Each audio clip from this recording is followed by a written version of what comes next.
Hello friends, Namaskaram. Let me ask you, what if our cosmic backyard is far more crowded than we ever imagined? For years the astronomers have mapped the nearby universe, but the new cutting edge simulation suggests we have been missing something massive, a hidden population of ghost galaxies that simply don't shine. In this video we dive into the dark side of the cosmos. Why are these galaxies invisible? And how are researchers using supercomputer simulations to predict where these dark neighbors are heading? And what does this mean for our understanding of the dark matter and the galaxy formation? Let's go. Friends, we look at the night sky, and when you see the masterpiece of light, we see the majestic arms of Andromeda Galaxy, the burning intensity of stars in our own Milky Way, and the distant glow of the billions others. But what if I told you that our map of the universe is incomplete? Today, we aren't talking about the bright, flashy giants of the cosmos.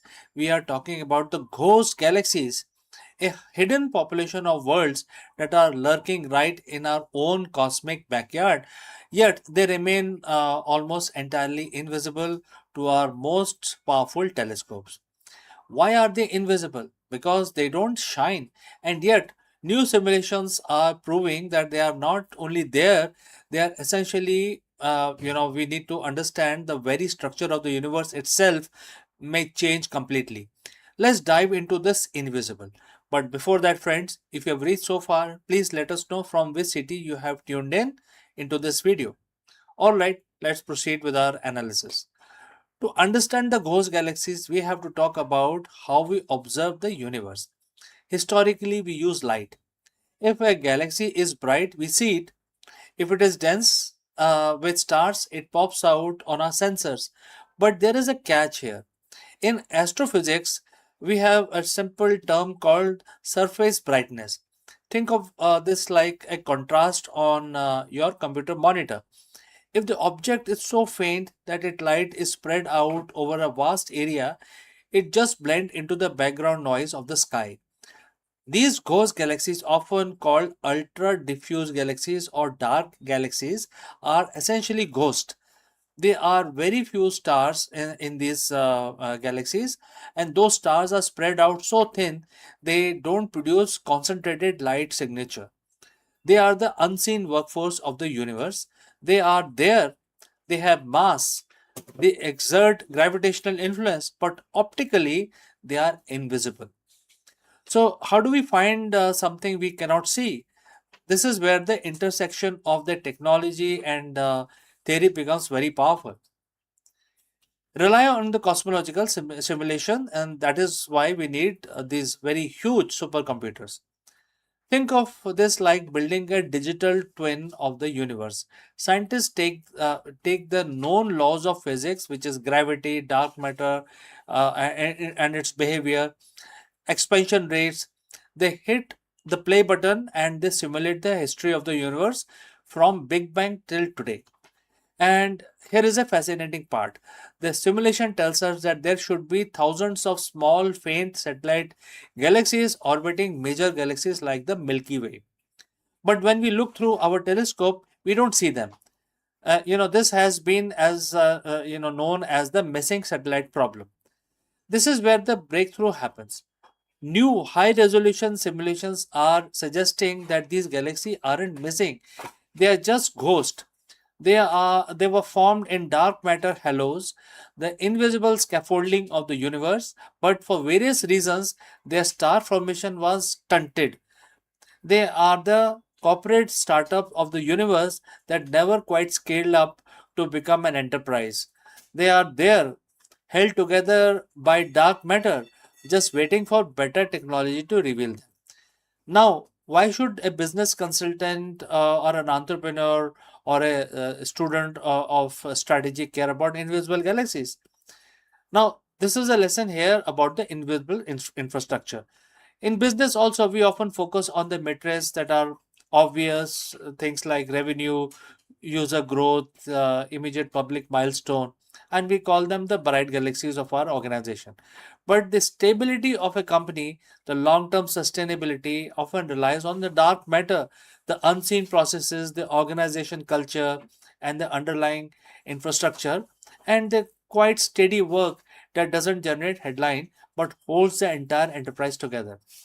So, if we only pay attention to the bright galaxies, we fundamentally misunderstand the mass and the scale of the system.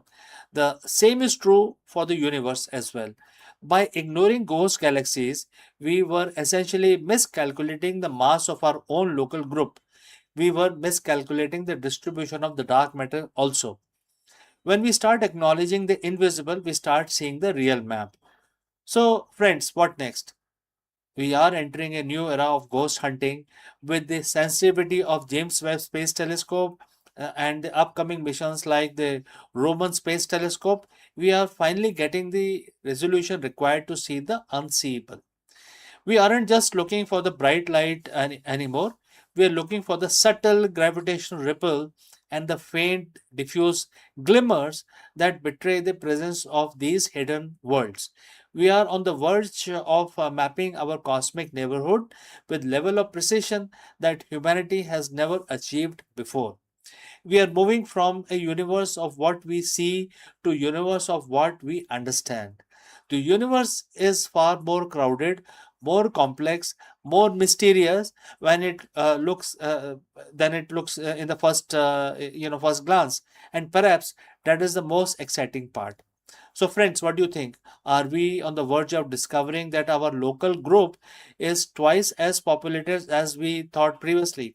And what other invisible phenomena are shaping our reality without us even knowing it? Let me know your thoughts in the comments below. And if you enjoyed this journey into the invisible, don't forget to like and share, subscribe Akulmach channel for more deep dives into space technology and strategy. I am CK and I will see you again very soon in the next one. Hello friends, Namaskaram. You are most welcome. Is your ambition actually clouding your strategic vision? In the modern C suite hustle culture, this is often the default, but true sustainable growth requires a different kind of strength. While this may sound like philosophy, it is the ultimate executive mindset hack for navigating high stake business environment. Today we explore how practicing detached ambition help leaders strip away the noise, ego driven decisions and stress of external validation to find the absolute clarity. Let's go. How many of you had a night where you couldn't sleep because your mind was racing with spreadsheets, potential failures, or the desperate need to make this quarter the biggest one yet?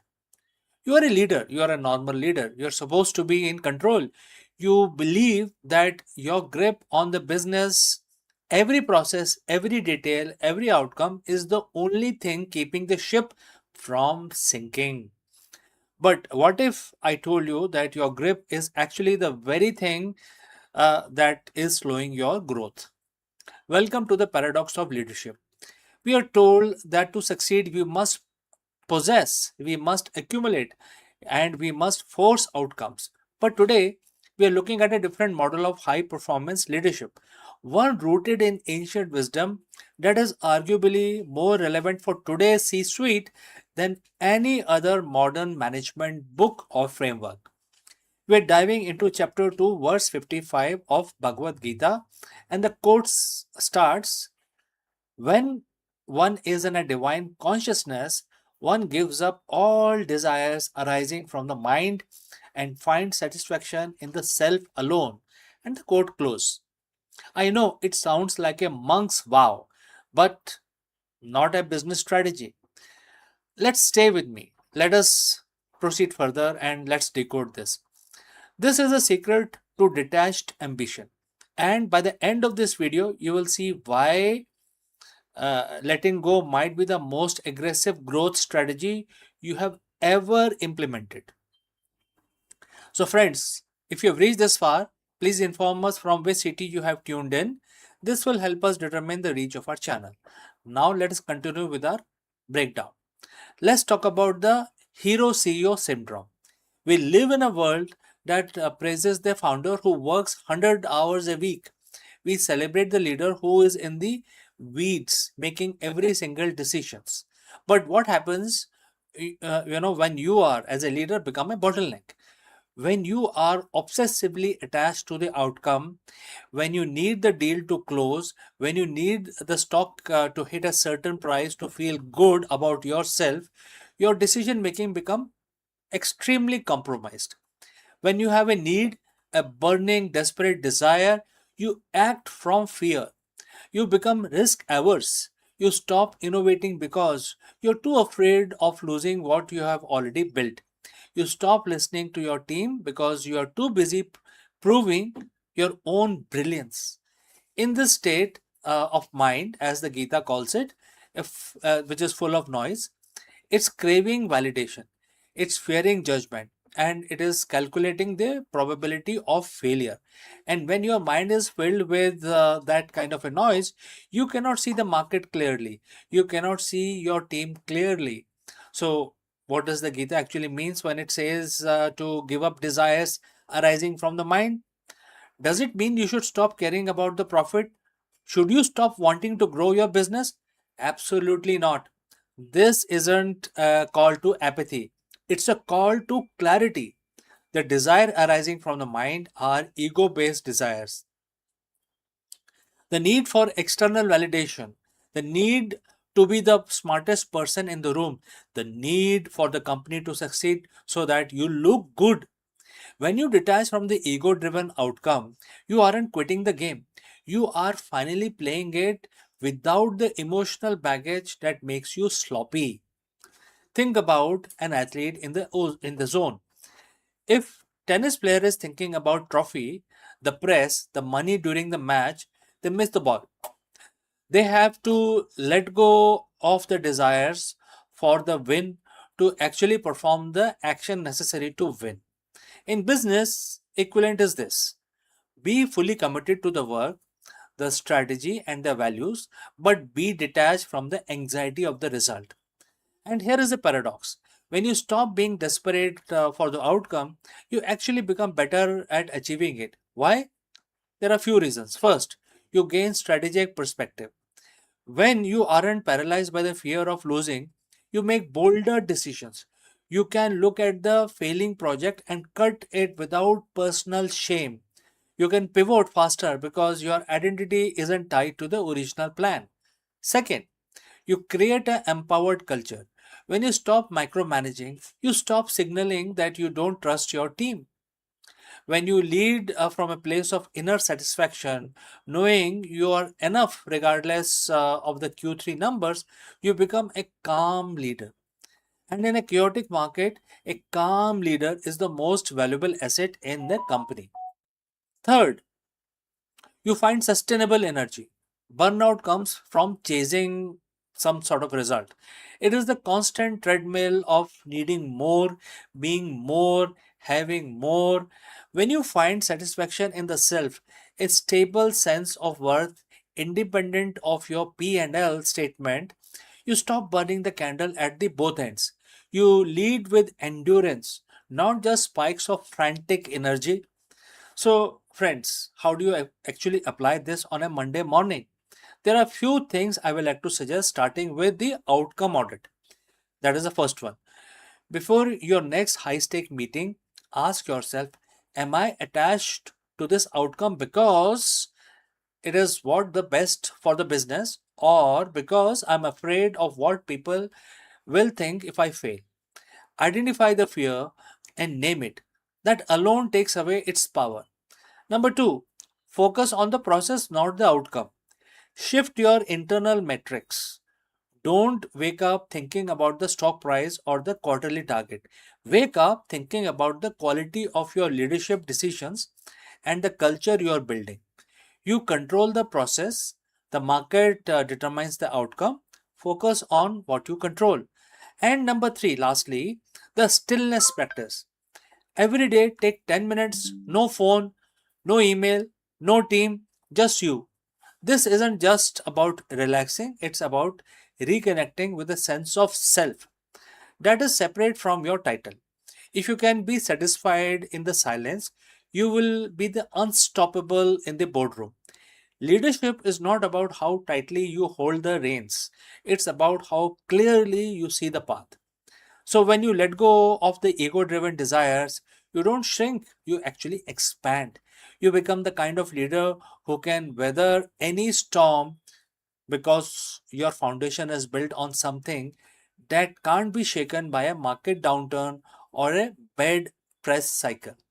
You find satisfaction in the self, and from that place, you lead your team, your company, and your industry with vision that is sharper, bolder, and more effective than ever before. So, let go of the need, and you will finally gain the power. So, friends, we have come to the end. Thanks for watching. If you want to dive deeper into how to integrate these principles into your daily executive routine, hit the subscribe button and check the link in the description for my newsletter. Let's lead from a place of strength, not noise. And, friends, have a nice week ahead. I will see you in the next one. Bye for now.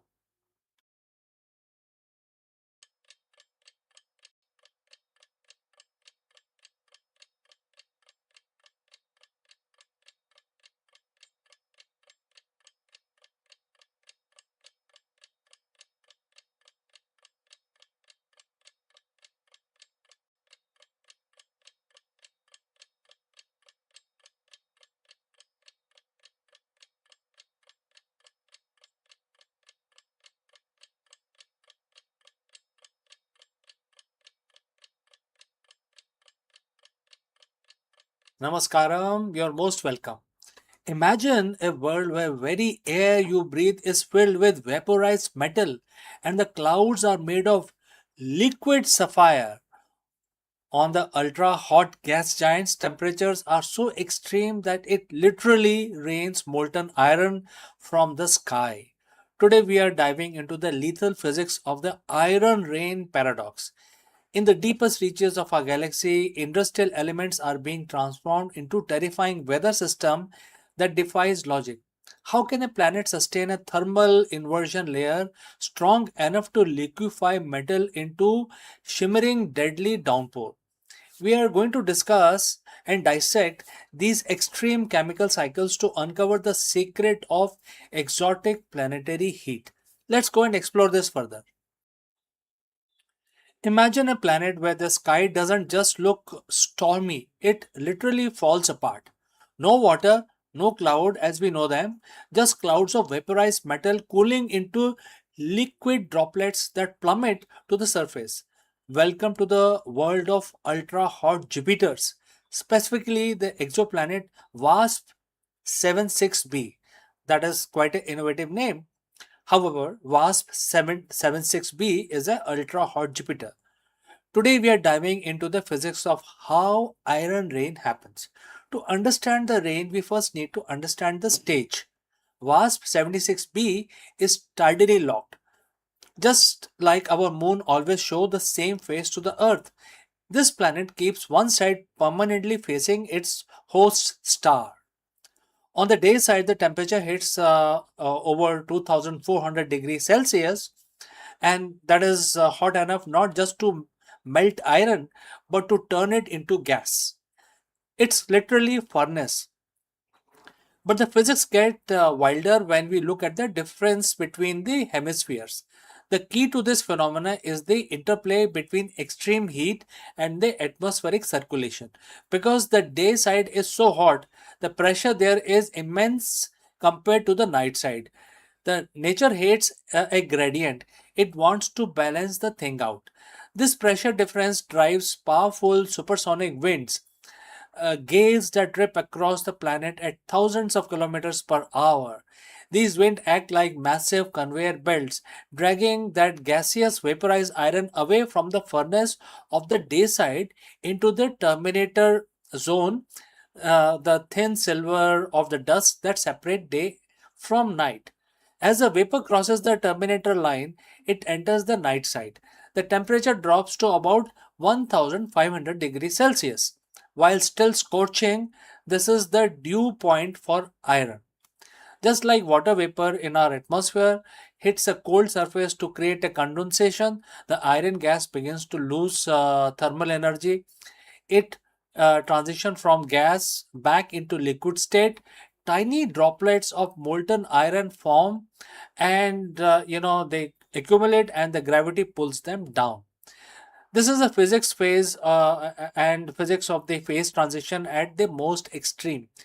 It isn't drizzle, it's a metallic downpour falling into the deeper, denser layer of the planet where the iron is once again vaporized by the crushing pressure and the heat below. So, why study this? It is not just to marvel at the horror of the universe. Understanding the chemistry of WASP 76b help us understand and also astronomers refine our model of the planetary formation and the atmospheric evolution. By studying these hellish worlds, we learn how atmosphere react under extreme radiation, which means how we can look for life-friendly atmosphere on smaller Earth-like planets. So the next time you look at a rainy day on Earth, remember it could be much worse. Universe is a laboratory of extreme state, and WASP 76b is just one example of the incredible violent beauty that exists when physics pushes matter to its absolute limit. Thanks for listening. Keep looking up. And I will also like to ask you, would you like to expand on specific atmospheric composition of WASP 76b, or perhaps dive deep into how scientists measure these temperatures from light years away from Earth? Do let me know in the comments below. And I will catch you again in the next one.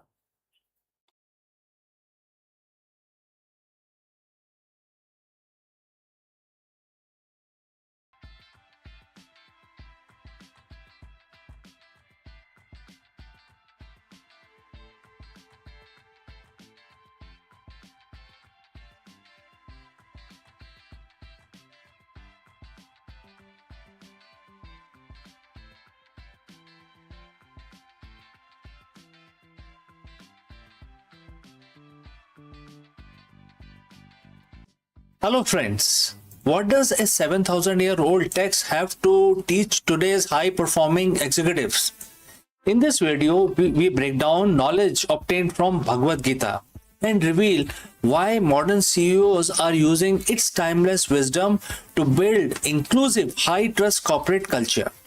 Whether you are a startup founder, a corporate executive, or an inspiring manager, this video will change how you look at the modern leadership, employee retention, and organizational growth. Let's go. Think about the last time you heard the phrase psychological safety or radical inclusivity. If you track modern corporate trends, you probably read these terms weekly in Harvard Business Review or hear them being discussed by Silicon Valley founders. We treat these concepts as the cutting edge of the 21st century organizational psychology. But what if I told you that the ultimate blueprint for inclusive leadership wasn't written by a modern HR consultant, but was laid down over 7,000 years ago on a battlefield? Today, an increasing number of global CEOs and top executives are looking past standard management textbook. Instead, they are tuning into ancient wisdom, specifically Bhagavad Gita. They aren't looking at it solely as a religious text, but as a master class in human psychology, crisis management, and leadership. Therefore, in this video, friends, we are diving deep into one specific revolutionary verse, which is mentioned in chapter 9, and the verse is verse 32. We are going to unpack how this ancient verse holds the exact key to solving the modern corporate world's biggest challenges, which are employee retention, diversity, equity, building high performance, high trust culture. So friends, before we move forward, and if you have reached this far, please inform us from which city you have tuned in and in which language you are watching this video. This will help us determine the reach of our channel. Alright, let's proceed further. Let's look directly at the verse in chapter 9, verse 32. Bhagwan Krishna says to Arjun, And the quote starts, all those who seeks my protection attain the supreme goal, O Parth, irrespective of their gender, caste, or qualities. And quote close. Now, at first glance, a traditional reading focuses on spiritual liberation, that the divine is accessible to everyone equally. But when a modern leader look at this text through the lens of the organizational design, the word protection and the phrase attain the supreme goal takes a powerful corporate parallel. In the ancient times, caste or qualities dictated what a person was allowed to achieve. That was a rigid system. In verse 32, Bhagwan Krishna completely shatters that hierarchy. He democratizes success. He states unambiguously that the path to highest peak is open to every single individual without the exception, provided they are given the right environment of security. For a modern CEO, this isn't just a philosophy, this is a framework for democratizing success within an enterprise. Let's isolate the first core pillar of the verse, all those who seek my protection, and quote close. What does the protection means in 2026 corporate boardroom? It means psychological safety. Harvard Business School professors Amy Edmondson defined the psychological safety as a shared belief that a team is safe for interpersonal risk taking. It means an employee knows they won't be punished, humiliated, or marginalized for speaking up, making a mistake, or offering a radical ideas. When CEO establish a protection or safety at the top, it fundamentally changes the human behavior. Think about it. When your workforce is operating in fear of layoff, fear of toxic managers, fear of biases, their brains are stuck in survival mode. Innovation dies. Diversity becomes a hollow HR matrix rather than a competitive advantage. By taking inspiration from verse 32, a mindful CEO realizes that their primary job is not micromanager or to manage a matrix which is derived from micromanaging, but to build a fortress of trust. When your team feels safe under your leadership, they don't just do their jobs, they strive for what the verse calls and that is the supreme goal, which in a business context means peak performance and self-actualization. Let's move to the second part of the verse, and the quote starts, irrespective of their gender, caste, or qualities, quote close. This is where the Gita becomes radically modern. 7,000 years ago, it explicitly called out bias based on identity and inherent traits. In today's business landscape, we talk a lot about DEI, which is diversity, equity, and inclusion. But let's be honest, many companies treat DEI as a compliance box to tick. Bhagavad Gita challenges leaders to look much deeper. It demands radical meritocracy. When the verse mentions qualities or gunas, it refers to a person's current behavioral tendencies, past mistakes, or perceived limitations. Bhagwan Krishna is saying it does not matter where they started, what their background is, or what errors they have made in the past. If they are aligned with the vision today, they have the capacity to reach the top. As a CEO, how often do we, pigeonhole our employees? How often does a management team decides that someone doesn't have the executive presence or doesn't fit the traditional mold based on the implicit biases? When you lead the principle of verse 32nd in chapter 9, you intentionally break those biases. You actively search for talent in unconventional places. You realize that the brilliant ideas don't care about the elite university pedigree, gender, or social background. You build an ecosystem where the quietest person in the room has exactly the same runaway to runway to hit a home run as the loudest person in the same team. So how does a modern leader actually execute chapter 9 verse 32?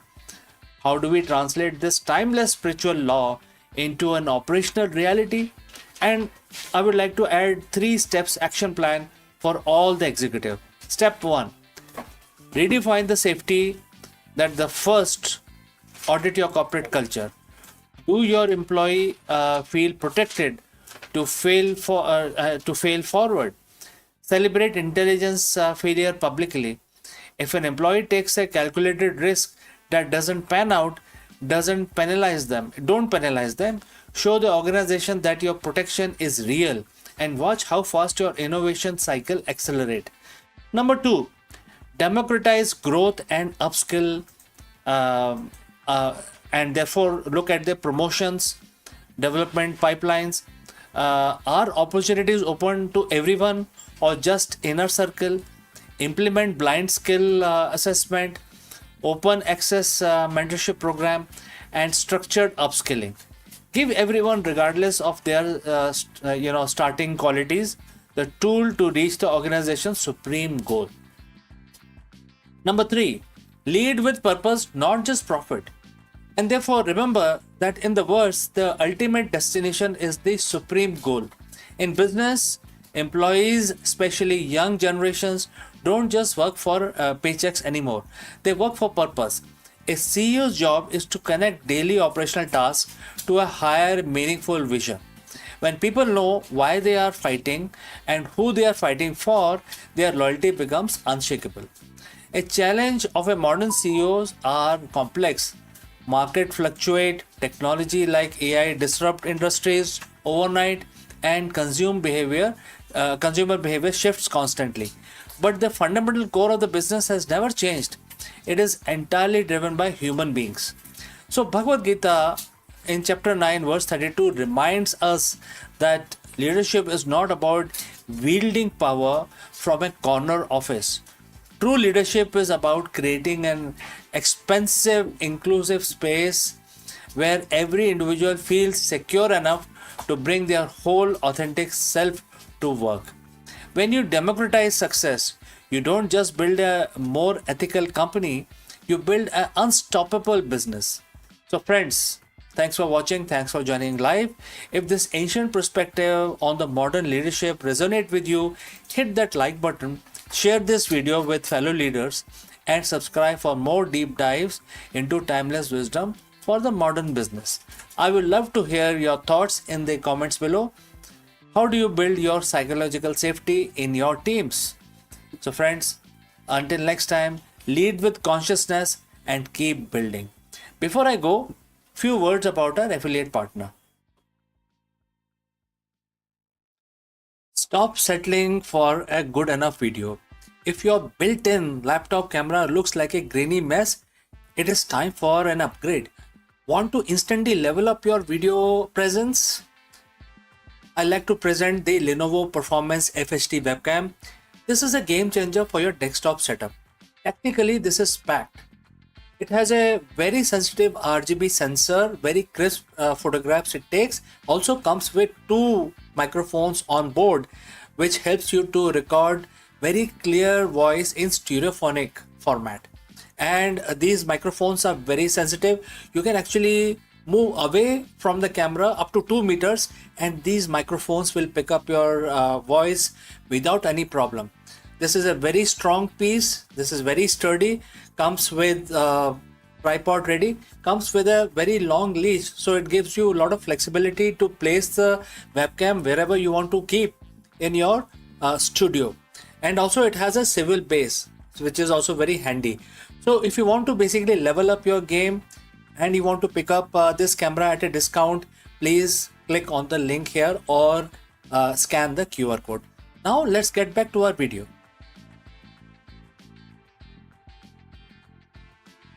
In the age of antibiotic resistance, where the once curable infection now defies machine's best weapon, a new hero emerges, not from the pharmacy, but from the world of nanotechnology. Imagine a sheet so thin it's only one atom thick, yet sharper than any blade nature has ever forged. This is a graphene oxide, a carbon lattice that slices through the deadly bacteria while leaving human cells untouched. It does not just fight superbug, it rewrites the rule of survival, turning physics into medicine and proving that sometimes the smallest structure can wage the bigger wars. Friends, the universe isn't just expanding, it is going somewhere. From the mysterious great attractor to the inevitable big freeze, where everything actually heading? That's a very big question that we want to address today. In this video, we trace the ultimate trajectory of every star, galaxy, and atom in existence. Have you ever wondered about the final destination of the cosmos while we go about our daily lives? Our Milky Way galaxy is screaming through space at 2.2 million kilometers per hour. But where it is going, what is pulling it? Let us discuss this further.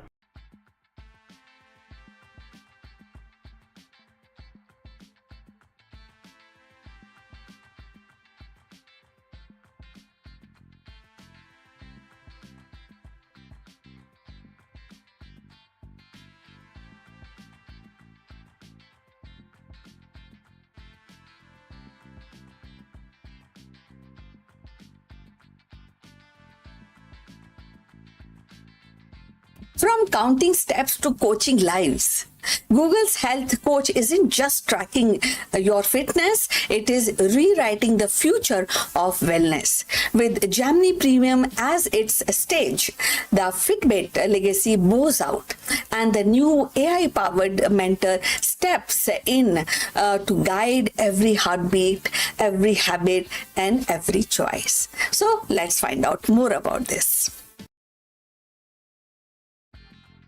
In 2026, the Google has taken a decisive steps in reshaping the digital health landscape by rolling out its health coach globally for a Gemini Premium subscriber.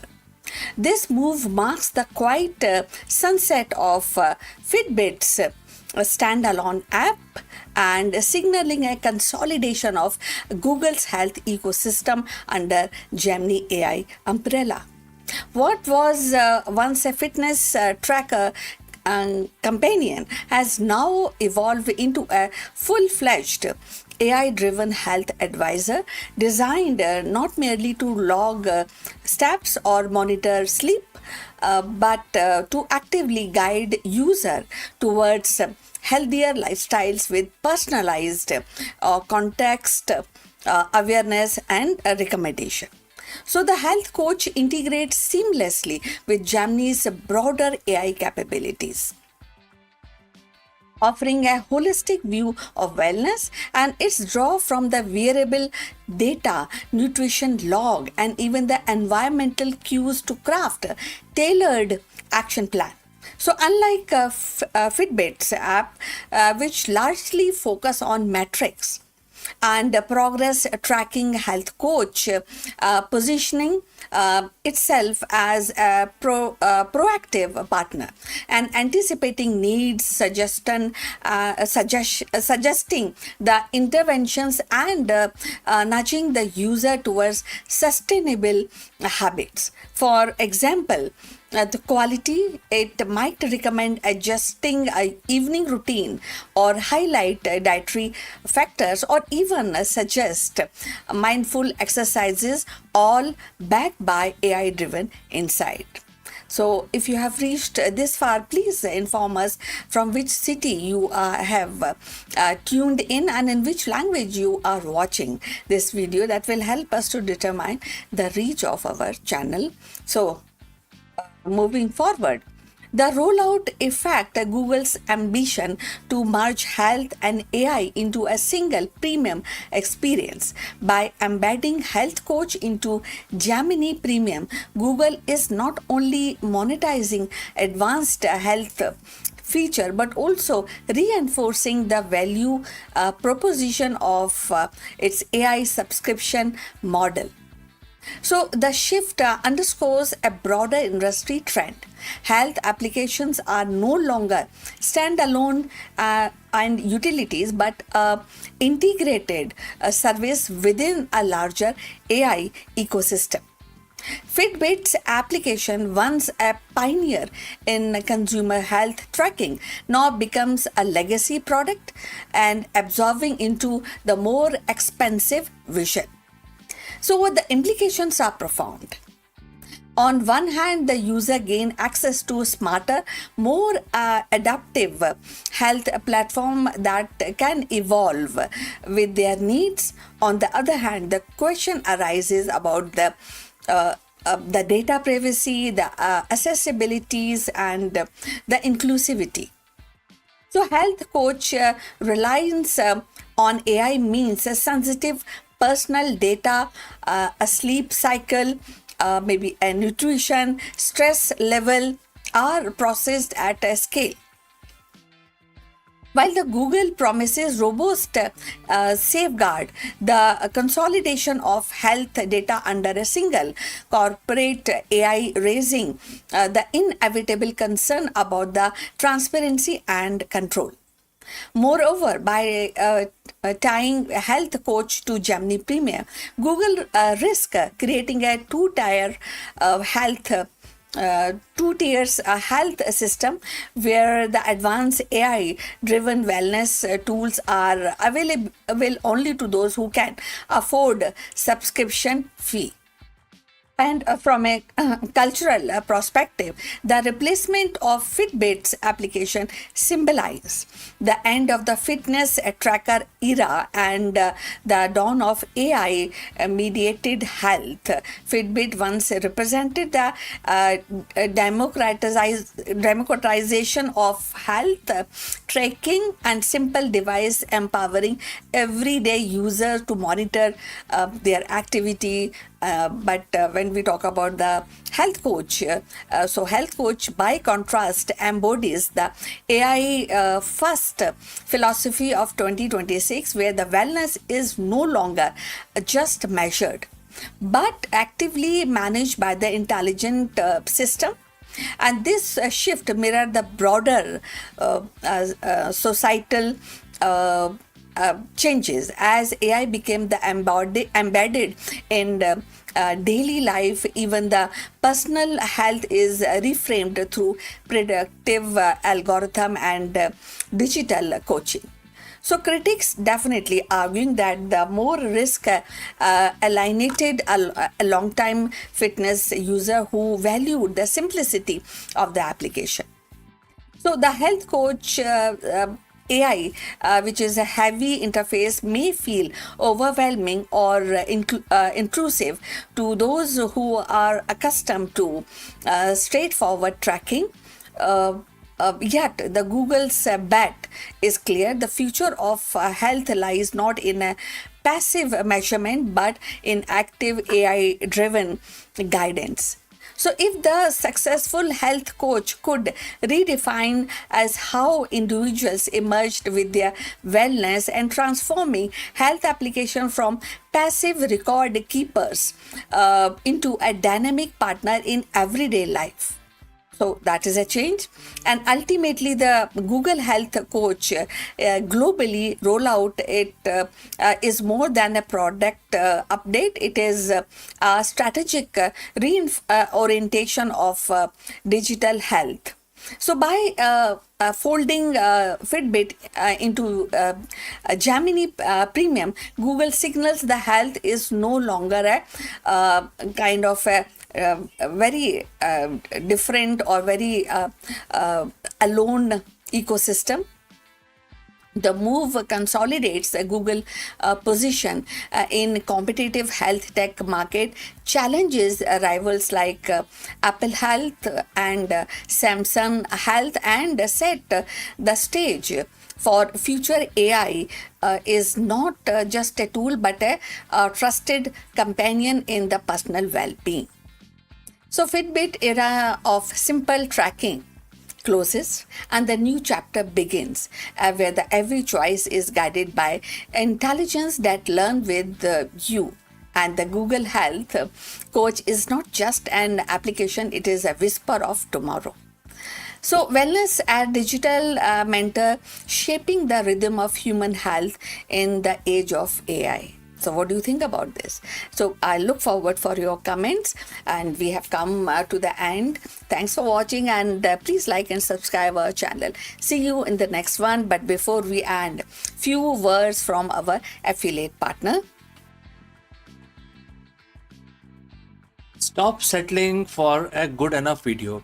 If your built-in laptop camera looks like a grainy mess, it is time for an upgrade.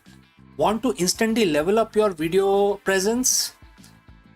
I like to present the Lenovo Performance FHD webcam. This is a game changer for your desktop setup.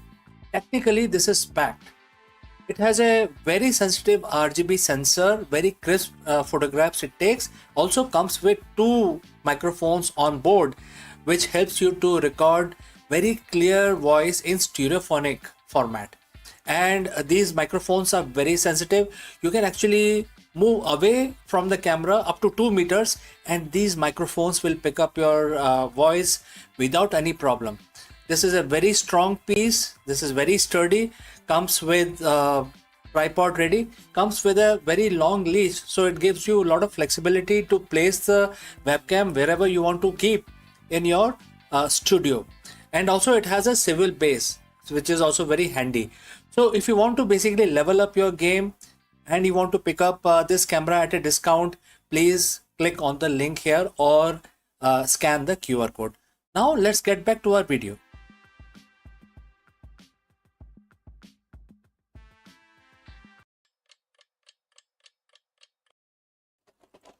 नमस्कार दोस्तों, आप सबका स्वागत है। आज 23 जून है और मंगलवार का दिन है। तो चलिए अपना दिन शुरू करने से पहले हम भगवान जी की पूजा करते हैं। हनुमान जी की आज हनुमान चालीसा पढ़ते हैं। आप सब हमारे साथ जुड़ें और इस पूजा में पार्टिसिपेट करें। शुरू करते हैं। हाथ जोड़ लीजिए और भगवान का ध्यान कर लीजिए। श्री गुरु चरण सरोज रज, निजमन मुकुर सुधार, बरनौ रघुवर बिमल जसु, जो दायक फलचार। बुद्धिहीन तनु जान के, सुमरो पवन कुमार, बल बुद्धि विद्या देहु मोहि, हरेउ कलेश विकार। जय हनुमान ज्ञान गुण सागर, जय कपीस तिहु लोक उजागर। राम दूत अतुलित बलधामा, अंजनी पुत्र पवन सुत नामा। महावीर विक्रम बजरंगी, कुमति निवार सुमति के संगी। कंचन वरन विराज सुबेसा, कानन कुंडल कुंचित केसा। हाथ वज्र और ध्वजा विराजे, कांधे मूंज जनेऊ साजे। शंकर सुवन केसरी नंदन, तेज प्रताप महाजगबंदन। विद्यावान गुणी अति चातुर, राम काज करिवे को आतुर। प्रभु चरित्र सुनवे को रसिया, राम लखन सीता मन बसिया। सूक्ष्म रूप धरि सिंह दिखावा, विकट रूप धरि लंक जरावा। भीम रूप धरि असुर सहारे, रामचंद्र जी के काज संवारे। लाए सजीवन लखन जी आए, श्री रघुवीर हर्ष उर लाए। रघुपत कीनी बहुत बड़ाई, तुम मम प्रिय भरत संभाई। सहस बदन तुमरो यश गावे, अस कही श्रीपति कंठ लगावे। संकादि ब्रह्मादि मुनीसा, नारद सारद सहित अहिसा। जब कुबेर दिक्पाल जहां थे, कवि कोविद कही सके कहां थे। तुम उपकार सुग्रीव ही कीना, राम मिलाए राजपद दीना। तुमरो मंत्र विभीषण माना, लंकेश्वर में सब जग जाना। जुग सहस्त्र जोजन पर भानु, लीलियो ताही मधुर फल जानो। प्रभु मुद्रिका मेल मुख माही, जलधि लांग गए अचरज नाही। दुर्गम का जगत के जेते, सुगम अनुग्रह तुमरे तेते। राम द्वारे तुम रखवाले, होत न आज्ञा बिन पैसारे। सब सुख लहे तुम्हारी सरना, तुम रक्षक काहू को डरना। आपन तेज समारो आपे, तीनों लोग हाँकते कांपे। भूत पिशाच निकट नहीं आवे, महावीर जब नाम सुनावे। नासे रोग हरे सब पीरा, जपत निरंतर हनुमत बीरा। संकट ते हनुमान छुड़ावे, मन क्रम वचन ध्यान जो लावे। सब पर राम तपस्वी राजा, तिनके काज सकल तुम साजा। और मनोरथ जो कोई लाए, सोई अमित जीवन फल पाए। चारों जुग प्रताप तुम्हारा, है प्रसिद्ध जगत उजियारा। साधु संत के तुम रखवाले, असुर निकंदन राम दुआरे। अस सिद्धि नौ निधि के दाता, असवर दीन जानकी माता। राम रसायन तुमरे पासा, सदा रहो रघुपति के दासा। तुमरो वचन राम को पावे, जन्म जन्म के दुख बिसरावे, अंत काल रघुबरपुर जाई, जहाँ जन्म हरि भक्त कहाई। और देवता चित न धरे, हनुमत से ही सब सुख करे। संकट कटे मिटे सब पीरा, जो सुमरे हनुमत बलबीरा। जय जय जय हनुमान गुसाई, कृपा करो गुरुदेव की नाई। जो सतपार पाठ कर कोई, छूटे बंधी महा सुख होई। जो ये पढ़े हनुमान चालीसा, होए सिद्धि साकी गौरी सा। तुलसीदास सदा हरिचेरा, कीजिए नाथ हृदय में डेरा। पवन तनय संकट हरन, मंगल मूरत रूप। राम लखन सीता सहित हृदय बसो सुरभूप। जय श्री राम, जय श्री राम, जय श्री राम। हमारे साथ जुड़ने के लिए बहुत बहुत धन्यवाद। आपका दिन शुभ रहे। इस वीडियो में विदा लेता हूँ, जल्दी ही मिलता हूँ दूसरे वीडियो में, कहीं मजा आएगा। Hello friends, you are most welcome. Namaskaram. In today's volatile market, CEOs are constantly looking for sustainable edge. While we obsess over metrics and ROI, the ancient wisdom offers a different perspective on growth and risk management. In order to address this issue, we will take help of Bhagavad Gita, and in this video we break down some of the learnings that can, tell us how to do better risk management. Let's go and discuss this further. Friends, you are a CEO. You live life by the key performance indicator. You look at the balance sheet, quarterly projections, and market share percentage. You are wired to believe that everything in business must have an immediate, measurable return on investment. If it doesn't scale, if it doesn't hit the bottom line today, you are told that it's a waste of time. But what if I told you that there is one specific investment, that is one strategy that defies the laws of quarterly accounting? What if I told you that in world of high frequency volatility, the most efficient thing you can do for your company is to commit to a path that seemingly doesn't offer a quick payout? So friends, if you have reached so far, please let us know from which city you have tuned in. Now let's move ahead. Today, we are going to look at 5,000-year-old business strategy from Bhagavad Gita. It's a verse that every CEO who is worried about longevity of their brand needs to, internalize. Following the path of dharma will never go waste, and that is where that is the first stanza of the verse. It will never hamper your progress, whereas even a little advancement will save you from many dangers. This is chapter 2, verse 40 of Bhagavad Gita. Now, let us break it down. First, the word dharma. In business, especially in the business context, think of dharma not just as religion, but as your purpose or your right action. It is the alignment of your organization with its core values, its truth, and the responsibility to the ecosystem it operates in. The words make two massive claims. First, it will never go waste. Second, it saves you from many dangers. Let's look at why this is the ultimate competitive advantage. In business, we often view purpose or the ethics as a luxury. We think once I hit my revenue target, then I'll focus on the purpose. We treat it as an expense, something that sits in the charity budget, not the growth budget, etc. But the Gita argues the opposite. It says that the action taken in alignment with your true purpose never go waste. Think about compounding interest. When you start a business, your early efforts often yield zero visible results. You are pouring time, money, and soul into a product or a culture that hasn't taken off yet.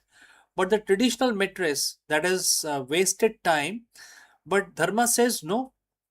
So, as per the tradition, you will think, oh, it's completely gone case and time wasted and revenue loss. But Dharma says no. Every ethical decision, every moment of the integrity, every time you choose the right thing over the easy thing, you are building a brand equity that is invisible to your competitors. It is not wasted, it is compounding. When a crisis hit, that bank account of trust and purpose is exactly what keeps your company solvent. Now look at the second part of the verse. Even the little advancement will save you from many dangers. This is essentially the ancient definition of anti fragility. We spend millions on risk management, legal teams, and compliance. We try to build walls around our business to prevent disaster. But the Gita suggests that the most effective mitigation management strategy isn't a firewall, it is your purpose. When your company is grounded in a strong why, a deep sense of dharma, you become immune to the dangers that destroys other companies. What are those dangers? First, danger of being irrelevant. When your purpose is clear, you don't chase fads. You stay focused. That prevents you from burning out your resources on projects that don't matter. Number two is danger of culture decay. If your culture is built on easy money rather than purpose, it crumbles under pressure. But a purpose-driven team, when they stay, they can stay steady through the storm. And lastly, the danger of ethical blindness. We've all seen the headlines. CEOs who lost everything because they ignored the small ethical corner they cut. The verse tells us that even a little advancement, a small daily commitment to doing what is right, act as a radar, alerting you to danger before they become catastrophes. So, how do you actually apply this? You're not a monk, you are a CEO. You have a payroll that you want to basically meet for your employees.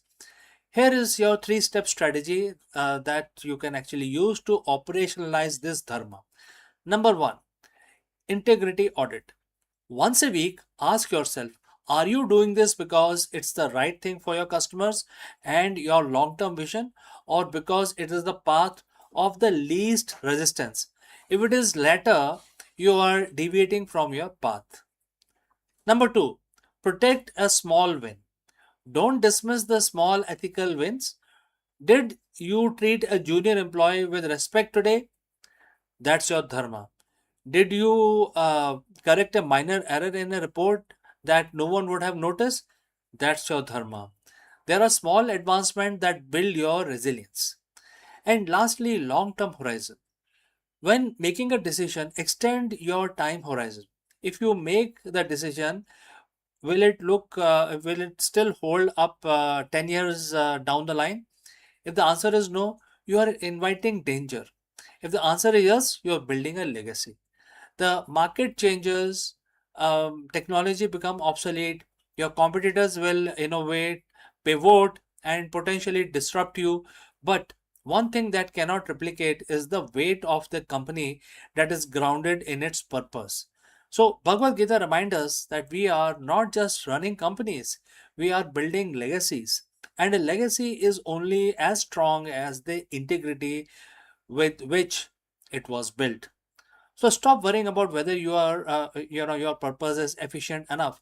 Stop measuring your soul by this quarter's ROI. Start doing the work. Build the foundation, because as the text says, your effort will never go waste, and it will be the very thing that saves you when the market turns against you. My name is CK, and if you're ready to lead with the new level of clarity, I want to hear from you. What is that one small advancements you are going to make this week to align your business with its true purpose? Drop this particular statement in the comments below, and I will catch you again very soon in the next one. Namaskar.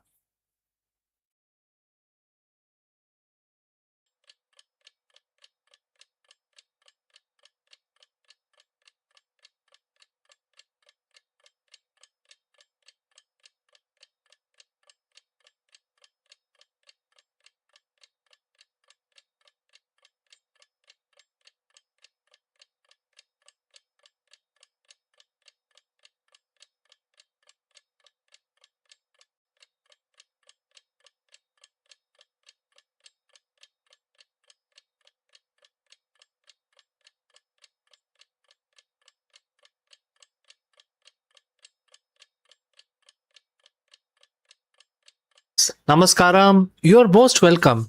Let me ask you, is the traditional Indian bureaucracy officially dead?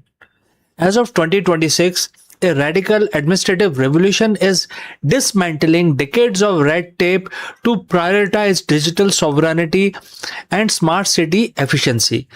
We are diving deep into the policy shift that are finally stripping power from the legacy silos to empower a new era of urban economic resilience.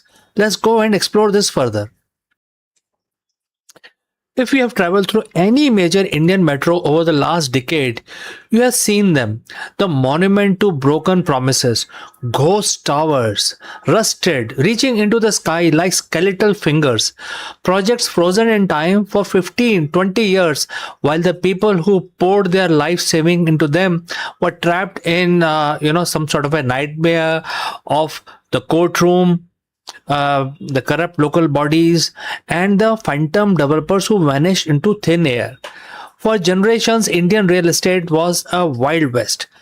It was built on cash under the table, unaccounted grey market funds, endless bureaucratic loopholes, and legal systems so clogged it could take generations to just clear a property title. But as we stand in 2026, something seismic has happened. The old Indian real estate market isn't just changing, it is officially dead. In its place, a radical administrative revolution is sweeping the nation, tearing down legacy silos, enforcing digital sovereignty, and reshaping the country from ground up through the Smart City 2.0 initiative. Today, we are diving deep into the policy shift that stripped power from the legacy gatekeeper, bypassed the rubber stamp bureaucracy, and unlocked the new era of urban economic resilience. This is the story of how the new laws and literally rebuilding, these laws are rebuilding India literally. To understand how revolutionary today's landscape is, we have to look back at what we have just escaped. For decades, the Indian real estate sector operated under a system designed for stagnation. If a developer wanted to build a project, they didn't just need capital, they needed endurance. They had to navigate the labyrinth of up to 40 odd distinct local, state, and environmental clearances. Every single touch point was a toll booth of delay and some sort of extraction. The local municipal clerks held power over the occupancy certificates. Land titles were messy, overwhelming, and frequently contested across generations. Many collected from home buyers and project A was routinely diverted to buy land for project B, leaving the original buyer high and dry when the market cycle turned. The system was built on opacity. Developers loved the fog because it hid the defaults and delay. The bureaucracy loved the fog because the discretion equals leverage. And the home buyers carried 100% risk with zero legal protection. It was an administrative bottleneck that choked India's urban potential. Cities grew organically, or rather chaotically, because the legal framework governing them belonged to the 19th century, while the economy was trying to sprint into 21st century. Something had to give, something had to be done. And when it did, it came out as a gentle reform and as a legislative earthquake. The turnaround didn't happen overnight, but it culminated in a triad of massive structural changes that fundamentally rewrote the rules of engagement. First came the Real Estate Regulation Act, which is known as RERA. When RERA was first introduced, legacy developers laughed at it and they thought it was just another paper tiger. They were wrong. RERA forced developers to put 70% of the customer's fund into escrow accounts strictly earmarked for the specific project. No more robbing, the Peter to pay Paul. No more diversion of funds. Furthermore, developers were legally mandated to state completion date upfront and face heavy financial penalties or jail time for missing them. Second was the Insolvency and Bankruptcy Code, IBC. For the first time, when the home buyers were recognized as the financial creditors, let that sink in. When the giants real estate, collapsed under mountains of debt, home buyers weren't pushed to the back of the queue behind banks and the institutional lenders. They had a seat at the table, forcing resolution professionals to either complete the stalled project or liquidate the assets to protect the consumer capital. Third, and perhaps the most quietly radical, was the push towards digital land titling and the blockchain backed registries. Think about what land registries used to be: paper records, prone to forgery, manual tampering, and multi decade litigation. Today, states across India are shifting towards conclusive land titling system integrated with national digital infrastructure. So when you strip away the manual discretion of local registrars and replace it with automated, transparent digital footprint, you kill the underground economy of the real estate overnight. The old real estate model, fueled by the black money and the bureaucratic gatekeeping, suffered a fatal blow. With the foundation cleared of the rubble, what rising in its place, welcome to Smart City 2.0. With the foundation cleared of the rubble, and all these changes, most people think smart city just means free wi-fi, smart street lighting, or fancy electric buses. That version of 1.0 that you are thinking, right? Smart City 2.0 is an administrative revolution. It is the digitization of the state itself. We are witnessing the death of the traditional Indian bureaucracy, replaced by data driven governance and digital sovereignty. Take building approval, for example. In the old days, getting a building plan approved took 18 months of physical file moving from desk to desk, signature to signature.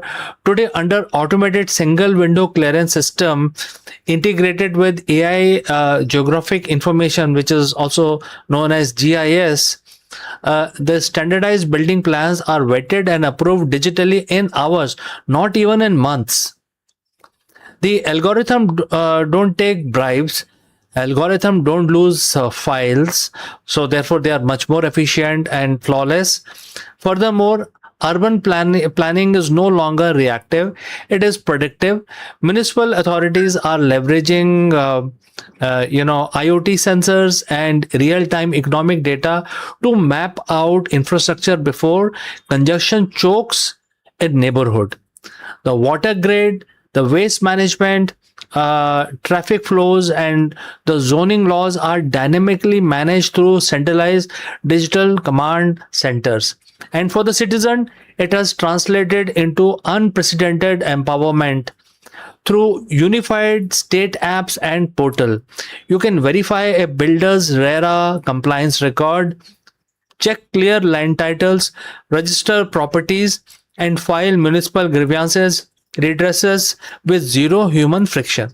The power has shifted away from the local bureaucrats sitting behind a mountain of files and back into the hands of citizens and accountable institutions.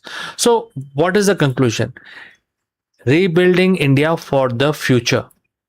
The death of the old real estate isn't just about the glass buildings or tighter laws. It is a fundamental philosophical shift in how India built its future. For decades, we've accepted the dysfunction as the price of scale. We believed that because India was big, complex, and diverse, corruption and red tape were simply the cost of doing business. The last few years have shattered that myth. By systematically dismantling legacy silos, enforcing transparency through code, and building administrative system that value efficiency over extraction, the India is proving that the nation of 1.4 billion people can modernize its physical and institutional infrastructure simultaneously. The ghost towers are being finished. The red tape is being shredded, and the new real estate, which is transparent, tech driven, and resilient, is laying the structural groundwork of the Viksit Bharat. The old bureaucracy is dead. Long live builders of the modern India. So if you found this deep dive valuable, make sure to hit the subscribe button, drop your thoughts in the comments below, and share this video with someone who needs to see how India is changing. Thanks for watching, and I will see you soon, very soon, in the next one.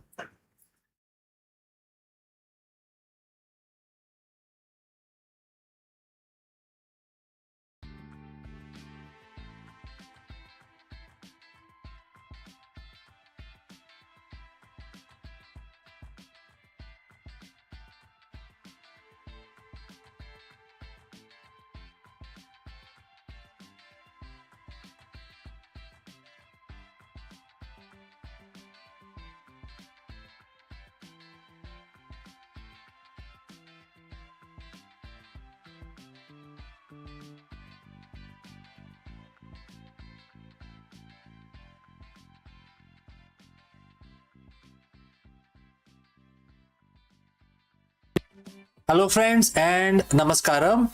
It is officially happening now. After months of intense speculation, Space has filed its S1 prospectus with the SEC, setting the stage for what is projected to be the largest initial public offering, which is also known as IPO, in the history of mankind.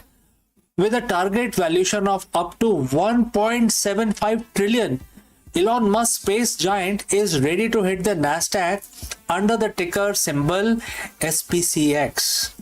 In this video, therefore, we break down everything you need to know about the upcoming SpaceX IPO, including the critical dates you need to mark on your calendar and how retail investors can potentially participate. Let's go. For years, it was just a rumor, a what if conversation on the message boards.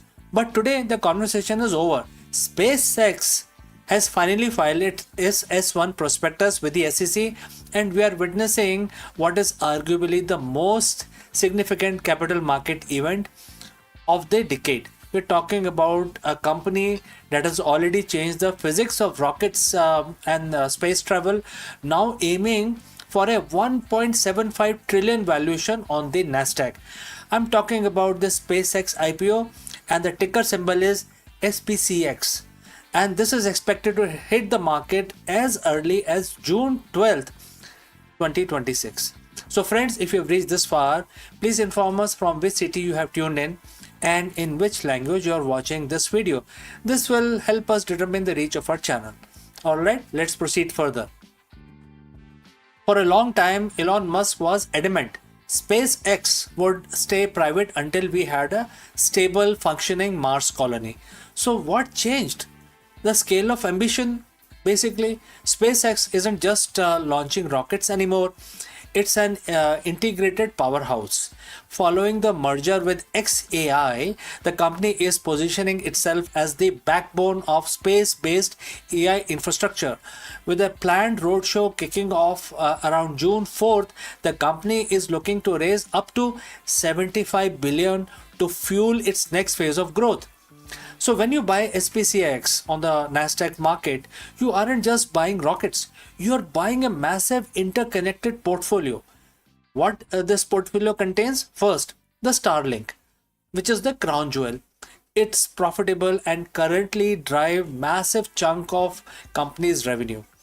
Next, launch services, dominating the global market with securing crucial government and defense contract. Basically, if anybody has to send their spacecraft or satellite to space, SpaceX is one of the best viable option.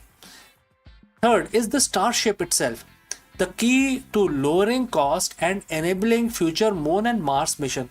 Therefore, Starship is a major product line from SpaceX. And lastly, the XAI integration, adding a layer of artificial intelligence that aims to build data centers in space.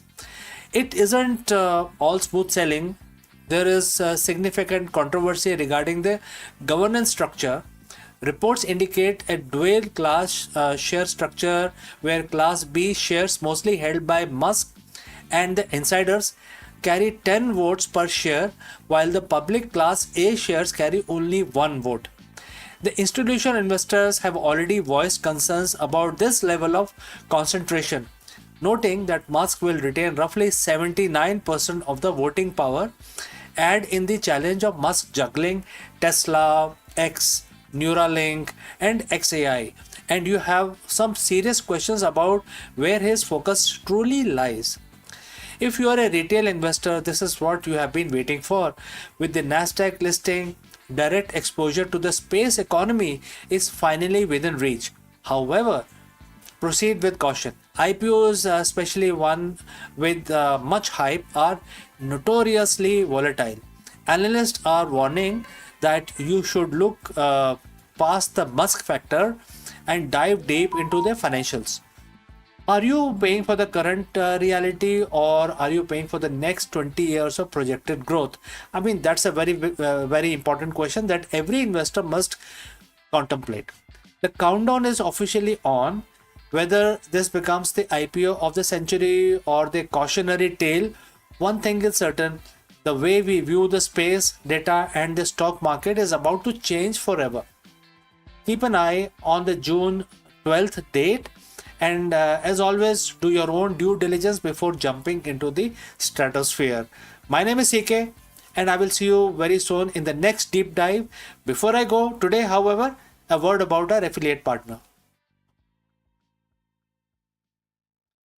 Stop settling for a good enough video. If your built-in laptop camera looks like a grainy mess, it is time for an upgrade. Want to instantly level up your video presence? I like to present the Lenovo Performance FHD webcam. This is a game changer for your desktop setup. Technically, this is packed. It has a very sensitive RGB sensor, very crisp photographs it takes. Also comes with two microphones on board, which helps you to record very clear voice in stereophonic format. And these microphones are very sensitive. You can actually move away from the camera up to 2 meters, and these microphones will pick up your voice without any problem. This is a very strong piece. This is very sturdy. Comes with tripod ready. Comes with a very long leash, so it gives you a lot of flexibility to place the webcam wherever you want to keep in your studio. And also it has a swivel base, which is also very handy. So if you want to basically level up your game and you want to pick up this camera at a discount, please click on the link here or scan the QR code. Now let's get back to our video.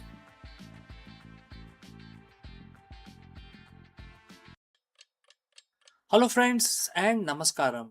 Let me ask you, are the entry level jobs actually disappearing? The traditional path from graduation to a starter job is undergoing a massive transformation as we speak. Therefore, in this video, we dive deep into how the automation and AI are reshaping the entry level positions, what this means for youth unemployment, and how you can future proof your career in this shifting landscape. The job market is changing and the ladder looks totally different than it appeared 5 years ago. Whether you are a student or a recent graduate or looking to pivot your career, understanding these structural changes is very essential for your success. Let's go and discuss this further. If you have been on a job hunt lately, you know the feeling. You find a job description that says entry level. You get excited. You read the requirement, and it says bachelor degrees, 3 to 5 years of experience, proficiency in 4 different software suites, and proven track records of project management. You look at the entry level title and then you look at the list of demands, and the math just don't add up. It feels like a bad joke.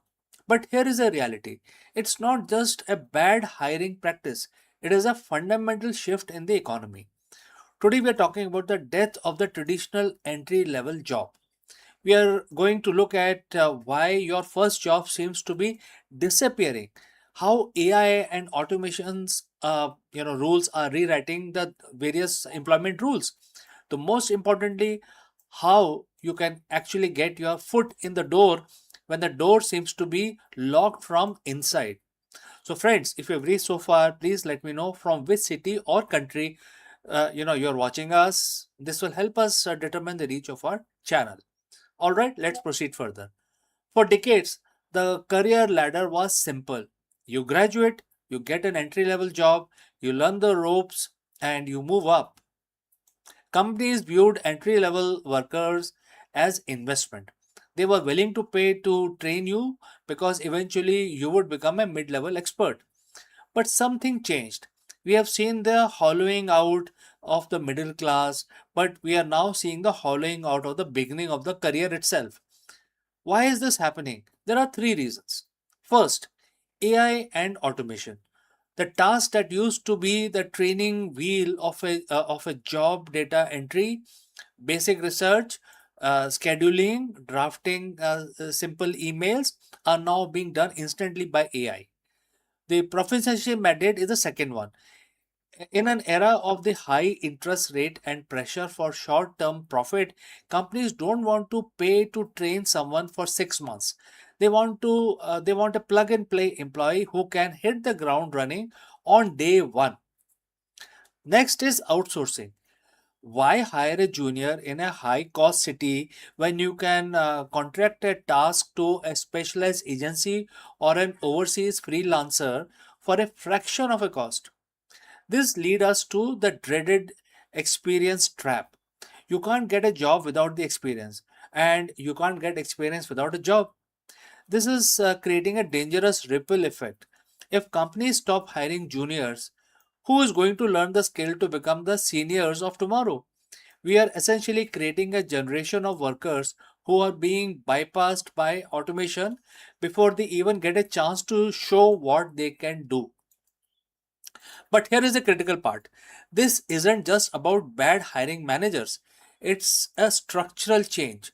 The market has shifted towards skill based hiring rather than role based hiring.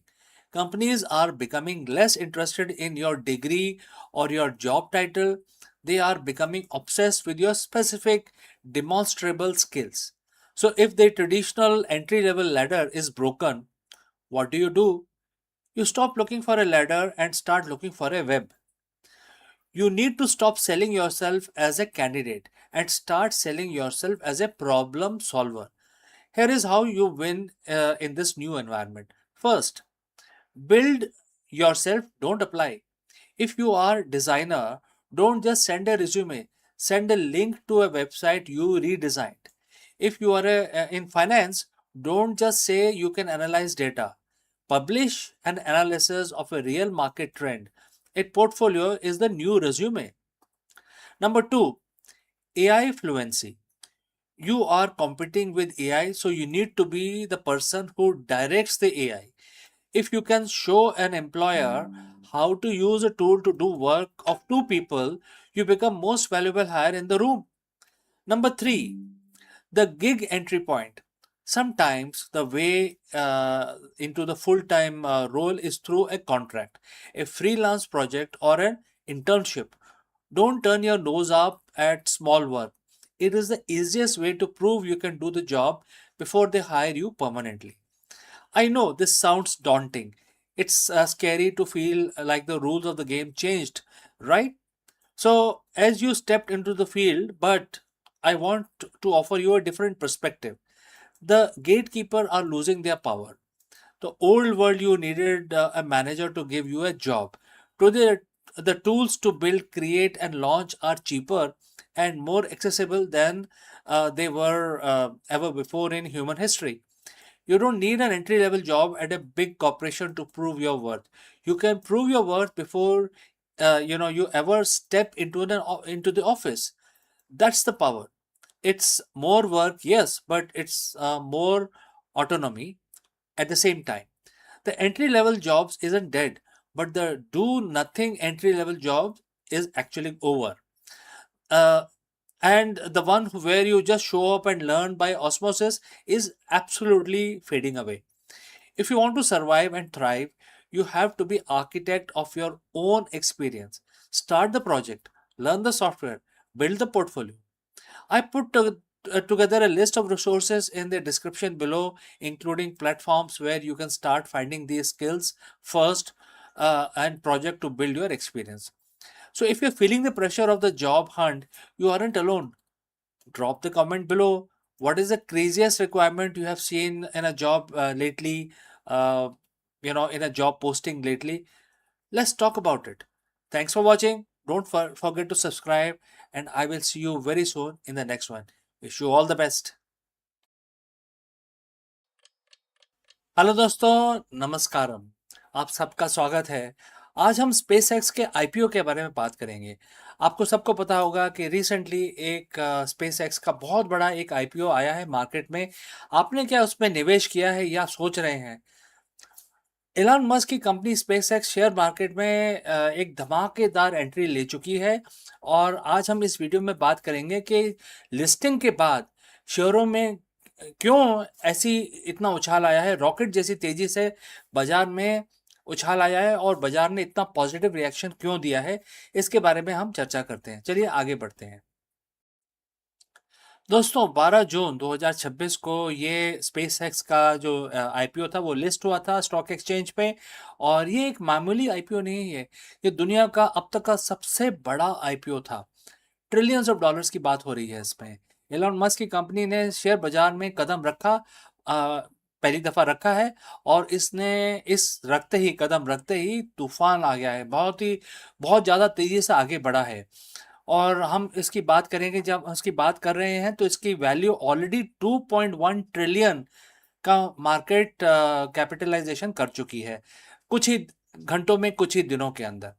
तो हम अपना analysis चालू रखेंगे, लेकिन दोस्तों अगर आप यहाँ तक पहुँचे हैं तो हमें कमेंट करके बताएं कि कौन से सिटी से आप हमारा ये प्रोग्राम देख रहे हैं और किस लैंग्वेज में आप ये वीडियो देखना चाह रहे हैं।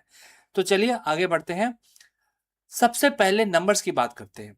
स्पेसएक्स ने आपके शेयरों जो शेयर था वो $135 के ऊपर लिस्ट किया था और मतलब कि जो स्टार्टिंग प्राइस है $135 है, मार्केट खुलेगा तो 135 से लिस्ट होगा।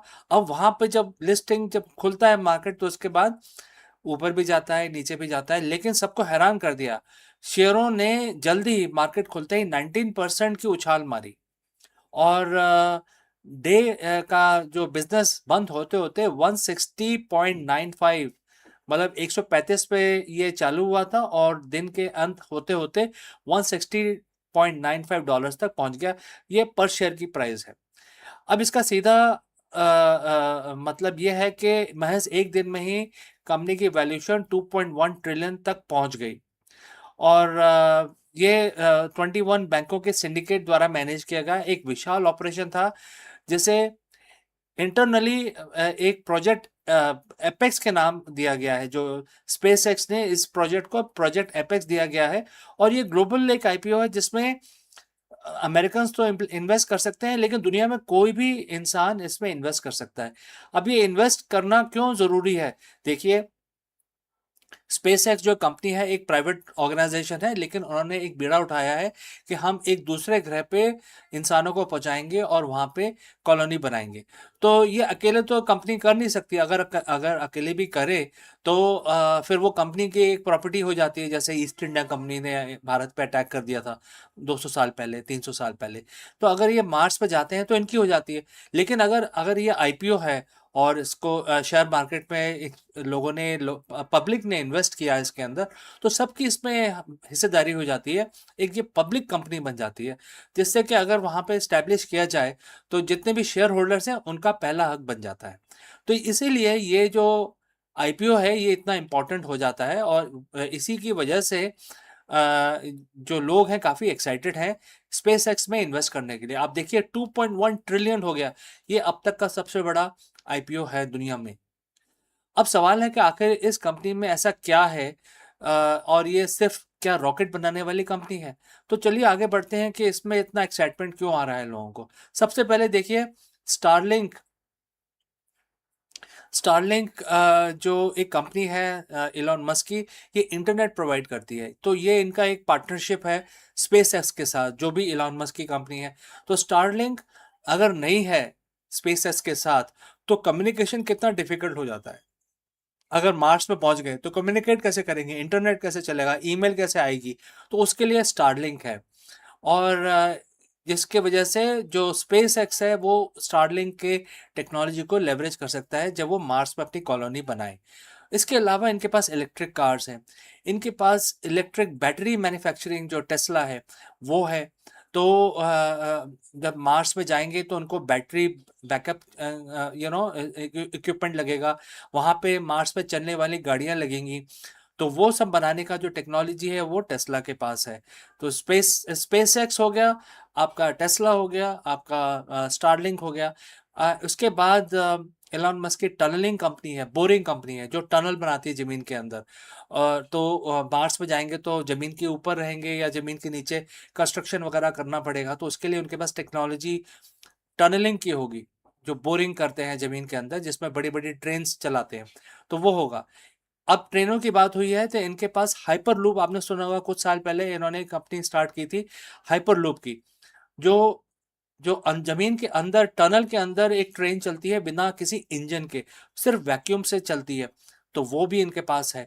तो आप समझिए कि जो स्पेस सेक्स है एक बहुत ही सीरियस कंटेंडर है, और इनके पास बहुत सारी और टेक्नोलॉजीज हैं जिससे स्पेस में जाके और फिर वहाँ मार्स पे लैंड करके और उसके बाद वहाँ पे कॉलोनी स्टैब्लिश करने का पूरा इन्होंने बेसिक बेसिक इंफ्रास्ट्रक्चर ऑलरेडी खड़ा कर दिया है।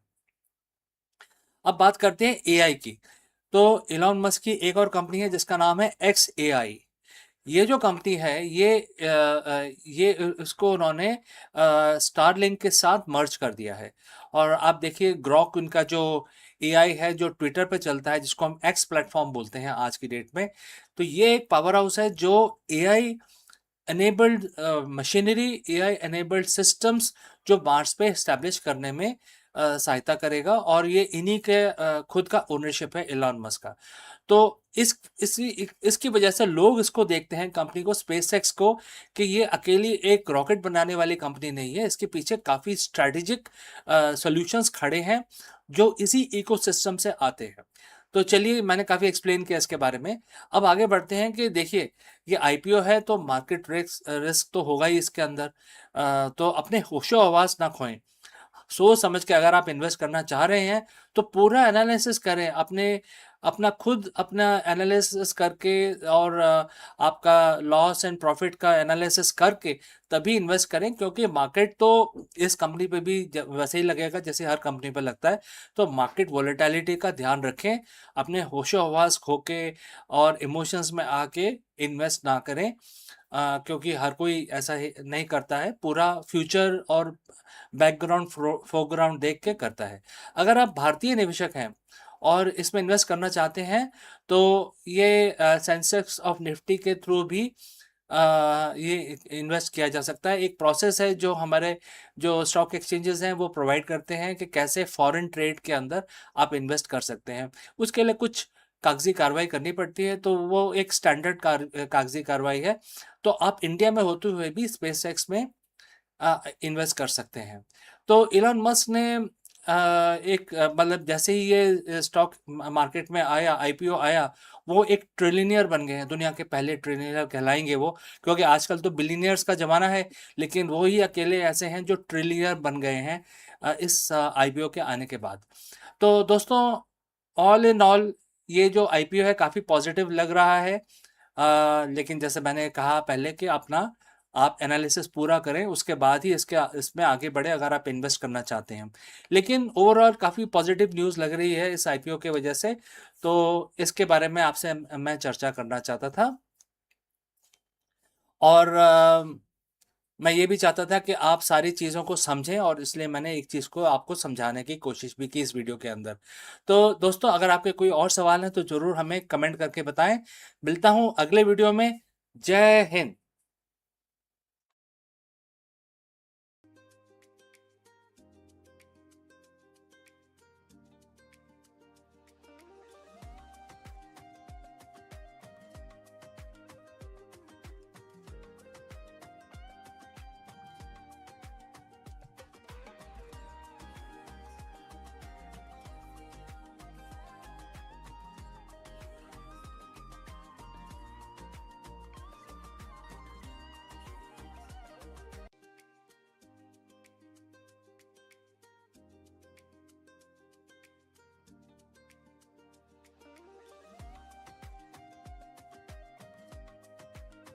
The idea of robots living alongside us has been belonged to the realm of science fiction. Yet today it is edging into the reality. With the debut of AI-powered robot designed specially for home use, the boundary between futuristic imagination and everyday life is dissolving. These machines are no longer confined to factory floors or research labs. They are stepping into kitchen, living room, bedroom, promising to transform the domestic routine. The debut of AI robots for domestic use is not just a technological milestone, it is a cultural one also.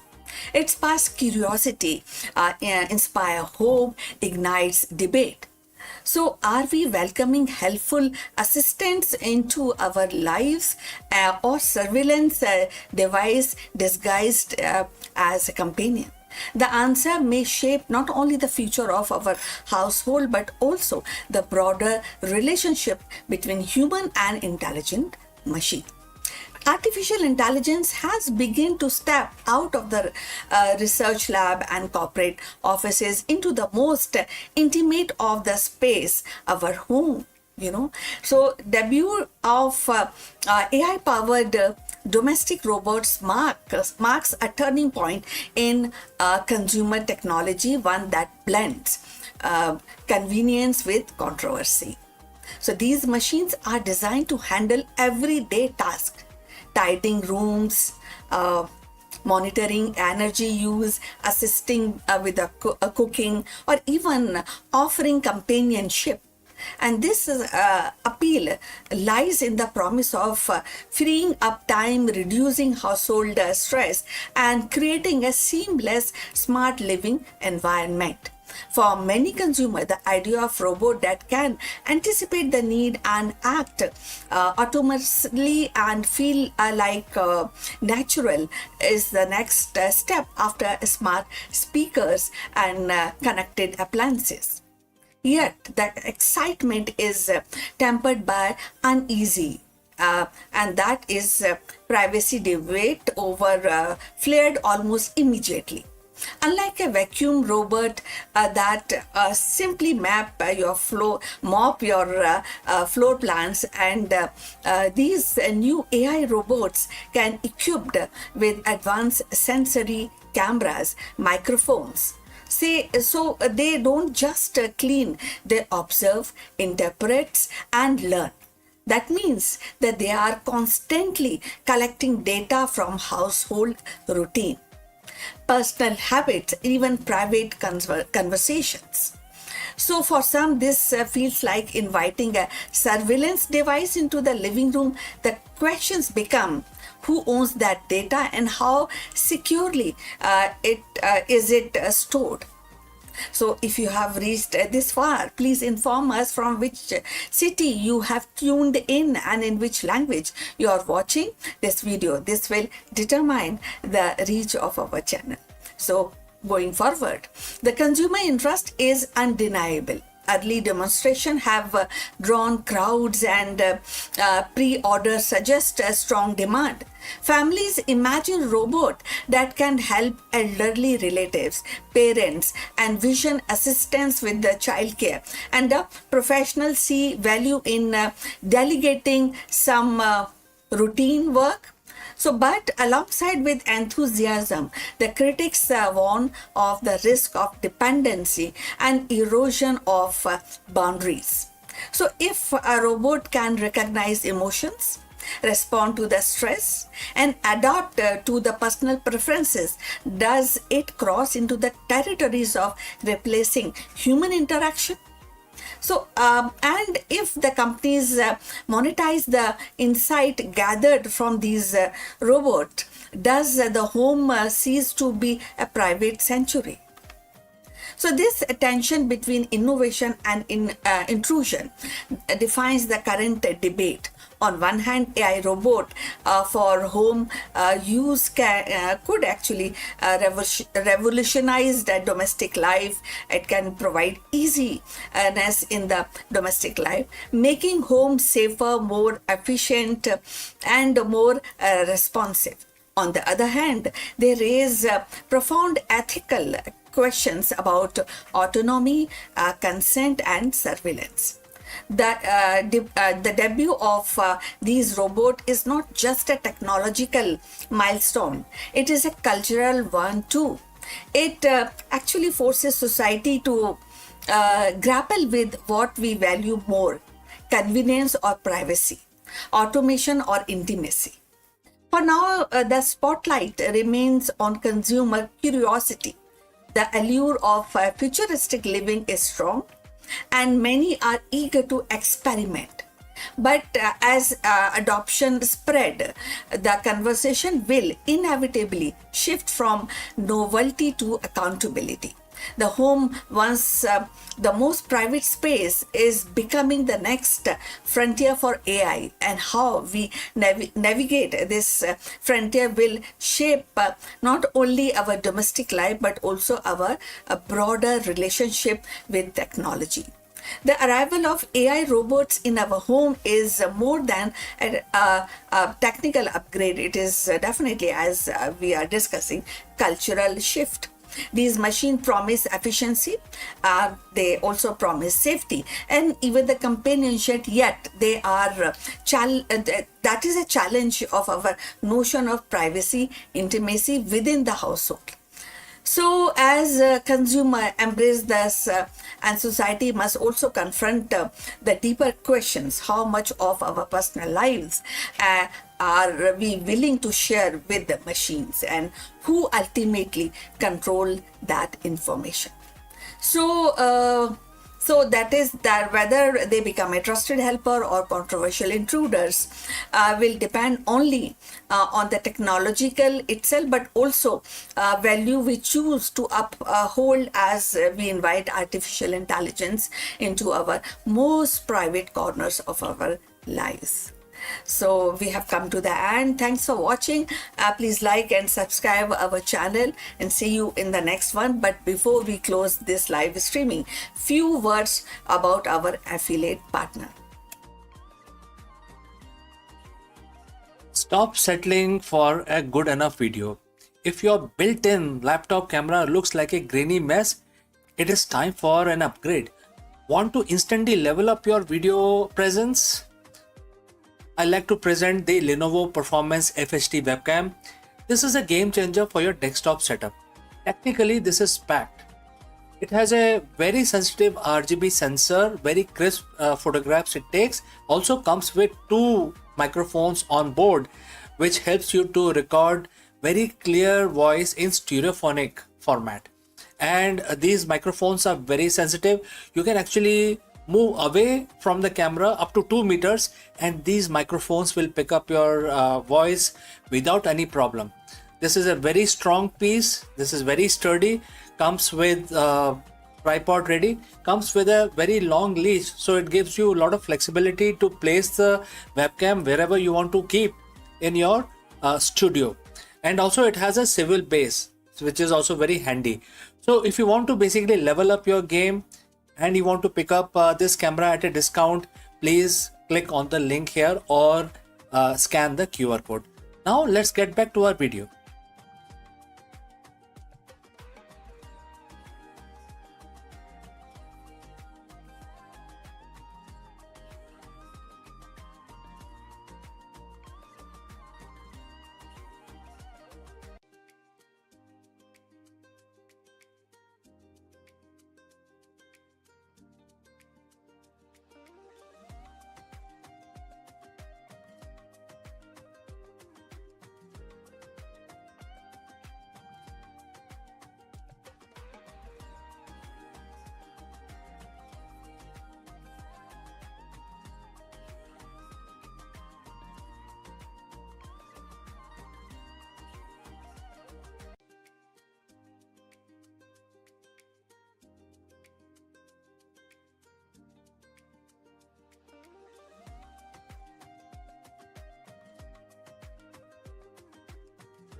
the vast expanse of India's mythological and spiritual heritage, Jamadagni emerges as a figure who embodies both wisdom and strength.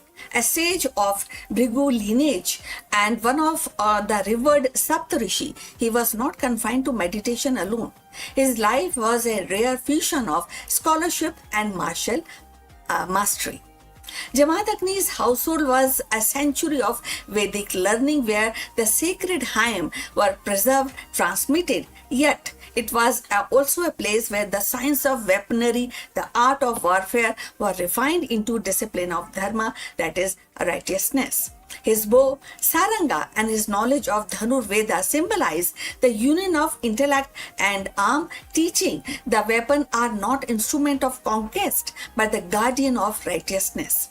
Jamadagni's life was not merely about personal achievement, it was about shaping the legacy that would endure through his son Parshuram, the warrior sage who carried forward his father's vision of dharma defended by strength.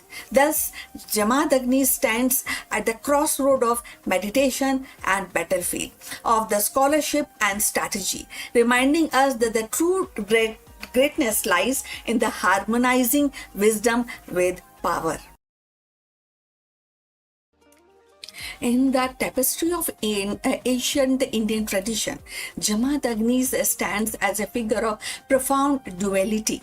At once a sage immersed in spiritual wisdom, and the other part he is the master of martial science. His life reflects the delicate balance between pursuit of knowledge and the necessity of defense, between the serenity of meditation and the discipline of warfare. Jamadagni's contribution to the science of weaponry and the art of warfare are legendary. As a descendant of great sage Bhrigu, he inherited not only the spiritual insight but also a deep understanding of martial techniques. Ancient texts describe him as a custodian of Dhanur Veda, a branch of knowledge that encompass the use of bow, arrow, and divine weapons. His bow, saranga, became the symbol of his mastery, later passed on to his son Parshuram, who wielded it into a campaign against the Kshatriyas. Jamadagni's teaching emphasized discipline, precision, and the ethical use of force that is also applies on warfare. It was not just for the conquest, but for the protection of dharma, which is righteousness. In this way, he elevated martial science into a sacred art and inseparable from moral responsibility. The bow of dharma can be seen in the modern cybersecurity and AI governance. Our digital weapon, algorithms, data, and code must be aimed at protecting truth, justice, and not the exploitation. The legacy reminds us that the technology is powerful only when aligned with the ethical purpose.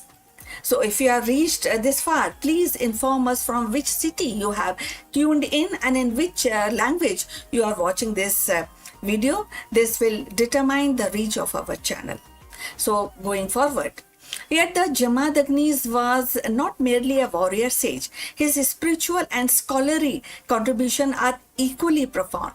As one of the world's revered Saptarishi, he played a vital role in preserving and transmitting the Vedic knowledge. His devotion to meditation, or spirituality made him a beacon of righteousness. His household became the center of learning. Legend recounts his ability to command nature itself, receiving boons from Surya, the sun god, and harnessing the divine cow, Kamadhenu, which symbolize abundance and substance. These stories reflect his stature as a sage who could bridge the material and the spiritual, guided by, and definitely that will help in guiding humanity towards balance. This was very important in the context of making the balance.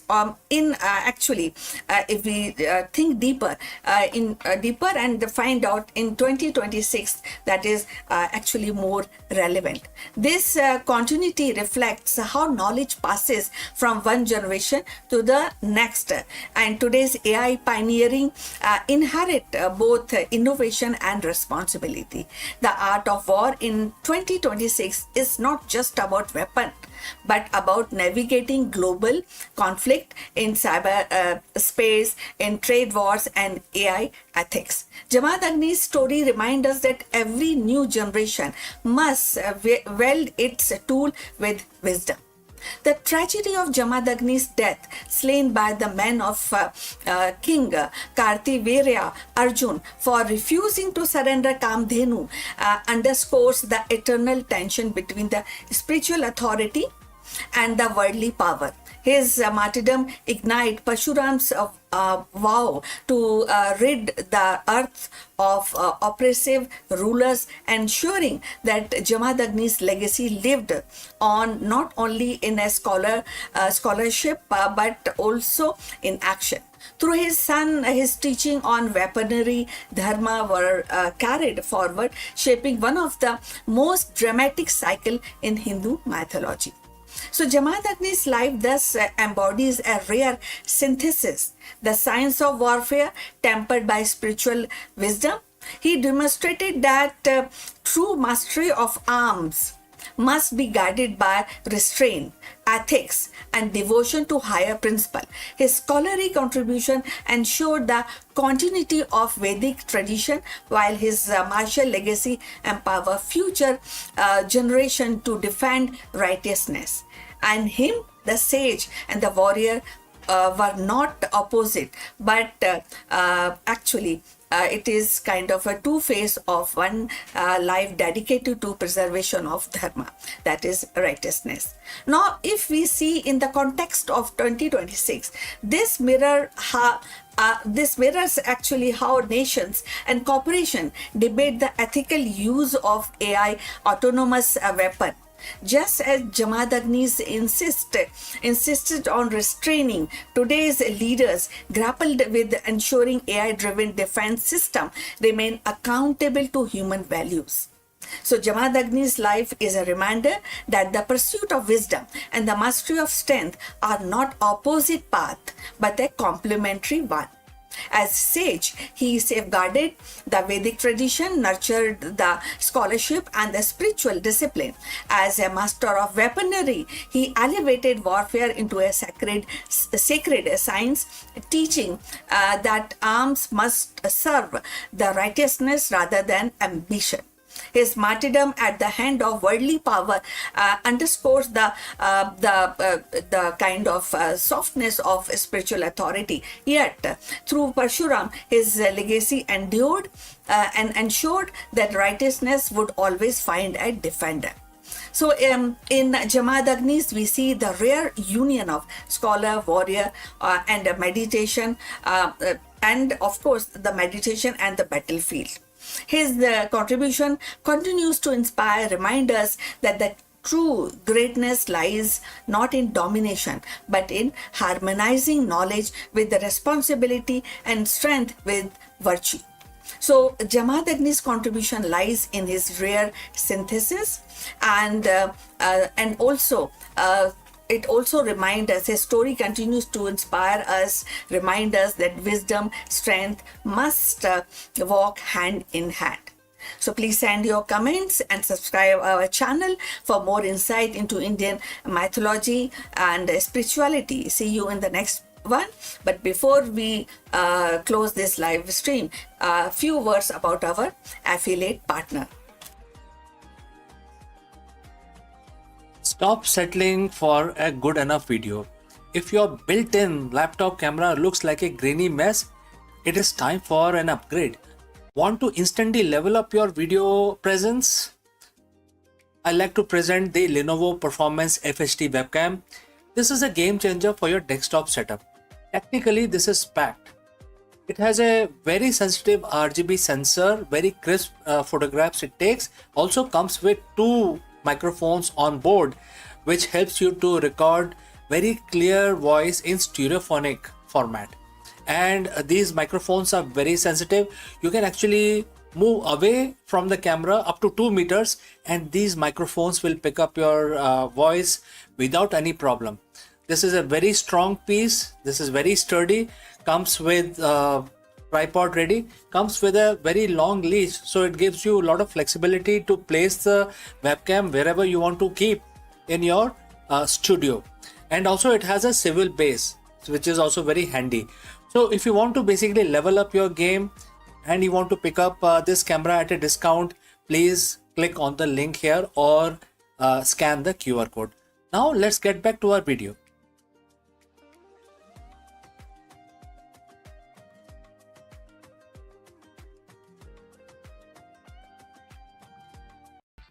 In a groundbreaking discovery, astronomers have captured a rare cosmic handshake. Two blazing quasars in the process of merging. Located billions of light years away, these luminous monsters are powered by supermassive black holes that are spiraling towards each other, destined to become a single, even more powerful and massive entity. What is going on here? Let us explore this further. Imagine looking at a single point of light in the night sky. A light so bright it outshines the entire galaxy of hundreds of billions of stars. Now imagine looking closer and realizing that the single point isn't one object, it's two. And they are rushing towards each other at millions of miles per hour. Astronomers have just confirmed one of the rarest sights in our universe, a pair of blazing quasars caught in the middle of chaotic, violent merger. This isn't just a pretty light show. It is a snapshot of the early universe, a time when the galaxies were still young and messy. Today we are going to peel back the layers of this discovery. We will talk about what is quasar actually is, how we found these two needle and haystack twins, and why this discovery might be a crystal ball looking into the future of our own Milky Way. So friends, if you have reached this far, please inform us from which city you have tuned in and in which language you are watching this video.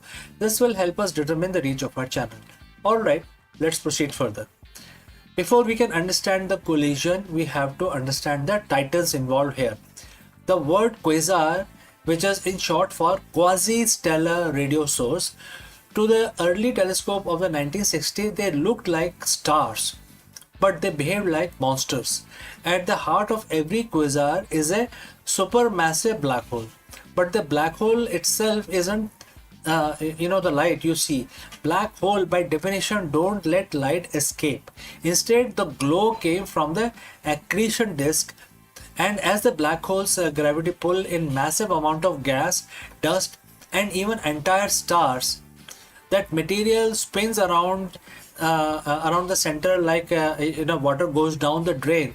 The friction and the gravity heat this material to millions of degrees, causing it to glow with more energy than thousands of galaxies combined. They are the ultimate cosmic lighthouses, visible from very edge of the observable universe. When we see a quasar, we are seeing a black hole that is feeding. Finding a single quasar is hard. Finding two that are merging is nearly impossible. Why? Because they are so far away that they are usually appear as single blurry dot. But recently, a team of astronomers using the Gaia Space Observatory noticed something strange. Gaia is designed to track the positions of stars with incredible precision. While looking at the known quasars, they noticed a jiggle. The light wasn't moving in space, but its intensity was flickering back and forth between 2 points, like a railroad crossing signal seen from a distance. To confirm their suspicions, they called in the big guns, the Hubble Space Telescope and the Gemini North Telescope in Hawaii. Hubble's sharp eyes revealed that this wasn't just a trick of light or gravitational lensing, where a closer galaxy acts as a magnifying glass. No, These were two distinct massive galaxies, each with its own feeding black holes at the center, physically bound by gravity. They are currently separated by only about 10,000 light years, which in cosmic terms is like two people standing on opposite sides of the living room. This specific pair of quasars is special because of when we are seeing them, because the light takes time to travel. Looking deep into space is like looking back in time. We are seeing these quasars as they were just 900 million years after the Big Bang. This puts them squarely in the epoch of reionization. This was the cosmic dawn, the era when the very first stars and galaxies were turning on and clearly, moving away from the cold, dark hydrogen fog that filled the early universe. Seeing two quasars merging this early tells us that supermassive black holes didn't just grow slowly over billions of years, they grew through violence. They grew by eating each other. This discovery helps scientists refine their simulations of how the universe evolved from a hot soup of particles into a structured web of galaxies that we see today. You might be wondering, that's 12 billion years ago. Why does it matter to us now? Well, the Great Cosmic Collision is a preview of our own destiny. Right now, our galaxy, the Milky Way, is on a collision course with our neighbor, the Andromeda Galaxy. In about 4 to 5 billion years, our two galaxies will begin the same dance these quasars are doing right now. Our own central black hole Sagittarius A star, which is currently quiet and not feeding, might wake up during the merger. And as from a gas from the Andromeda gets shoved into our galactical center, our black hole could ignite, turning a Milky Way into a blazing quasar for an distant alien astronomers to see. The two quasars we're talking about today have likely already finished their merger. In the now of the universe, they are probably one single gargantuan elliptical galaxy with one massive black hole at its core. We are just not catching the echoes of their ancient battle. It reminds us that the universe is not static place. It's a dynamic, evolving, and often violent masterpiece. Every time we find a pair like this, we add another piece to the puzzle of where we came from, where the cosmos is going, etc. So friends, thanks for joining in on this journey across space and time. If you want to keep exploring the wonders of the universe, make sure to hit the subscribe button. Until next time, please keep looking up. Before I part ways, a word from our affiliate partner. Stop settling for a good enough video. If your built-in laptop camera looks like a grainy mess, it is time for an upgrade. Want to instantly level up your video presence? I like to present the Lenovo Performance FHD webcam. This is a game changer for your desktop setup. Technically, this is packed.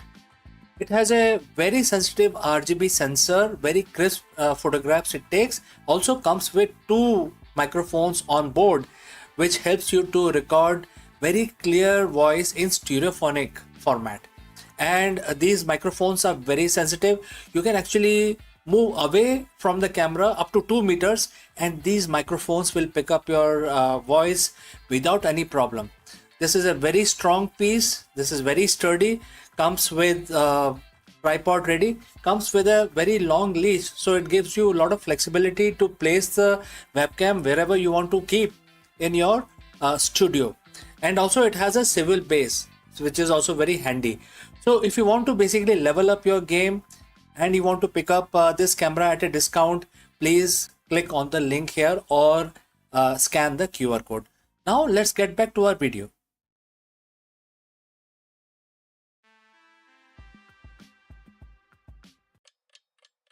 Hello friends, welcome and namaskaram. Let me ask you, is the era of the crude oil reaching its sunset? In a provocative new market analysis, Morgan Stanley has declared that the salt is the new oil, signaling a fundamental shift in the global energy landscape. In this episode of Akulmach, we decode the strategic move behind this bold prediction. We were moving beyond the traditional commodity talk to explore why sodium ion technology is poised to disrupt the battery market, why major institutions are pivoting their long term resources and strategy towards the humble salt mine. Let's go. For over a century, the global economy has been fueled by a single substance. It's dictated borders, fueled wars, built empires, and defined the 20th century. We call it black gold. But what if I told you that the most powerful financial minds at Morgan Stanley are looking at the future where that black gold is being challenged by something you probably have in your kitchen right now? Yes, you heard it correctly. It is salt. Morgan Stanley has dropped the bombshell prediction. Salt is the new oil. It sounds hyperbolic, almost ridiculous at first, but when you look at the supply chain, the battery technology, and the massive shift in the global energy strategy, it starts to make sense. So, friends, before we move forward, if you have reached so far, please inform us from which city you have tuned in. This will help us determine the reach of our channel. Now, let us continue with our discussion. We aren't just talking about table salt, we are talking about sodium ion revolution. Let's decode this strategy. Segment 1 is the limitation of the lithium age. To understand why Morgan Stanley is making this call, we have to look at our current bottleneck, which is lithium. The transition to electric vehicle and the massive energy storage grid has been built entirely on the lithium ion batteries. But there is a massive problem. Lithium is expensive, it's geopolitically concentrated, and it is notoriously difficult to mine and refine. We are effectively trading one scarce geopolitical sensitive resource, oil, for another, which is lithium. The market knows this. Investors are tired of the volatility. They are looking for an alternative, and that is abundant, cheap, and decentralized. Salt, especially sodium, is everywhere. Unlike lithium, which is concentrated in specific triangle region of the world, salt can be found in almost every country on earth. It's cheap to extract, easy to process, and it does not require the same toxic environment footprint that we see with deep pit lithium mining. Morgan Stanley is essentially betting on the democratization of energy storage. If you can build a battery using sodium, you don't need to rely on supply chain that currently controls the battery market.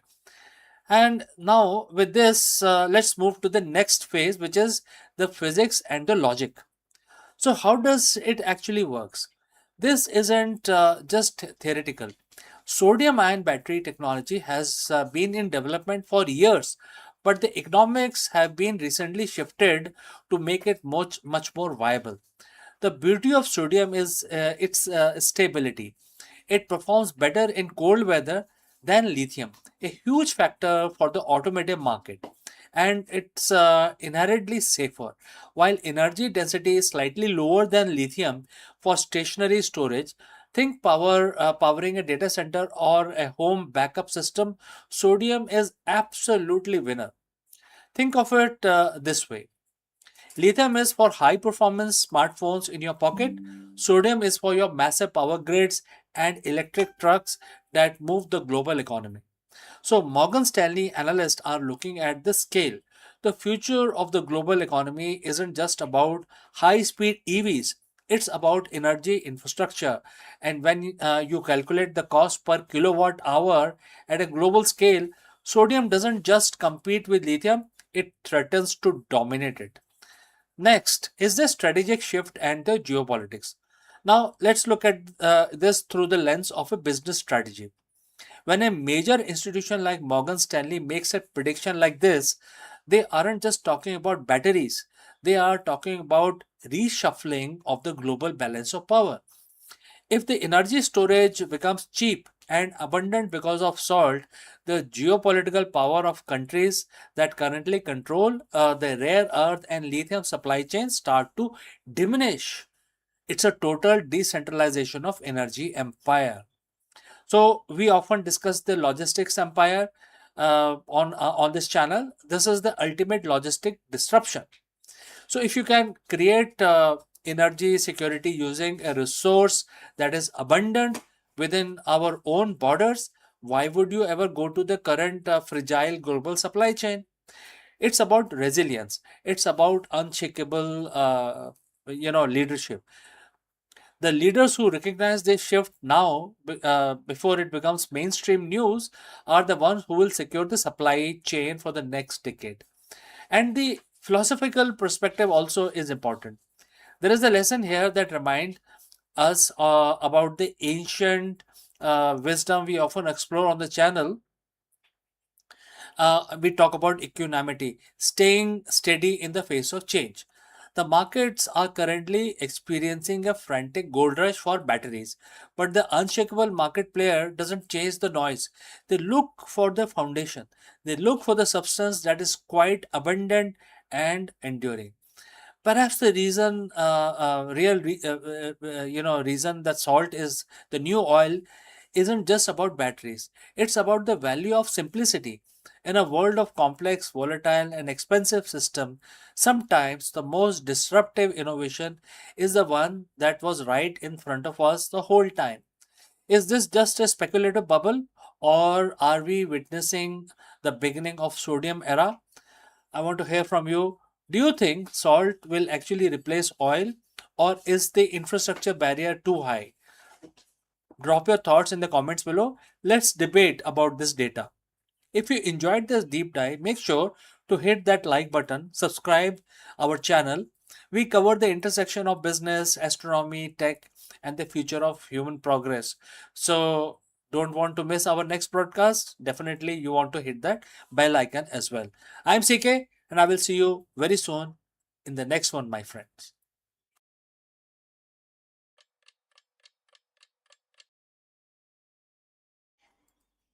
Hello दोस्तों, नमस्कार। आप सबका स्वागत है। आज तो बृहस्पतिवार है और आज तारीख क्या है?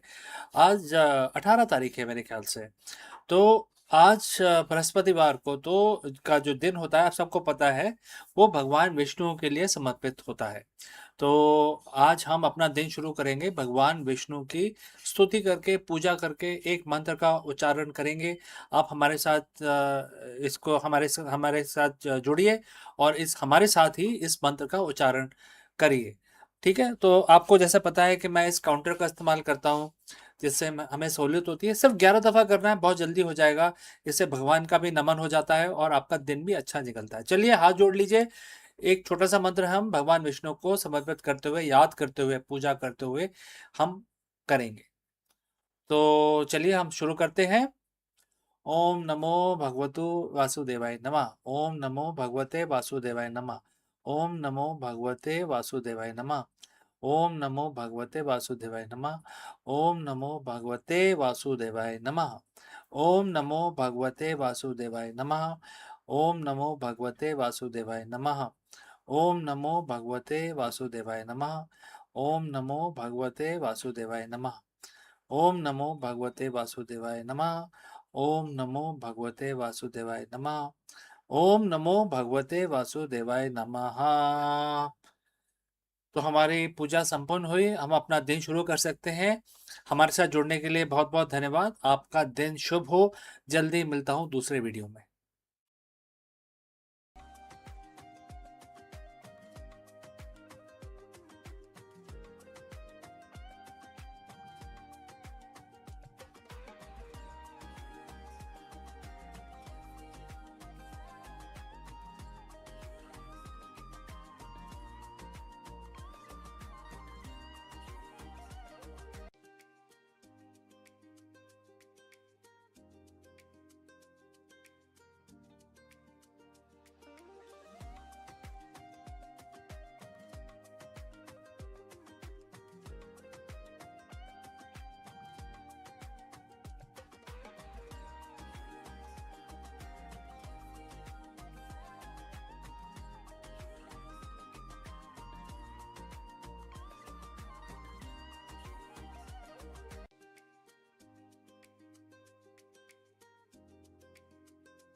Hello, friends. Can ancient wisdom solve the modern leadership crisis?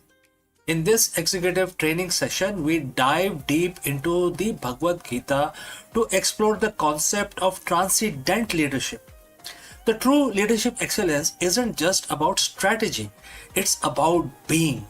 Learn how to cultivate the vision of equality, a state of equanimity where decisions are made free from personal bias, ego, and favoritism. By mastering the divine impartiality, C suite leaders can conquer the cycle of reactive management and establish a culture of trust, innovation, and sustainable success. Let us explore this further. In the modern C suite, we are taught to be decisive, we are taught to be analytical, but how often are we taught to be equal?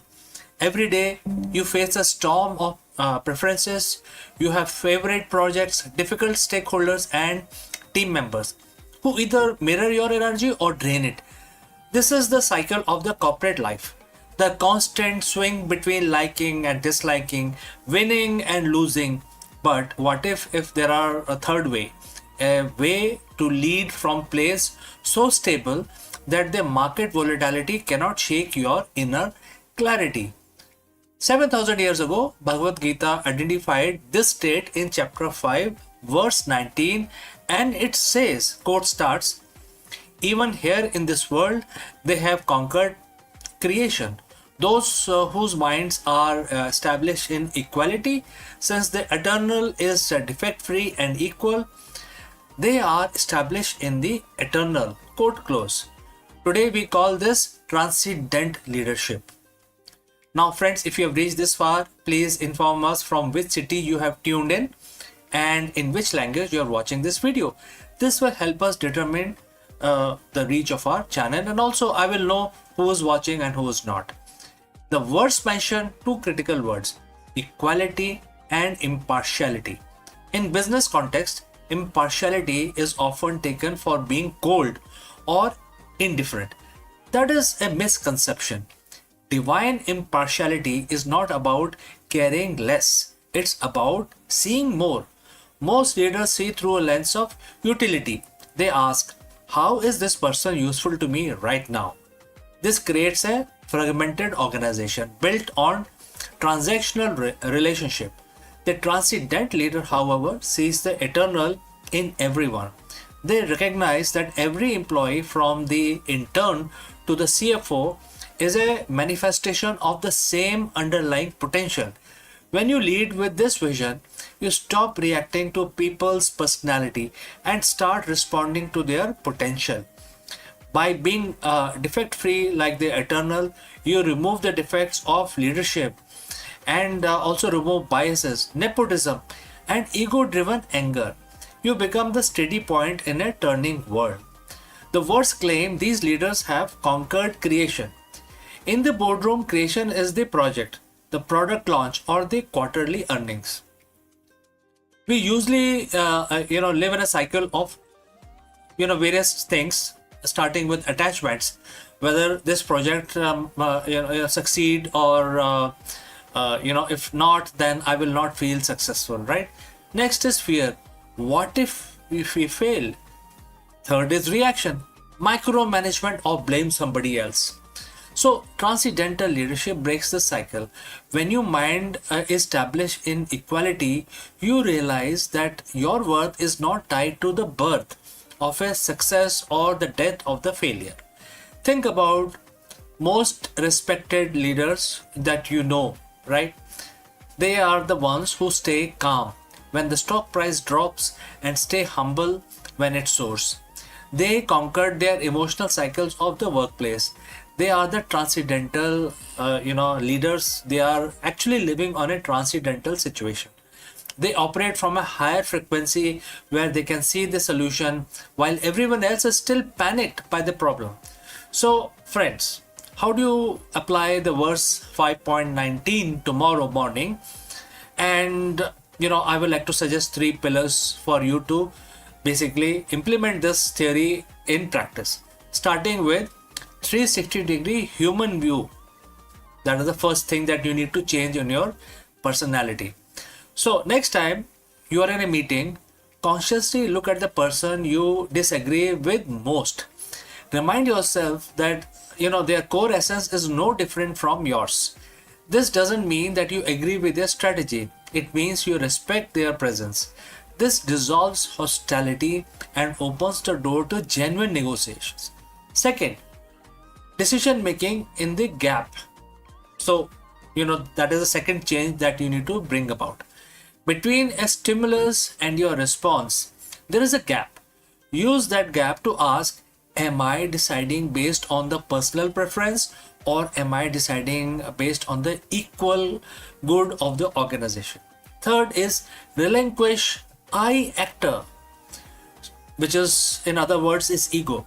So Bhagavad Gita teaches that the leader is not the sole cause of success. You are a channel. When you share the quality of the divine, you share the credit, you share the wisdom, you share the burden as well. Verse 19 concludes by saying that those who master this equality are established in the eternal. For a leader, this is the ultimate competitive advantage. It is the transcendental situation, a state of high performance peace. You aren't just managing a company, you are mastering yourself. When you lead with impartiality, you don't just build a better business, you build a legacy of wisdom.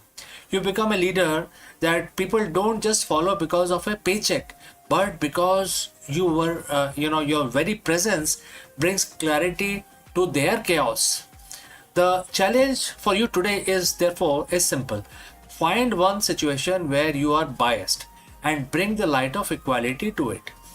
Conquer your inner world, and you will inevitably conquer your professional one as well.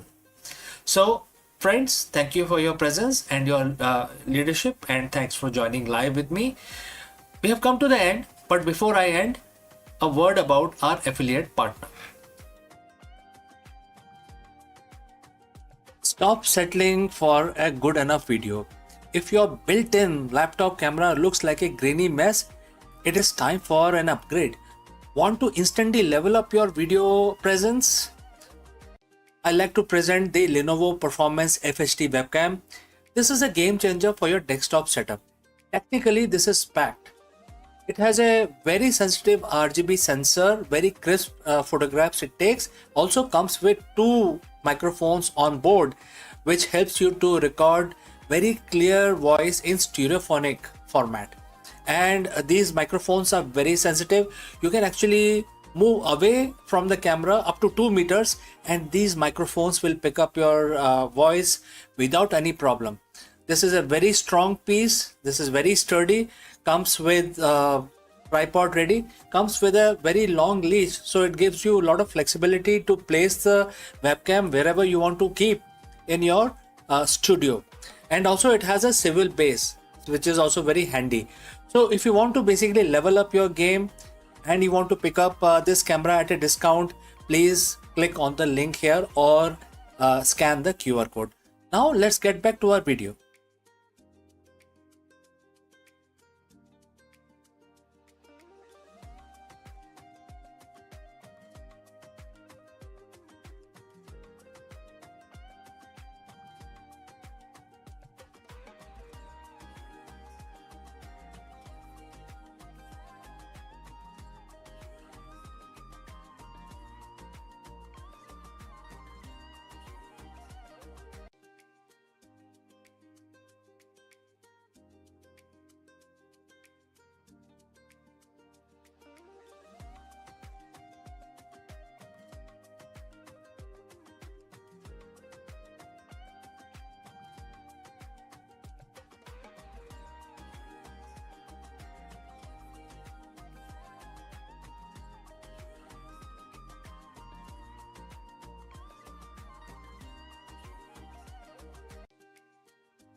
Friends, is the world on the brink of economic meltdown? In this video, we break down the explosive news as President Trump announces a staggering 50% tariff on Chinese imports. This massive escalation comes on the heel of the collapsed Islamabad Peace Summit, sending shockwaves through global market and intensifying the fear of all-out trade war once again. We dive deep into the geopolitical fallout, the failed negotiations in Pakistan, and what these new trade barriers mean for our wallet, the tech industry, and the future of international relations. Let's go. The diplomatic table has been flipped. What started as a high stake attempt at the global stabilization in Islamabad has ended in a spectacular public breakdown, and the response from White House, it's an economic earthquake. That President Trump has just officially announced a 50% tariff on nearly all Chinese imports. We aren't talking about a negotiating tactics or a minor adjustment anymore. This is the nuclear option of a trade policy. In the next 10 minutes, we are going to peel back the curtain on why the Islamabad Peace Summit failed so catastrophically, how these tariffs will ripple through your bank accounts, and why analysts are calling this the beginning of the most dangerous economic era since the Great Depression. So friends, buckle up. This trade war didn't just restart, it just went nuclear, it just went ballistic. So friends, if you have reached this far, please inform us from which city you have tuned in and in which language you are watching this video. This will help us determine the reach of our channel. Alright, let's continue our analysis. To understand the 50% hammer, we have to look at the wreckage of Islamabad Peace Summit. For weeks, the world watched Pakistan with bated breath. This was supposed to be a grand bargain, a moment where the US and Chinese finally found a middle ground on security, intellectual property, and regional influence. But the reports came out of the closed door session described a scene of total deadlock. Well, the sticking point is it wasn't just trade, it was the refusal to compromise on tech sovereignty and failed resolution of the maritime disputes as well. When the Chinese delegation walked out on the final day without a joint, when I say Chinese, it's basically the Iranian as well, because world knows that the Iran is completely backed by Chinese and Russian. Alright, so when they walked out on the final day without a joint statement, the peace summit became a press disaster. The Trump administrator and their philosophy has been, strength through leverage. Without a deal, the White House felt they had no choice but to maximize the pressure. The 50% tariff isn't just a tax, it's a direct retaliation of the perceived lack of cooperation in Islamabad. In economic terms, what we call is a decoupling accelerator. At 50%, it becomes mathematically impossible for many American companies to maintain their current supply chain in China. And if you're an American retailer, a 50% tax at the border wipe out an entire profit margin, and you are left only with two choices: pass the cost to the consumer, which is guys like you and me, or move your manufacturing elsewhere. Well, this is time consuming, it will take years. From semiconductors to the shoes on your feet, every single line item is about to get a Trump surcharge. This is a bold gamble that US economy is strong enough to absorb the shock, while the Chinese manufacturing sector buckles under the weight of lost business. The reaction from Wall Street has been instantaneous. We saw the Dow and the Nasdaq took triple-digit dives within minutes of the announcement. But the real chaos is happening in the shipping lanes. The logistics experts are warning of supply chain gridlock. Importers are scrambling to the front door shipment before the tariffs officially takes effect, leading to a massive bottleneck at the various coast, especially American coast. And we already know that the Strait of Hormuz is also blocked. And then there is a retaliation factor. China has already signaled that they won't take this lying down. In fact, yesterday their foreign ministry said that please stop interfering in our affairs. So we are looking at a potential export ban on rare earth mineral, the stuff needed to make electrical car batteries and smartphones. And if the US tax Chinese goods, then China cut off the raw material to make those goods elsewhere. We aren't just looking at the higher prices, we are looking at the scarcity. So is there anyone winning here? So in the short term, domestic manufacturers in the US might see a surge in demand as the foreign competition becomes too expensive. Countries like Vietnam, Mexico, and India are also positioning themselves to catch the overflow as companies flee the Chinese market. But for the average consumer, the winner column is looking pretty thin. Economists warn that this could be a reignite of the inflation, just as we thought we had it under control. If $1,000 iPhone suddenly costs $1,400 because of the trade levy, the consumer spending, the engine of the American economy, could stall. So let's discuss pros and cons. What are the pros? Reshoring of the jobs, increased leverage in future deals, reduced dependency on rival. And what are the cons? Higher inflation, stock market volatility, and strained relation with allies who are caught up in different crossfires across the world. So where do we go from here? The 50% tariff is more than just a policy. It's a line in the sand. It signals that the era of globalism at any cost is officially over. We are moving into a bipolar world where you are either in the Western trade bloc or you are not, or you're out basically. The big question remains, will China blink? Or will this trade war escalate into a full-blown economic Cold War that lasts for generations?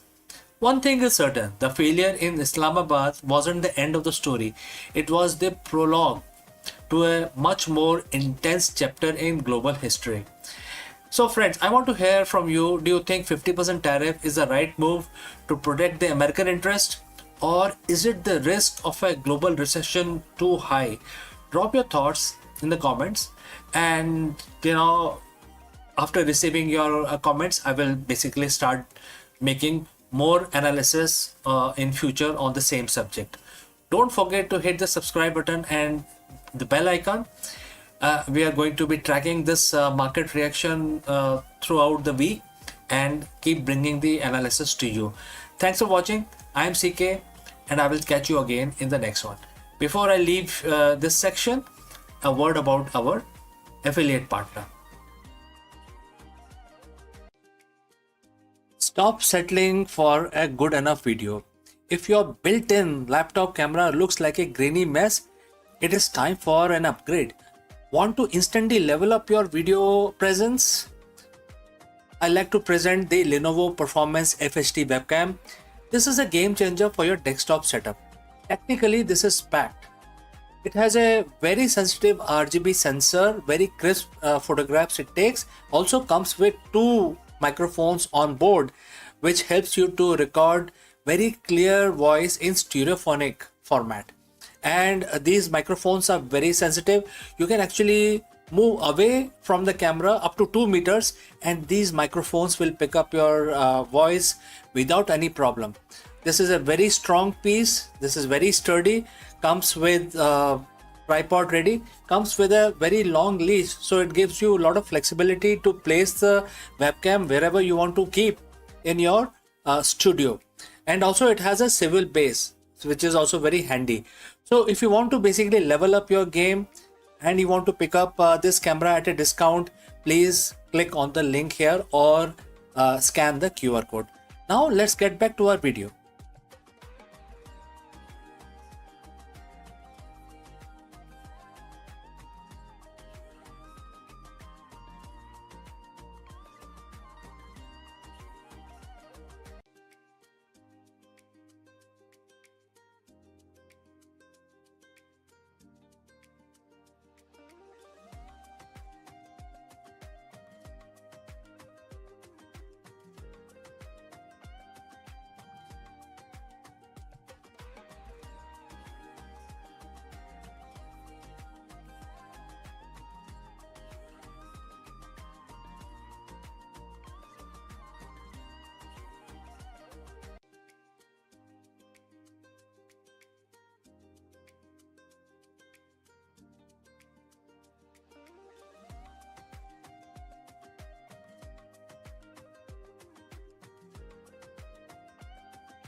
The biggest question today that we have to tackle is, why does everything exist at all? For decades, the physicists have been haunted by the antimatter mystery. The fact that the Big Bang should have produced equal amount of matter and antimatter, leading to total annihilation and an empty universe. But a groundbreaking theory suggests that answer lies in the exploding black holes. In this video, we dive deep into the world of primordial black holes, PBH, tiny high energy black holes formed seconds after the birth of the universe.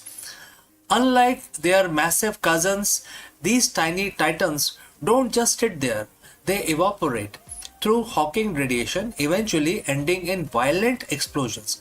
We will explore how these cosmic firecrackers may have tipped the scale, creating the slight excess of matter that allowed stars, planets, and humans to form. Let us explore this further.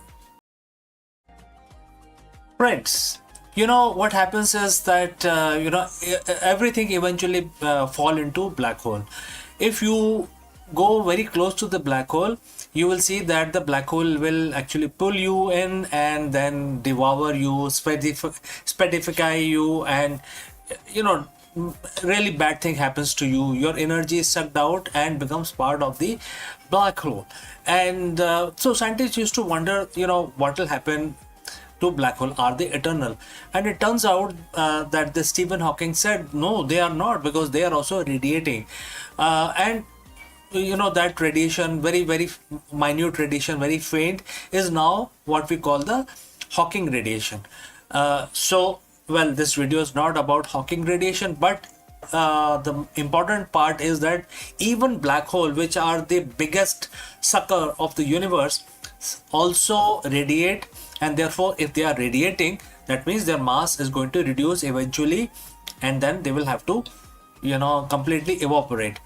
However, black holes don't go out simply evaporate. When they come to the minimum size that they can have, there is a internal pressure, or the pressure of the vacuum, because of which after crossing that threshold, they have the event horizon, but they also have a minimum size horizon.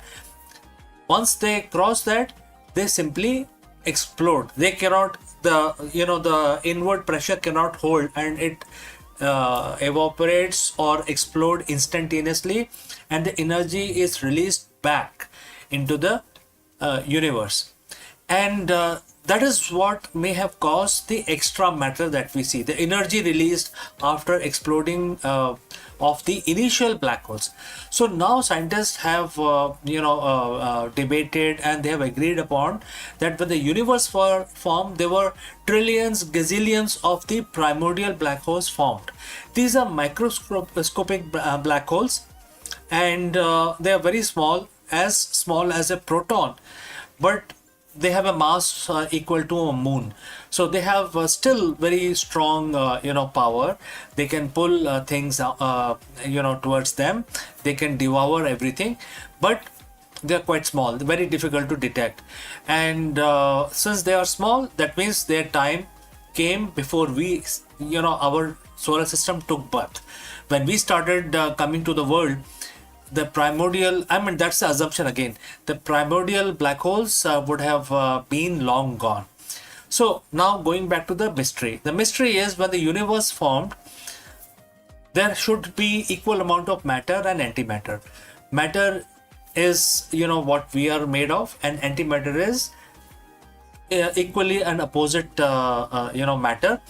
And when these two guys touch each other or come close to each other, they completely annihilate into a pure energy.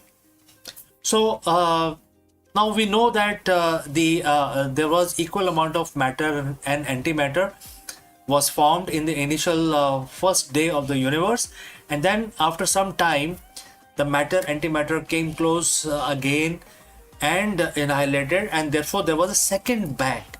And we now know that the second bang really happened, and then it was still in the very early stages of the universe formation.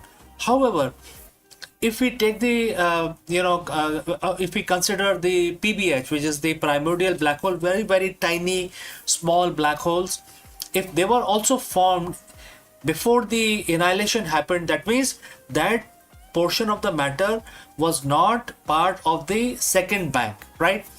That means the second bang happened, the matter and antimatter collided and exploded with releasing a lot of energy into the space. However, the PBH were out of this explosion, and they evaporated, releasing a lot of matter. And that is where the mystery of why we do not see antimatter in the space. Whatever we see today using our very advanced telescope, we don't see anything made of antimatter. We see everything made of electrons, protons, neutrons, atoms. All of this is matter, and we don't see. Although we can make antimatter in the laboratory, but it does not last because it's very difficult to hold the antimatter. It will mix with matter and annihilate in pure energy, and nothing is left. It's a matter antimatter explosion is the best explosion, best release of energy, because there are no byproducts out of that. Pure energy is released. So when we don't see antimatter in the universe naturally occurring, that gave rise to the mystery, and that is what we are discussing today. What happened to the antimatter and why we exist at all? I mean, when matter and antimatter were produced, and then the second bang happened, then from where this matter remained in the universe, of which we are all made of, all the stars in the heavens, all the planets, all the living beings are made of matter. So scientists are now saying that the PBH may be responsible, because PBH would have survived the second bang, and then later they evaporated, releasing the energy, which then condensed into matter. And there was no question of antimatter, that energy condensing into antimatter. And that is why, if this is true, well, it is very difficult to prove or disprove this, but if this is true, this explains why we exist, why the universe exists, why stars, why the physics exist, right? So this is something which I wanted to discuss in the universe section today. If you have any thoughts, any comments, please share those in the comment section below. Thanks for joining live, and I will catch you again in the next one.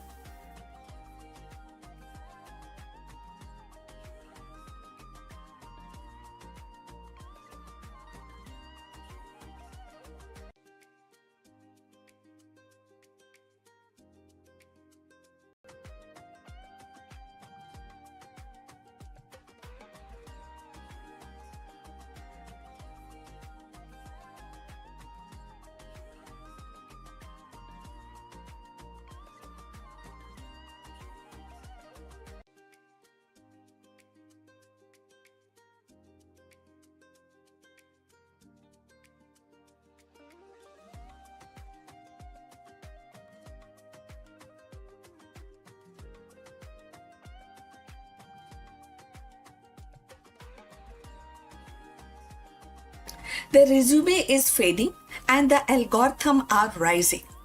Welcome to the new age of hiring.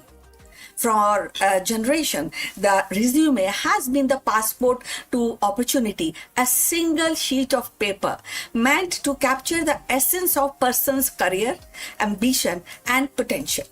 Recruiters relied on it as their compass, scanning from keywords, actually judging the experience and making the judgment further. And that shaped the lives and the companies alike.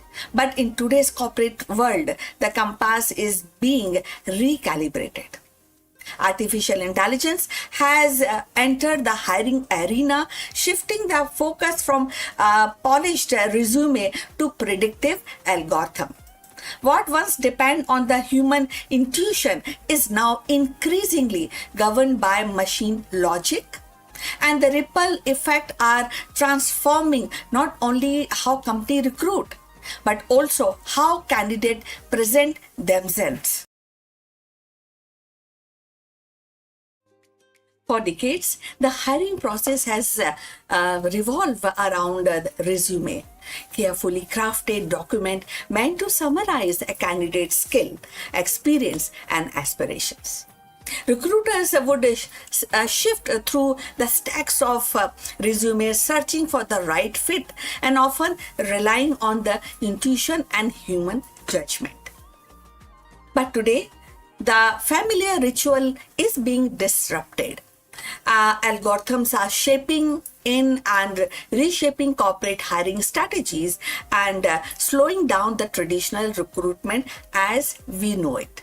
Artificial intelligence is no longer confined to futuristic speculation. It is embedded in the very fabric of talent acquisition.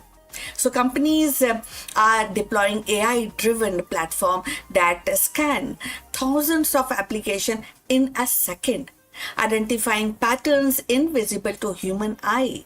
And instead of recruiters spending hours and judging the resumes and finding out the right candidate, machine learning models evaluated it very fast and very the behavioral clue and the skill is being judged by the machine. Competencies are judged by the machines, and the result is hiring process is more faster, more data driven, and at least in theory more objective. Yet this shift is not without tension. Traditional recruitments relied heavily on human interaction. The handshake at the interview, the nuances, reading of a candidate's personality, the gut feeling that someone might be a cultural fit. AI challenges this by reducing the process in qualifying metrics.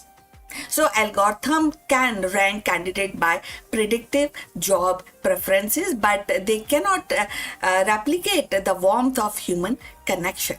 And this raises a profound question. Are we hiring people or are we hiring data points? So if you have reached this far, please inform us from which city you have tuned in and in which language you are watching this video. This will help us to determine the reach of our channel. So now going forward, when we are talking about resume and the algorithm shift in the job market, the corporates are embracing the AI because it promises efficiency. In industries where the talent demand is high, AI tool can cut hiring timelines dramatically, and they can also help reduce bias, at least when designed carefully by focusing on the skill rather than demographic markers. For example, AI can highlight the candidate from unconventional background who might otherwise be overlooked. So paradoxically, if the algorithm are actually trained on biased historical data, they risk perpetuating the very inequalities they are meant to solve. So the slowing of traditional recruitment is evident in diminishing role of resume themselves. So increasingly, the companies are actually finding this easy, and the companies are also asking candidates to demonstrate the skill through online assessment, coding challenges, and or sometimes gamified test. An AI system then evaluate these results often before a human recruiter even see the candidate's name. So the resume, once the centerpiece of hiring, is becoming a supportive document at the best. And this transformation also changes the role of recruiters. Instead of manually screening resume, recruiters are becoming interpreters of AI insight. This way, this is how the job market is evolving. Their job is shifting towards relationship building, employers branding, and ensuring that the human element is not lost in the set of algorithm. In this sense, AI is not eliminating recruiters, it is redefining their responsibilities. For job seekers, the implications are profound, very high. And I think you're also aware of this change in the market.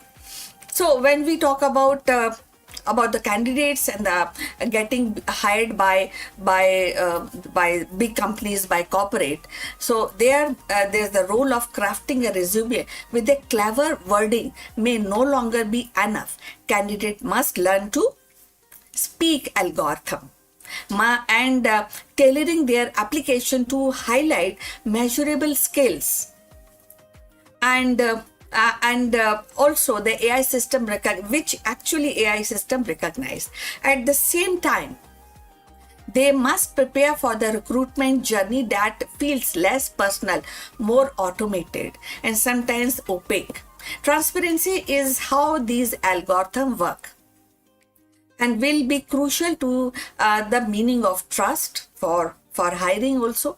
Ultimately, the rise of AI is hiring kind of a balance, a story of a balance, The efficiency and the scales are undeniable, definitely an advantage, but they must be they also weigh against the fairness sometimes. And maybe you can say more on empathy, or sometimes you may feel that they are less empathic. So the human judgment is not there that much, which was there earlier. The future of recruitment will likely to be hybrid. Algorithm handling the heavy lifting of the data analysis, and while the human provide the nuances, the context, and the compassion that machine cannot replicate. So when we say that algorithm over resume, we are not just describing a technological shift. We are witnessing a cultural transformation, and that is also at the same time how company define talent, how individual present themselves, and how society negotiate the line between human intuitions and machine precision. So the resume may not disappear entirely, but its reign as the king of hiring is definitely ending. In its place, the new era of emerging, one where the algorithm and the human must learn to collaborate in the delicate art of choosing what we get in the job, So in the end, the rise of AI in recruitment is not simply a technical actually shift or a technical upgrade. It is a cultural turning point. The resume, once the centerpiece of professional identity, is being overshadowed by algorithms that promise speed, scale, and sharper insight. Yet the human element remain irreplaceable. The company will need a strike, definitely a delicate balance, letting machine handle the data while the people preserve the empathy, the intuition, and nuances that define meaningful work in relationship. So as we move forward, the question is not whether algorithm will replace the resume, but how human and machine will collaborate to redefine the hiring means. So the future of recruitment will be less about polished documents and more about demonstrated skills, adaptability, and authenticity. And in that the future success will belong to the organization that embrace the technology without losing sight of humanity. So we have come to the end. Thanks for watching. Please like and subscribe our channel, and we'll see you in next one. Before we close this video, few words about our affiliate partner. Stop settling for a good enough video. If your built in laptop camera looks like a grainy mess, it is time for an upgrade. Want to instantly level up your video presence? I like to present the Lenovo Performance FHD webcam. This is a game changer for your desktop setup. Technically, this is packed. It has a very sensitive RGB sensor, very crisp photographs it takes. Also comes with two microphones on board, which helps you to record very clear voice in stereophonic format. And these microphones are very sensitive. You can actually move away from the camera up to 2 meters, and these microphones will pick up your voice without any problem. This is a very strong piece. This is very sturdy. Comes with tripod ready. Comes with a very long leash, so it gives you a lot of flexibility to place the webcam wherever you want to keep in your studio. And also it has a swivel base, which is also very handy. So if you want to basically level up your game and you want to pick up this camera at a discount, please click on the link here or scan the QR code. Now let's get back to our video.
In the dawn of Vedic age, when human curiosity first turned towards the stars and the mystery of fire, one sage stood at the crossroad of spirituality and science. So we are talking about Rishi Angira. He became a pioneer of knowledge system that shaped Indian knowledge system and the thought that stayed for millennia. Angiras looked at fire not merely as a ritual but as a very essence of energy, transformative, purifying and eternal. He listened to the sound not only as a chant but as a scientific medium, a carrier of wisdom across generation. He gazed the cosmos and saw order, symmetry and proportion, principle that would echo in maths and astronomy long after his time. And above all, he taught that the body, mind and universe were not separate realms, but a reflection of one harmonious whole. And in 2026, the contribution of Rishi Angira feels more relevant than ever because his teachings sit at the intersection of science, philosophy, and holistic living, exactly where the modern society is searching for balance. In the vast tapestry of India's spiritual and intellectual heritage, few figures stand out as bright as Rishi Angira.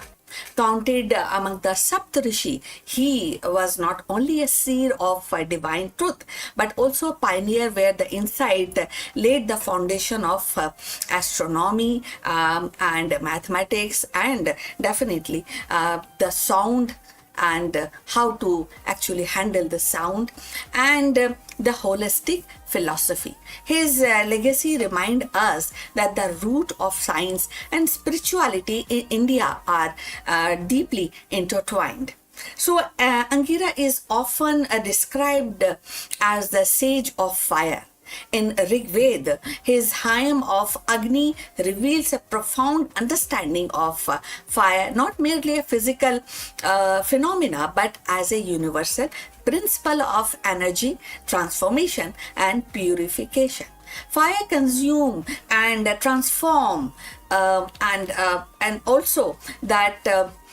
So it transform into kind of a energy, and it also into purifying, and in this whole process a renew idea that resonate with the modern science notion of energy conservation and thermodynamics. For Angira, the Agni or the fire was both a deity and a metaphor.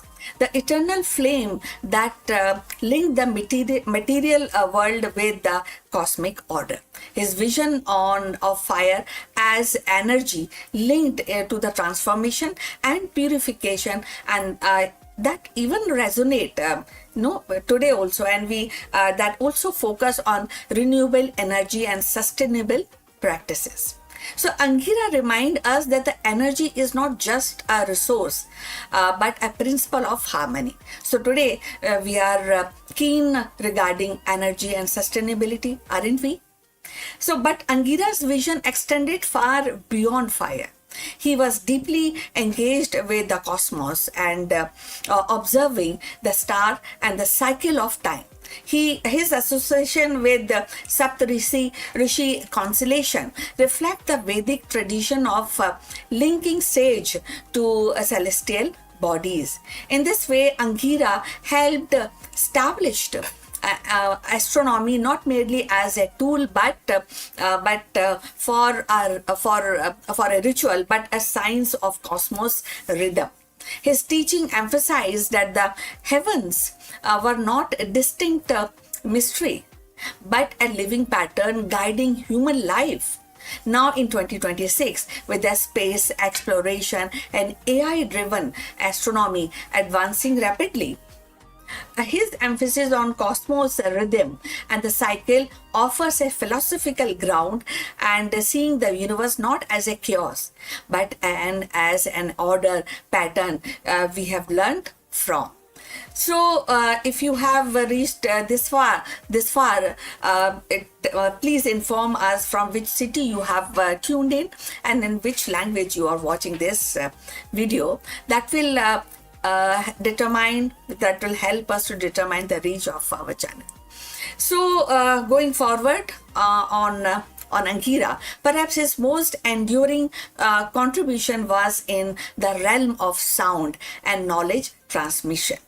So Angira recognized that the sound or shabd, that's what we call in Hindi, was and they are actually more vibration. It's more a vibration, and it has a scientific medium for preserving and transmitting the wisdom.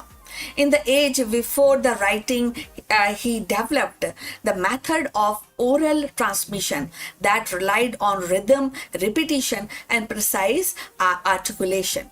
And this system ensured that the Veda could be memorized and passed down flawlessly across a generation. So, in a modern term, Angira pioneer into science of memory, science of sound, and blending linguistic and phonics and the pedagogy into one.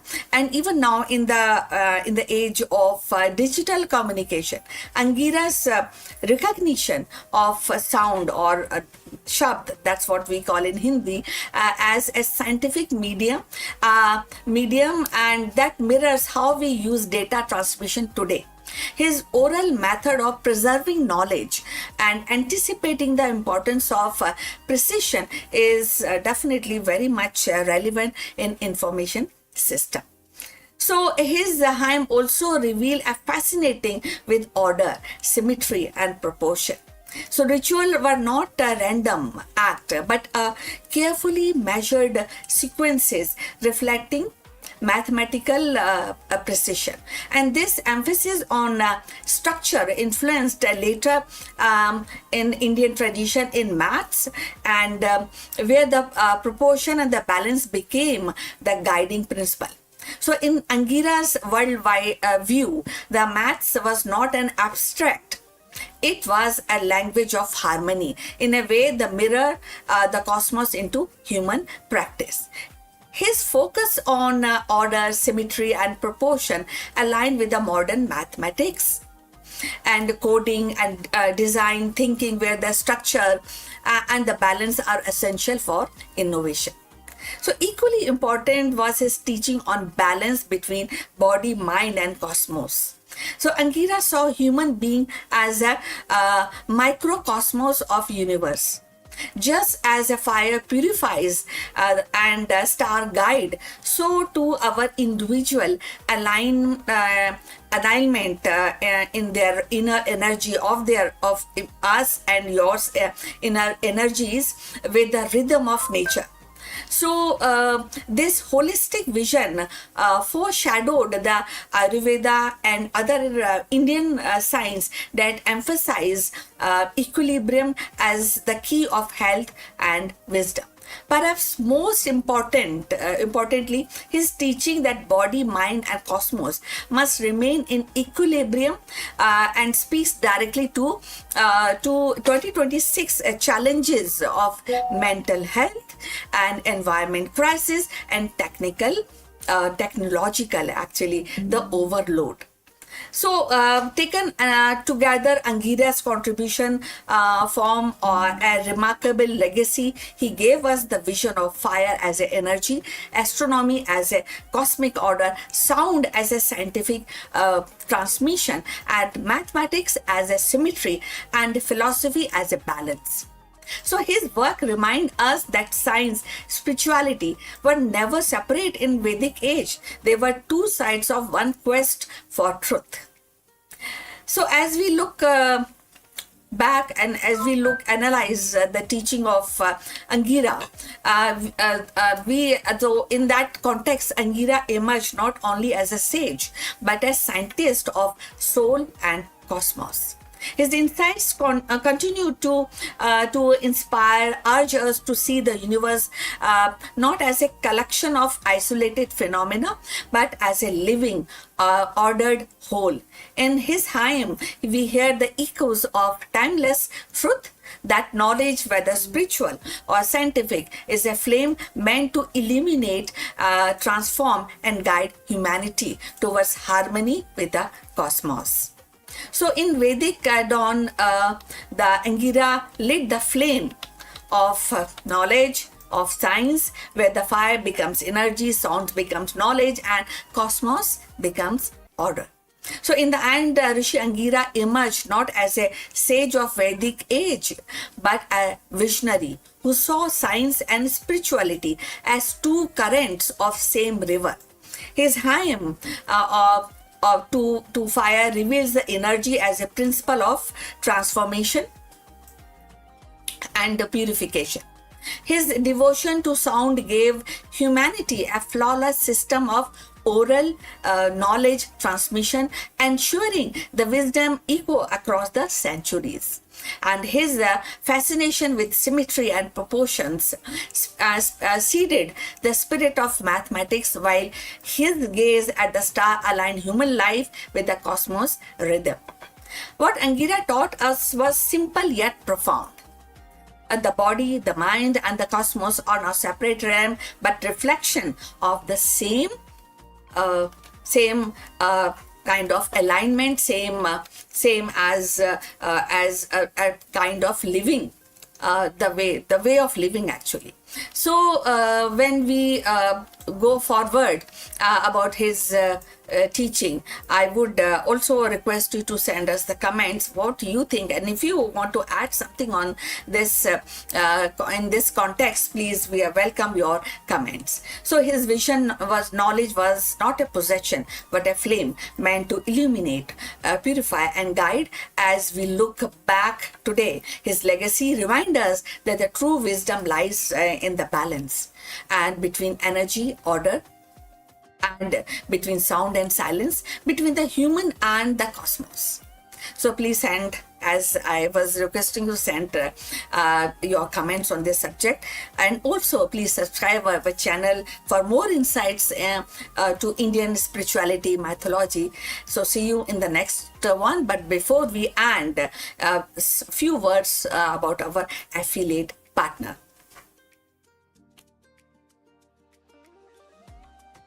Stop settling for a good enough video. If your built-in laptop camera looks like a grainy mess, it is time for an upgrade. Want to instantly level up your video presence? I like to present the Lenovo Performance FHD webcam. This is a game changer for your desktop setup. Technically, this is packed.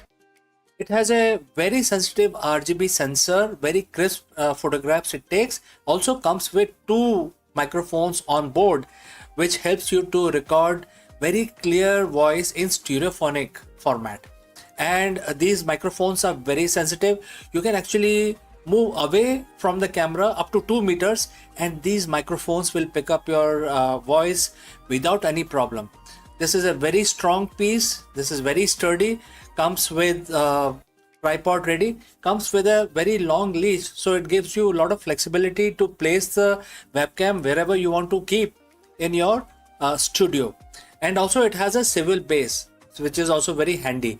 So if you want to basically level up your game and you want to pick up this camera at a discount, please click on the link here or scan the QR code. Now let's get back to our video.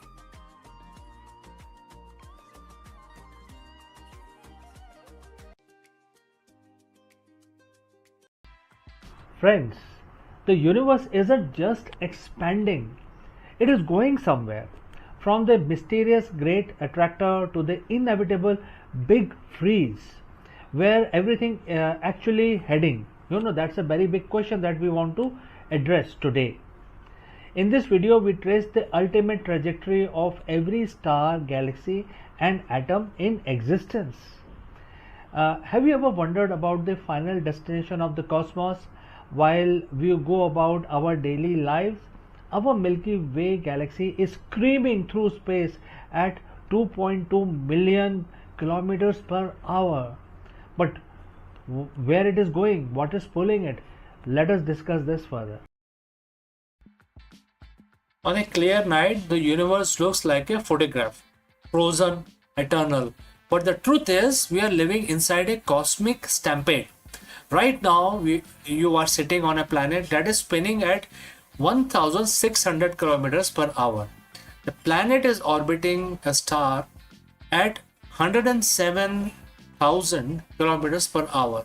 The star is dragging us around the center of the Milky Way at 800,000 kilometers per hour, but even the galaxy itself isn't sitting still. Our entire island universe is screaming through the void towards a destination we cannot see, and the overall speed at which we are moving right now is 2.2 million kilometers per hour. Everything, every star, every black hole, every atom is on a journey, but where is it actually going? Is there a finish line, Or is the universe just running away from itself? Today, we are tracing the ultimate trajectory of the cosmos from the great attractor to big freeze. We are looking at the final map of the existence itself. So, friends, if you have reached this far, please inform us from which city you have tuned in and in which language you are watching this video. This will help us determine the reach of our channel. Alright, let's proceed further. To understand where we are going, we have to look at our neighborhood. We live in a Lanakia supercluster, a massive web of 100,000 galaxies spanning 500 million light years. For decades, the astronomer noticed something strange. The Milky Way and our neighboring galaxies aren't just drifting, they are being pulled. We are moving towards a specific region of space hidden behind the zone of avoidance, an area obscured by our own galaxy's dust, and therefore we actually cannot see clearly what is where we are going and what is pulling our galaxies. We call this mystery the great attractor. It's the gravitational anomaly so massive it is warping the movement of the galaxies across hundreds of millions of light years. It's like cosmic drain, and we are the water circling it. But here is the twist: we will likely never arrive at that point. Why? Because while gravity is trying to pull us together, something else is trying to rip us apart. In the late 1990s, we discovered the universe isn't just expanding, it is accelerating. This is thanks to the dark energy, a mysterious force that makes up roughly about 68% of the universe. Think of it like this: gravity is the glue trying to hold the room together, but the dark energy is the floor constantly stretching in every direction. Because space is expanding faster than the speed of light at great distances, the great attractor is actually losing the tug of war. Eventually, the expansion will become so fast that even the pull of the Lanakia won't be enough to hold us into this particular group. We are entering an era of the great divorce. In few billion years, every galaxy outside our local group will disappear beyond the cosmic horizon. They will be moving away so fast that their light will never reach us again. We will be left in a lonely, dark neighborhood. So if we aren't hitting the great attractor, what is our immediate destination then in that case? So in about 4.5 billion years, our own galaxy has a date with destiny. The Andromeda galaxy is currently heading straight for us at 110 kilometers per second, very high speed. This isn't a crash, it's a dance. The two galaxies will pass through each other, their stars rarely colliding because the space is so empty. Gravity will eventually pull them back together, merging them into a single massive elliptical galaxy dubbed as Milkomeda. By the time this happens, our sun will have become a red giant, likely swallowing the Earth. The solar system as we know it will be done, but the atoms that made up our body will be part of the brand new giant star system. But where does the journey finally end? If the expansion continues forever, we reach the ultimate destination, the big freeze, also known as the heat death of the universe. As the space stretches, the gas needed to create stars become too thin. One by one, the light of the universe goes out. The stelliferous era ends, which is known for star formation, and therefore the stars will stop forming. And the degenerate era will begin. Only white dwarf, neutron stars, and black hole will remain.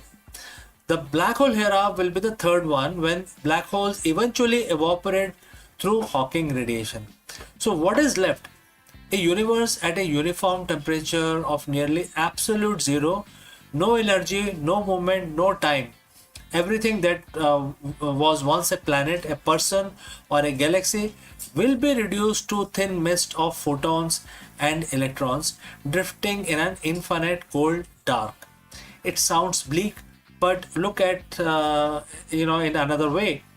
We are living in the golden age of the universe, a brief, brilliant window where the stars are close enough to see and the galaxies are close enough to touch. Everything is moving away, yes, but that makes the fact that we are here right now witnessing it, and all the more miraculous things are going to happen in the near future. We might not like where the universe is going, but we can only imagine what a view we have on the way there, right? So friends, thanks for watching, and if you want to keep exploring the edge of the cosmos, subscribe and join for the next journey. Until next time, before we wind up today's session, a word about our affiliate partner. Stop settling for a good enough video. If your built-in laptop camera looks like a grainy mess, it is time for an upgrade. Want to instantly level up your video presence? I like to present the Lenovo Performance FHD webcam. This is a game changer for your desktop setup. Technically, this is packed. It has a very sensitive RGB sensor, very crisp photographs it takes. Also comes with two microphones on board, which helps you to record very clear voice in stereophonic format. And these microphones are very sensitive. You can actually move away from the camera up to 2 meters, and these microphones will pick up your voice without any problem. This is a very strong piece. This is very sturdy. Comes with tripod ready. Comes with a very long leash, so it gives you a lot of flexibility to place the webcam wherever you want to keep in your studio. And also it has a swivel base, which is also very handy. So if you want to basically level up your game and you want to pick up this camera at a discount, please click on the link here or scan the QR code. Now let's get back to our video.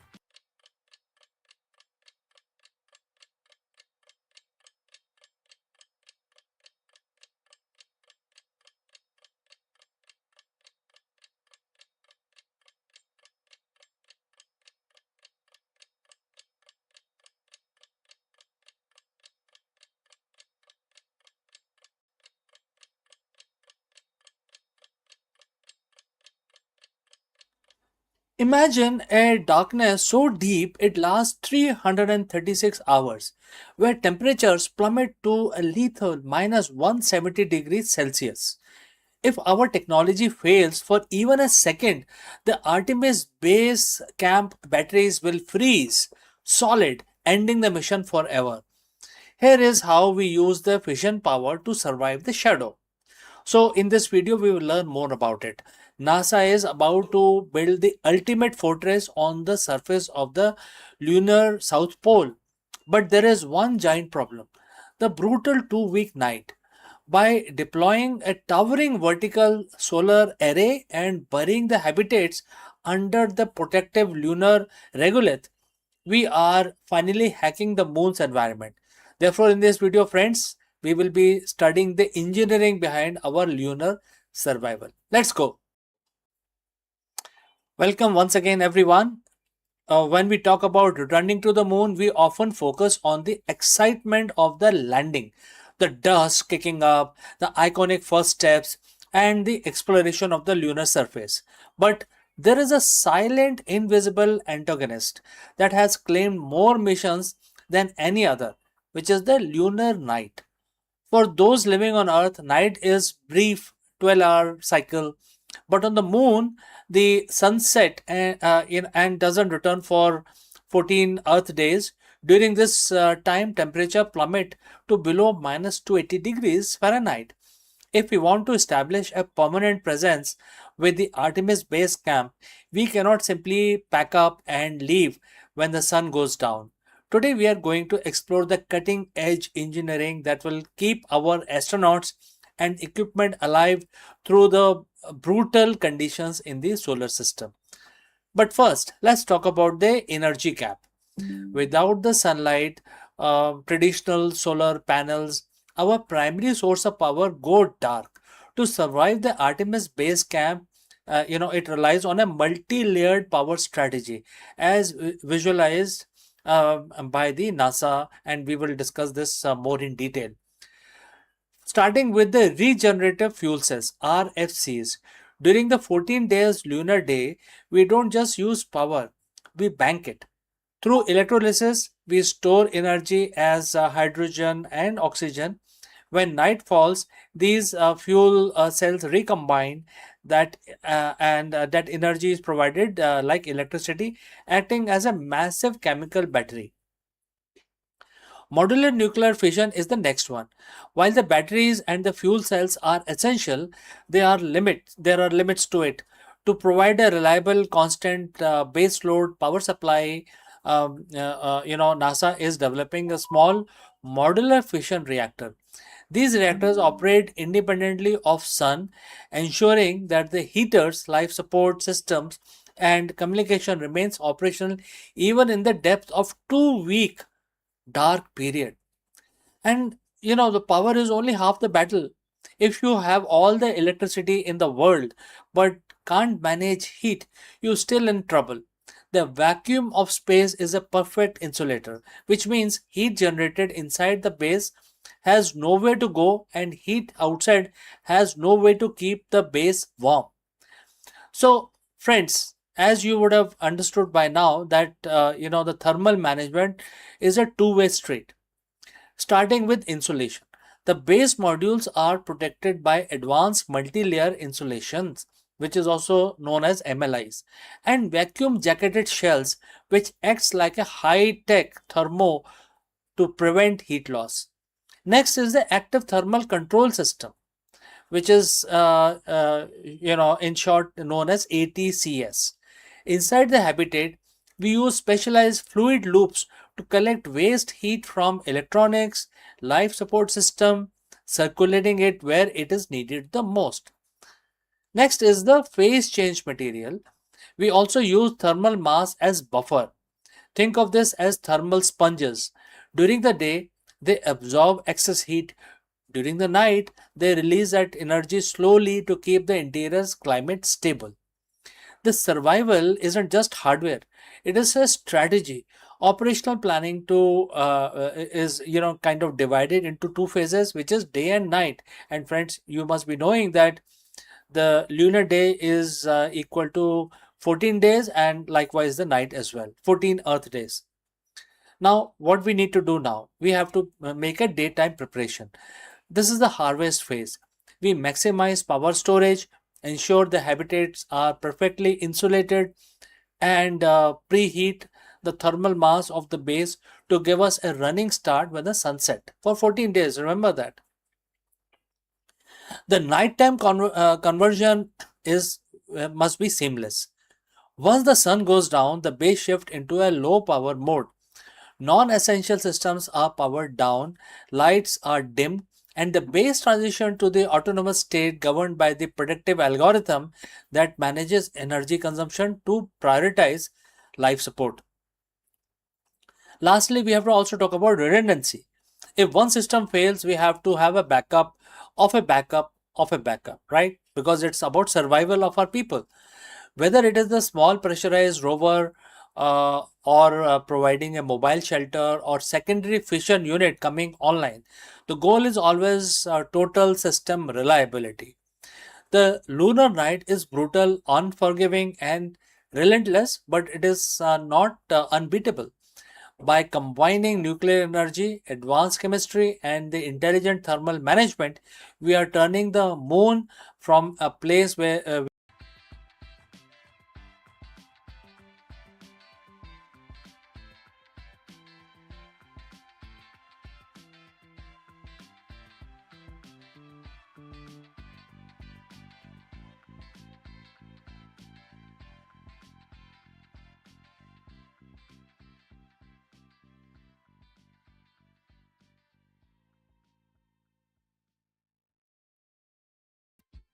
Hello, friends. We have a very profound and very deep question to address today, and that is there a part of you that survives beyond the physical world or physical realm? In this video, we dive deep into the profound wisdom offered by Bhagavad Gita and to explore the intersection of ancient Vedic philosophy, and the modern conceptual science. While our bodies changes from infancy to old age, our sense of I remains constant. We explore why the Gita defines Brahman as the supreme, the indestructible entity, and how this transcendental energy operates outside the laws of decay. Let's go. Friends, every 7 years, virtually every cell in our body, in your body, my body, get replaced. Your skin, your blood, even the lining on the stomach. It's all new. And if you look at the photo of yourself from 10 years ago, you are looking at a collection of atoms that are the most part no longer belonging to you. And yet you feel like the same person. When you say, I am hungry or I am tired, who is this I? Who is this I talking? Is it the meat suit that made of carbon and water, or is it the driver inside? Today we are going to explore one of the most profound scientific and the spiritual intersection in history. We are looking at the Bhagavad Gita, chapter 8, verse 3, to answer the ultimate question. That is, why are you not your body? So friends, if you have reached this far, please let us know from which city you have tuned in and in which language you are watching this video. This will help us determine the reach of our channel. Alright, let's proceed further. In the middle of the literal and the metaphorical battlefield, the warrior Arjun asks about the nature of existence. Bhagwan Krishna responds with a verse that serves as a theory of everything for the souls. And the verse says, the quote starts, Brahman is the supreme, indestructible and transcendental living entity. The material nature of living entity is called Atma. And karma is the fruitive action that result in the material body of a living being. Quote close. Let's break this down like a scientist would, right? Let's look at the word Brahman, which is, in other words, is supreme entity. In physics, we talk about the laws of conservation of energy. Energy cannot be created or destroyed. Bhagavad Gita calls this Brahman. It is the fundamental stuff of the universe, which is indestructible, and also this is an indestructible observer. Number 2 is the nature of self, which is Atma or your soul. This is your software. It is the inherent nature of the living entity that remains constant even when the hardware, which is your body, changes. Number 3 is the karma, which is the mechanism. This is the kinetic force. It is the action that bridges the gap between the spiritual and the material world. And if you are not your body, then what are you? In science, we often struggle with the hard problem of consciousness. We can map the brain, we can see the neurons firing, but we cannot find you in the gray matter. Think of your body like a mobile phone. The phone has a screen, a battery, and a circuit, but the signal, which is the data, the internet, the voice of on the other side, other end, doesn't live inside the wires. If you smash the phone, the signal doesn't die. It simply has no medium to manifest through. You're getting this point? I hope you're. Now, the Gita explains that Brahman is that the signal. It is a transcendental, meaning it exists on a frequency higher than the physical world. While the body is subject to entropy, which I hope you know is the second law of thermodynamics, where everything moves towards a disorder. The soul is described as the imperishable. It's a constant. Nothing can touch it. It is the only thing in the universe that doesn't rust or get destroyed. The verse says karma. Karma is the fruitive action that result in the material body. This is the revolutionary way to look at the biology. Usually we think our DNA is the sole architect of our lives, but Gita suggests a deeper layer. Karma is the work or the energy we generate through our desires and actions. Think of it as a cloud server. Your actions are thoughts, and your Atma, which is your nature, are uploaded to the cosmic cloud. When your current device, which is your body, wears out, the data that karma determines the specifications of your next device, basically. So based on karma, you will get into a new body. I think this is common sense, right? So because of the theory of reincarnation. Now, it suggests that the life isn't a random accident of chemistry. It is a precise energy driven transition. If you aren't a body having a spiritual experience, you are a spiritual energy field currently wearing a biological suit to interact with the physical world. Now, in chapter 8, there are later explains that this consciousness has the power to travel because it is not bound by the weight of the matter. It is actually non-local also. In quantum physics, we see entanglement where particle affects each other across the vast distances instantly. The Gita suggests that your consciousness is the ultimate quantum particle. At the moment of death, the indestructible living entity carries its superposition predetermined positions and its data to its next destination as easily as the wind carries a scent from its source. So this isn't just an ancient sermon or mysticism. It is a description of high energy state of being. You are an eternal entity currently localized in a physical point in time, but your nature, which is Atma, is limitless. So why does this matter? When you realize you're not your body, the fear of the end vanishes. You stop being the broken screen and start identifying as an indestructible signal. As chapter 8 and verse 3 remind us, you are the Brahman, you are the supreme, you are the transcendental, and you are indestructible. The body is just just a story your karma is currently telling you. So walk through the world today knowing that you aren't the container, you are the light inside it. Well, I would like to know your opinion, and thanks for watching, thanks for listening. If this deep dive into Gita and science resonate with you, hit the subscribe button and share this with someone who needs to remember their eternal nature. And I look forward to receiving your messages as well. Before I part ways, a word about our affiliate partner. Stop settling for a good enough video. If your built-in laptop camera looks like a grainy mess, it is time for an upgrade. Want to instantly level up your video presence? I like to present the Lenovo Performance FHD webcam. This is a game changer for your desktop setup. Technically, this is packed.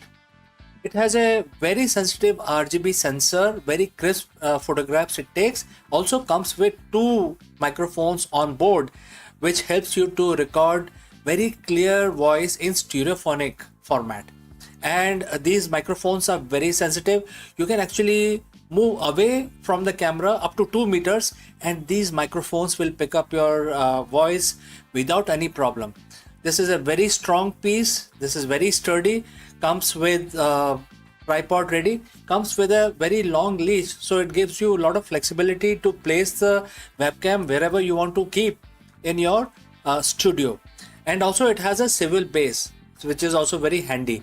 So if you want to basically level up your game and you want to pick up this camera at a discount, please click on the link here or scan the QR code. Now let's get back to our video.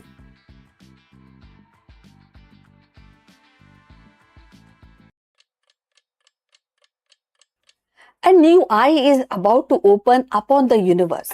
An eye so wide it will sweep the heavens like no telescope before. The Nancy Grace Roman Space Telescope is not just about any other machine. It is a cartographer of the cosmos poised to chart 1 lakh unseen world and the rogue wanderers that drift starless through the dark. With mirror that rivals Hubble and the field of view 100 times greater, Roman will transform the night sky into a living atlas. Each planet, a pin of possibility, each rogue world, a story untold. This is not merely a science, it is exploration on the scale that redefines imagination.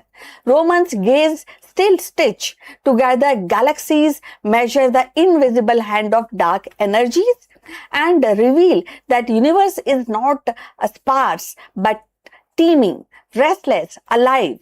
And its sweep, humanity will find not only few planets, but new questions, new frontiers, and perhaps new homes. So let's find out more.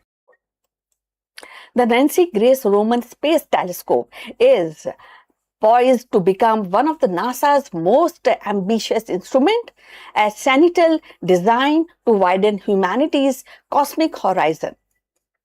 Unlike telescopes that focus narrowly on a distinct galaxies or nearby stars, Roman's mission is panoramic and to sweep the sky with unprecedented breadth and cataloging world that drift untethered planets and orbit sun far beyond our reach. This is a wide view which allows astronomers to detect up to 1 lakh new planets, a staggering expansion of known cosmic sensors. Among these will be rogue world, planets that wander the galaxies without a parent star, drifting like celestial nomads through the dark. Each discovery will not only add to the tally of the world but also deepens the mystery of planetary formation, migration, and survival in the vastness of space. Roma's design is marriage of precision and scale. Equipped with a 2.4-meter mirror comparable to Hubble's but paired with the advanced detector, it can capture image covering areas of sky 100 times larger than Hubble's field of view. This means the entire star field, galactical cluster, and planetary nurseries will be revealed in a detail and offering astronomers a tapestry of cosmic evolution. Beyond planet, Roman will probe the dark energies that accelerate the universe expansion, map our understanding of cosmic history. Yet its planetary catalog may prove the most transformative, a reminder that the universe is not sparse but teeming with the world, each potential stage of chemistry, climate, and perhaps even life. So if you have reached this far, please inform us from which city you have tuned in and in which language you are watching this video. That will help us to determine the reach of our channel. Now let's continue with our discussion. In essence, the Nancy Grace Roman telescope is not just a machine, it is a promise that night sky hold far more than we have yet imagined, and that with each sweep of its gaze, humanity will step closer to answering the timeless question. What is that? Are we alone? Or are we one among countless travelers in universe of the world? So Roman is more than a machine, it is a storyteller of cosmos. Each discovery will be verse in the grand narratives of creation, migration, and survival, that again reminding us that the universe is not a silent void but a living expanse teeming with the world. So its mission is both scientific and poetic. To measure the invisible force of dark energy, to map galaxies like constellations of history, and to show us that the night sky is richer than our imagination dares.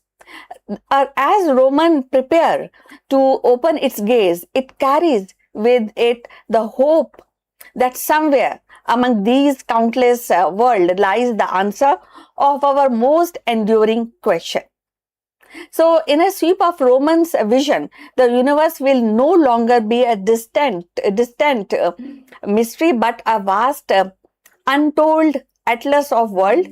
Each one a reminder that the cosmos is alive, infinite, and waiting to be known. So, we have come to the end of this uh, live streaming on this interesting topic. Thanks for watching, and please like and subscribe our channel, and I'll see you in the next one.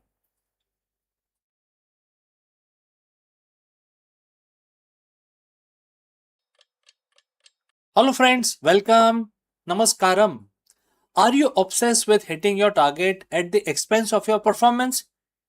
If yes, you have reached the right place because in this video, we explore a transformative management philosophy from Bhagavad Gita.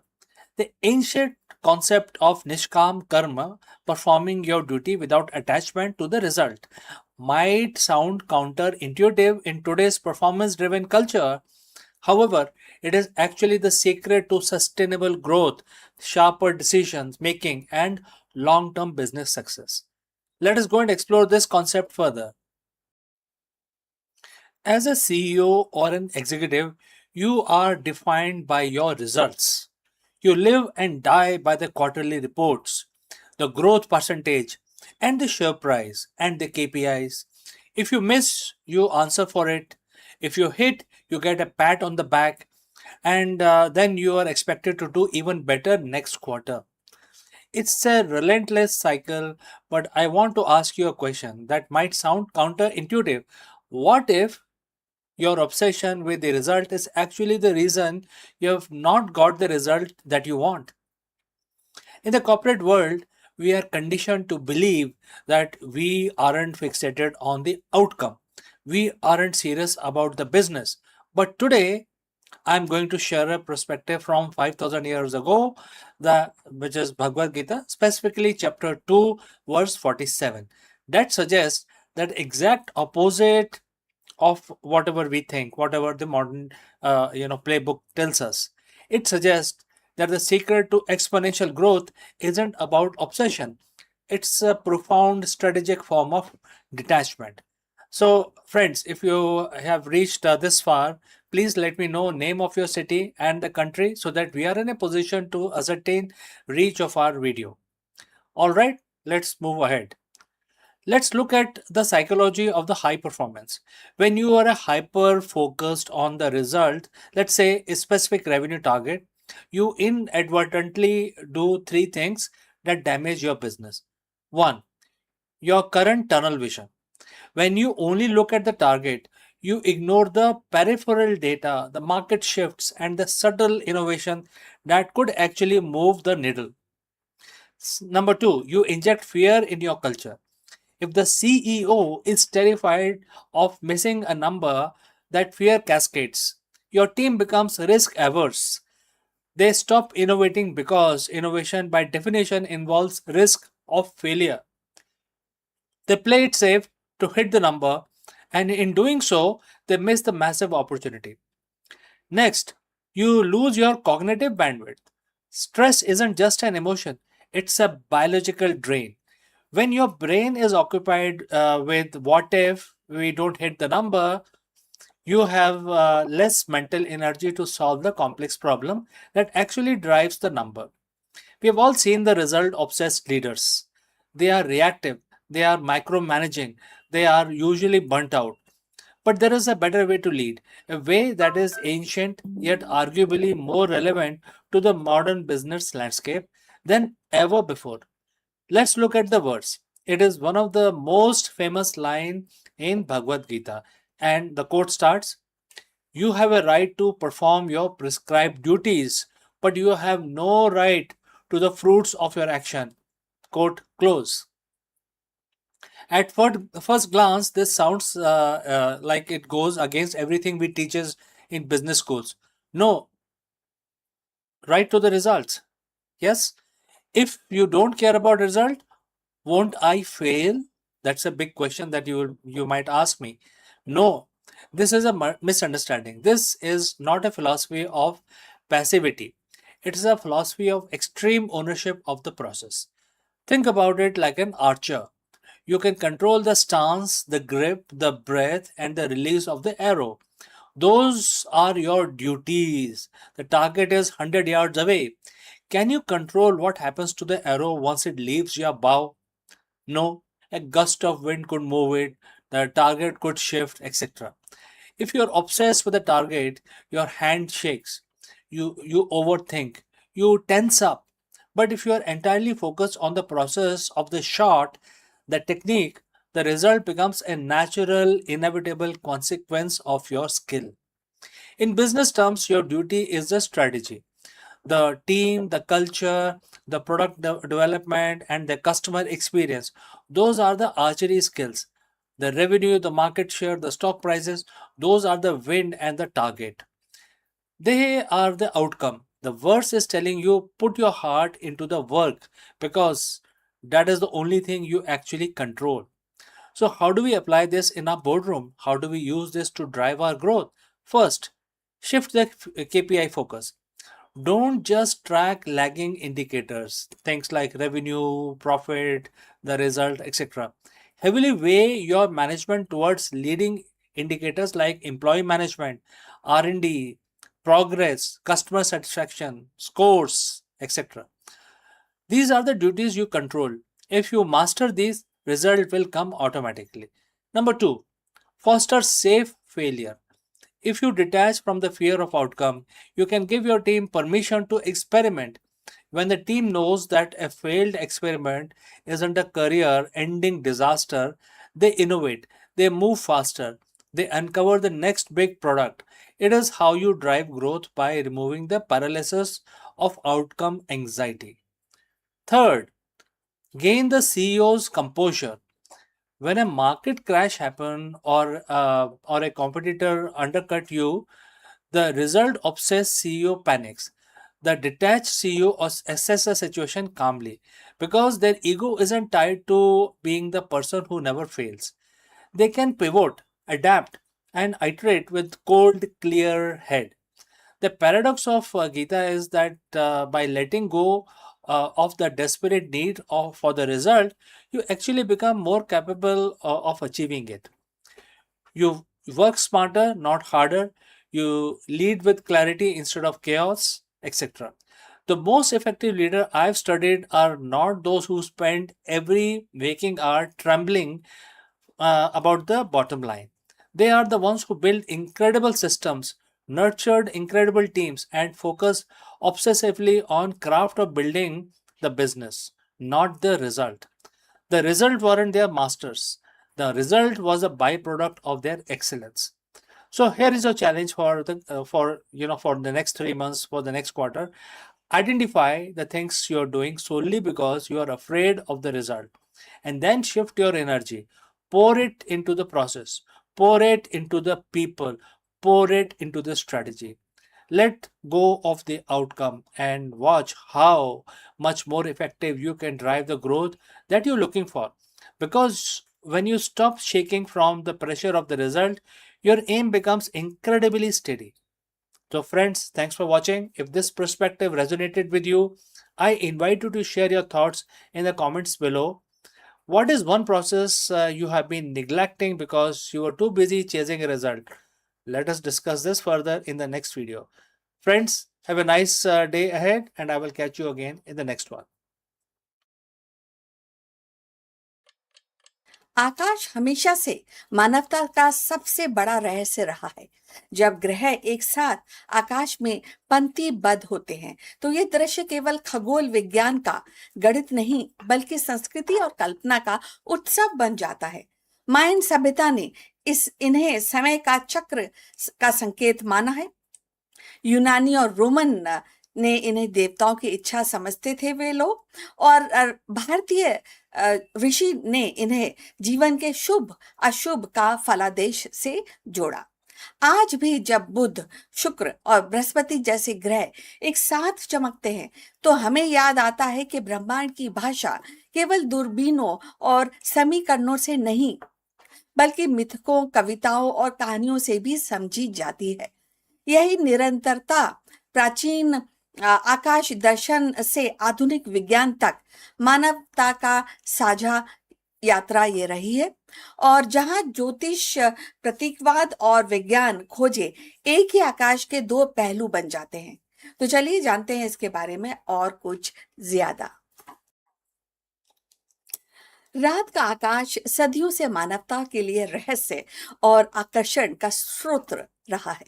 जब तीन ग्रह बुध, शुक्र और बृहस्पति एक साथ आकाश में सीधे से दिखाई देते हैं तो ये केवल खगोल विज्ञान का अद्भुत दृश्य नहीं होता, बल्कि संस्कृति, इतिहास और मानव कल्पना का भी उत्सव बन जाता है। बुध, शुक्र और बृहस्पति की ये ग्रह परेड का चर्चा करना बहुत महत्वपूर्ण है, क्योंकि यह केवल चमकदार आकाशीय दृश्य नहीं है, विज्ञान, संस्कृति और इतिहास का को सार्थक रूप से जोड़ता है। लगभग 12 जून 2026 को सूर्यास्त के बाद पश्चिम दिशा में ये देखे गए हैं और वहां आपको ये उज्जवल परेड, ग्रहों की परेड दिखाई देगी। और बुध, शुक्र और बृहस्पति शाम के आकाश में एक साथ इकट्ठे हुए थे।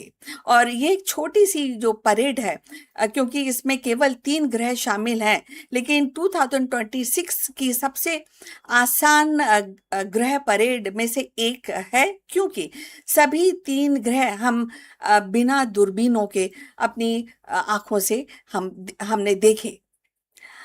एक स्थान से अपने स्थान से हम आकाश के इन 3 ग्रहों को जल्दी और आसानी से खोजने के लिए स्टार वॉक 2 जैसे ऐप का भी उपयोग कर सके थे। और बुध और सूर्य के सबसे निकट अपनी तेज गति से आकाश में चमकता है ये।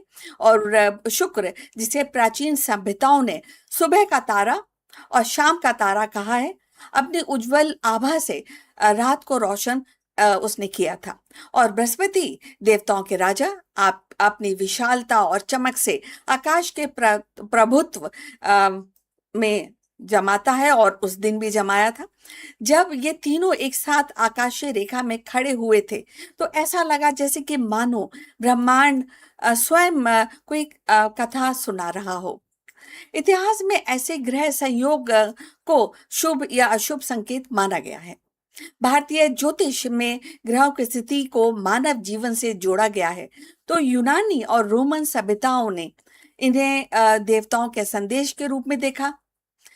आज विज्ञान हमें बताता है कि केवल ग्रहों की कक्षा का गणितीय परिणाम है, लेकिन परंतु इसका जो सांस्कृतिक महत्व है अब भी उतना ही गहरा है और उतना ही डीप है। इस परेड को देखना केवल वैज्ञानिक जिज्ञासा नहीं, बल्कि एक साझा अनुभव है। दुनिया भर के लोग एक ही समय पर आकाश की ओर देखते हैं और बहुत ही अचंभा से भर जाते हैं। ये हमें याद दिलाता है कि चाहे हमारी भाषाएं, हमारी संस्कृतियां और सीमाएं अलग हो, परंतु आकाश सबका है, एक साझा कैनवास जिस पर ब्रह्मांड अपनी कलाकारी करता रहता है।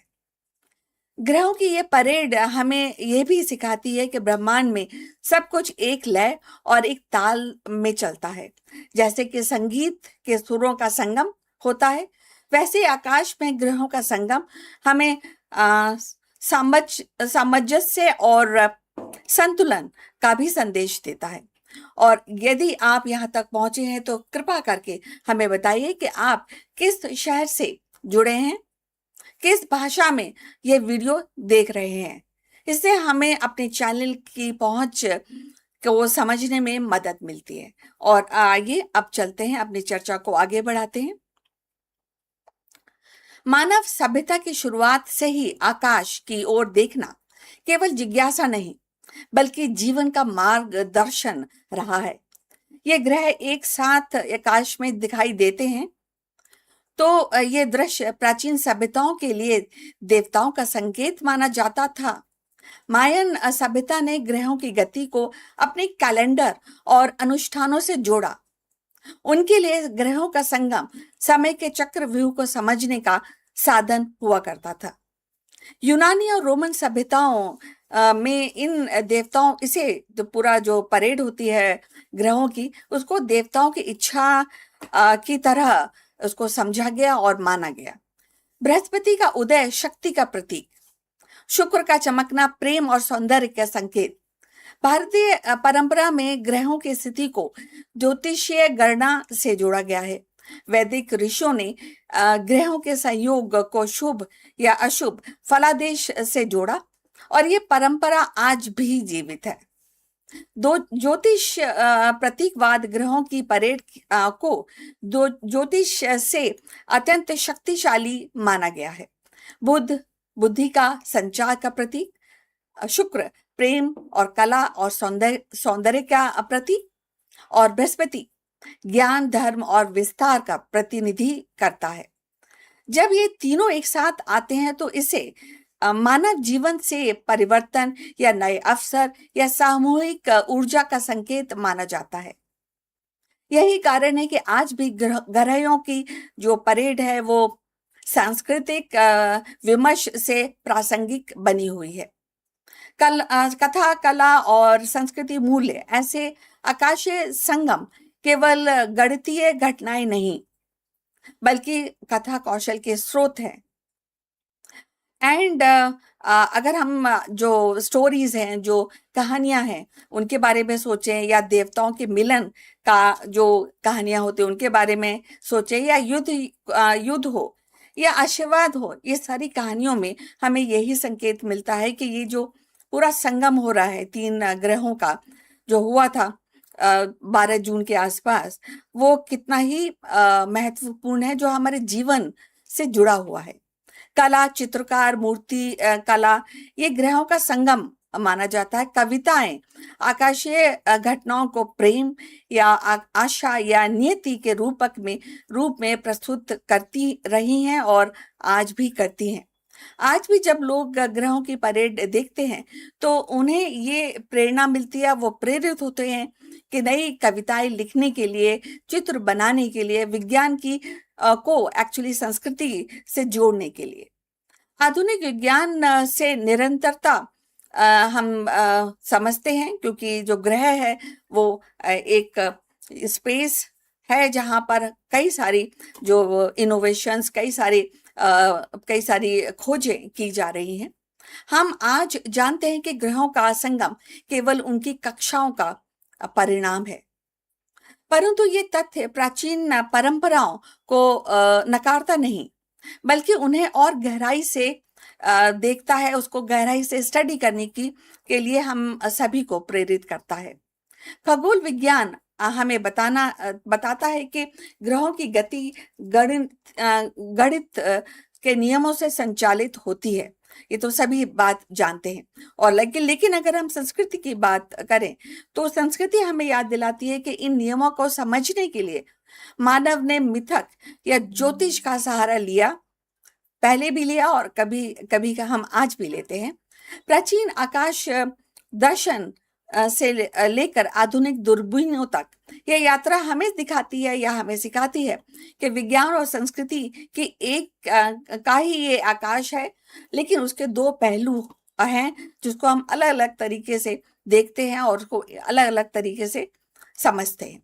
आज के समय में जब तकनीक में हमें दूरदर्शिता मिल चुकी है, आकाश गंगाओं की तस्वीरें हमें दिखाई देती हैं और अंतरिक्ष यान और मंगल के ऊपर खोज हो रही है, मंगल की तरफ हमारी यात्रा हमारी बढ़ने को है अभी आजकल, तब भी ऐसे सरल दृश्य, तीन ग्रहों का एक साथ चमकना हमें उतना ही रोमांचित करता है और हमें अपनी जड़ें से की ओर ले जाता है, हमें अपनी हिस्ट्री की तरफ ले जाता है। और उस समय जब हम हिस्ट्री की बात करते हैं तो कई सारी जो खोजें जो हमारे प्राचीन ऋषियों ने और खगोल विद जो लोग हैं उन्होंने की हैं, उनकी तरफ भी हमारा ध्यान आकर्षित कराता है। जब प्राचीन ऋषि और खगोलविद जो आकाश को देख कर समय और ऋतु का निर्धारण करते थे, ये भी बहुत ही इम्पोर्टेंट एस्पेक्ट है इस पूरे डिस्कशन का। ग्रहों की परेड केवल एक खगोलीय घटना नहीं, ये तो आपको मानना पड़ेगा, बल्कि एक सांस्कृतिक उत्सव है। और हमें जो विज्ञान और अध्यात्म, गणित और कविता, सबको एक सूत्र में बांधने का ये अवसर भी है। ग्रहों की परेड का चर्चा करना केवल वैज्ञानिक दृष्टि से नहीं, बल्कि सांस्कृतिक और मानवीय दृष्टि से भी काफी आवश्यक है। यह हमें बताता है कि आकाश केवल तारों और ग्रहों का समूह नहीं, बल्कि मानवता की साझा कथा है, और जो बहुत ही इंटरेस्टिंग है। और जहाँ विज्ञान और आध्यात्म, गणित और कविता जब एक साथ मिलते हैं, तो डेफिनेटली एक यूनिक संगम को हम देखते हैं। तो हम अपनी डिस्कशन के अंतिम पड़ाव पे पहुंच चुके हैं। कृपया हमारे चैनल को लाइक एंड सब्सक्राइब करना मत भूलिए। इस विषय पर अगर आपका कोई कमेंट है तो जरूर साझा कीजिए। हम आपसे फिर दोबारा मिलेंगे बहुत ही जल्द। अपना ख्याल रखिए। नमस्कार। Hello, friends. Namaskaram, and you're most welcome. Let me ask you, are you planning to buy a new vehicle in Delhi? Kindly stop. The Delhi government has officially launched the Delhi EV Policy 2026, and it changes everything for car, bikes, and auto rickshaw buyers. If you buy a vehicle without knowing these rules, you could be missing out on lakhs in savings. In this video, we break down the most ambitious electric vehicle roadmap in Indian history. From tax-free electric cars to massive purchase subsidies, we cover exactly how this policy impact your pocket, your next vehicle purchase, etc. Let's go. As of July 1st, 2026, which is yesterday, the entire landscape of vehicle ownership in our capital has changed permanently. The Delhi government has officially notified the Delhi Electric Vehicle Policy 2026. This isn't just another government circular. It is arguably the most aggressive, comprehensive roadmap for electric mobility as we have ever seen in India. If you buy a vehicle today without understanding these new rules, you are quite literally leaving lakhs of rupees on the table, or even worse, buying a vehicle that might become a headache for you in just couple of years. Today we are breaking down the Delhi EV policy of 2026. We are going to cover the massive tax exemption, the direct purchase subsidies, the new scrappage incentives, and most importantly, the hard deadlines for when petrol and CNG vehicles will be phased out of the market. Let's get to into in the details. But if you have reached this far, please inform us from which city you have tuned in, and this will help us determine the reach of our channel. All right, let's continue. First, let's talk about the scope. This policy is effective from July 1st, 2026 and stays in force until March 31st, 2030. The Delhi government has committed a massive investment of 15,000 crores to make this transition happen. They aren't just hoping for shift, they are actually funding it. The first major win for the common consumer is the tax exemption. If you are eyeing an electric car with an ex showroom price of up to 30 lakhs, you are now looking at 100% exemption on road tax and registration fee. This is an immediate upfront discount on the road price of your vehicle. For those of you who think hybrids are the middle ground, take note. Government has clearly stated that the policy for pure battery electric vehicle only, which is about the tax exemption. Hybrids are not eligible for those subsidies. For the two-wheeler and three-wheeler segment, the incentives are tiered, encouraging early adoption. For electric two-wheeler, the subsidy is rupees 30,000 in the first year, dropping to 20,000 in the second year and 10,000 in the third year. The message is very clear. The government wants you to switch now. Don't wait for 3 years if you can make the move today. The story is even bigger for three-wheelers. We are looking at a purchase incentive of 50,000 in the first year, 40,000 in the second year, and 30,000 in the third year. So if you are a commercial operator or a daily commuter, these are not small figures.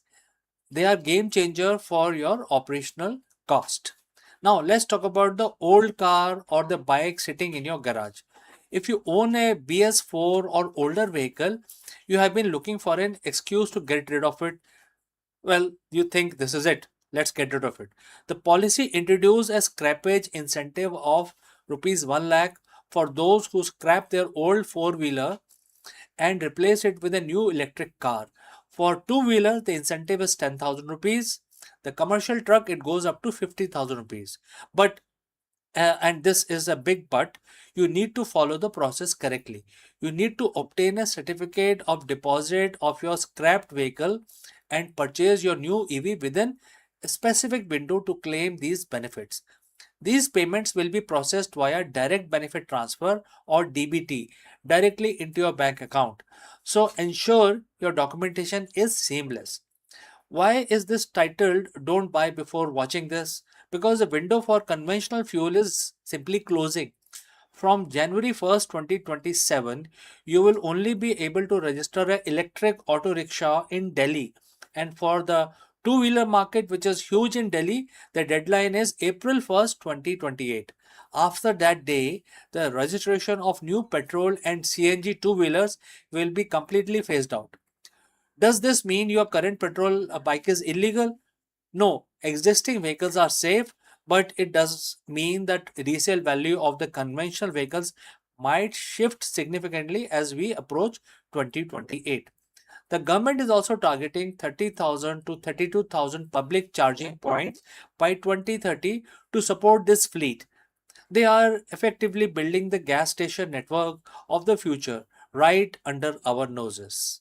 So, what is the verdict? If you are in the market for a vehicle in Delhi, you now have a roadmap between 1 lakh scrappage benefit, the road tax exemption, and the immediate purchase subsidy. The financial argument for sticking to petrol or diesel is weakening by the day. I strongly suggest you visit the upcoming government EV portal to check your specific eligibility before walking into a showroom. We'll be tracking the implementation of this policy closely on our channel. If you want updates on when the portal goes live or further analysis on how these changes affect the auto market, hit the subscribe button. I'm CK. Thanks for watching, and I will see you again in the next one.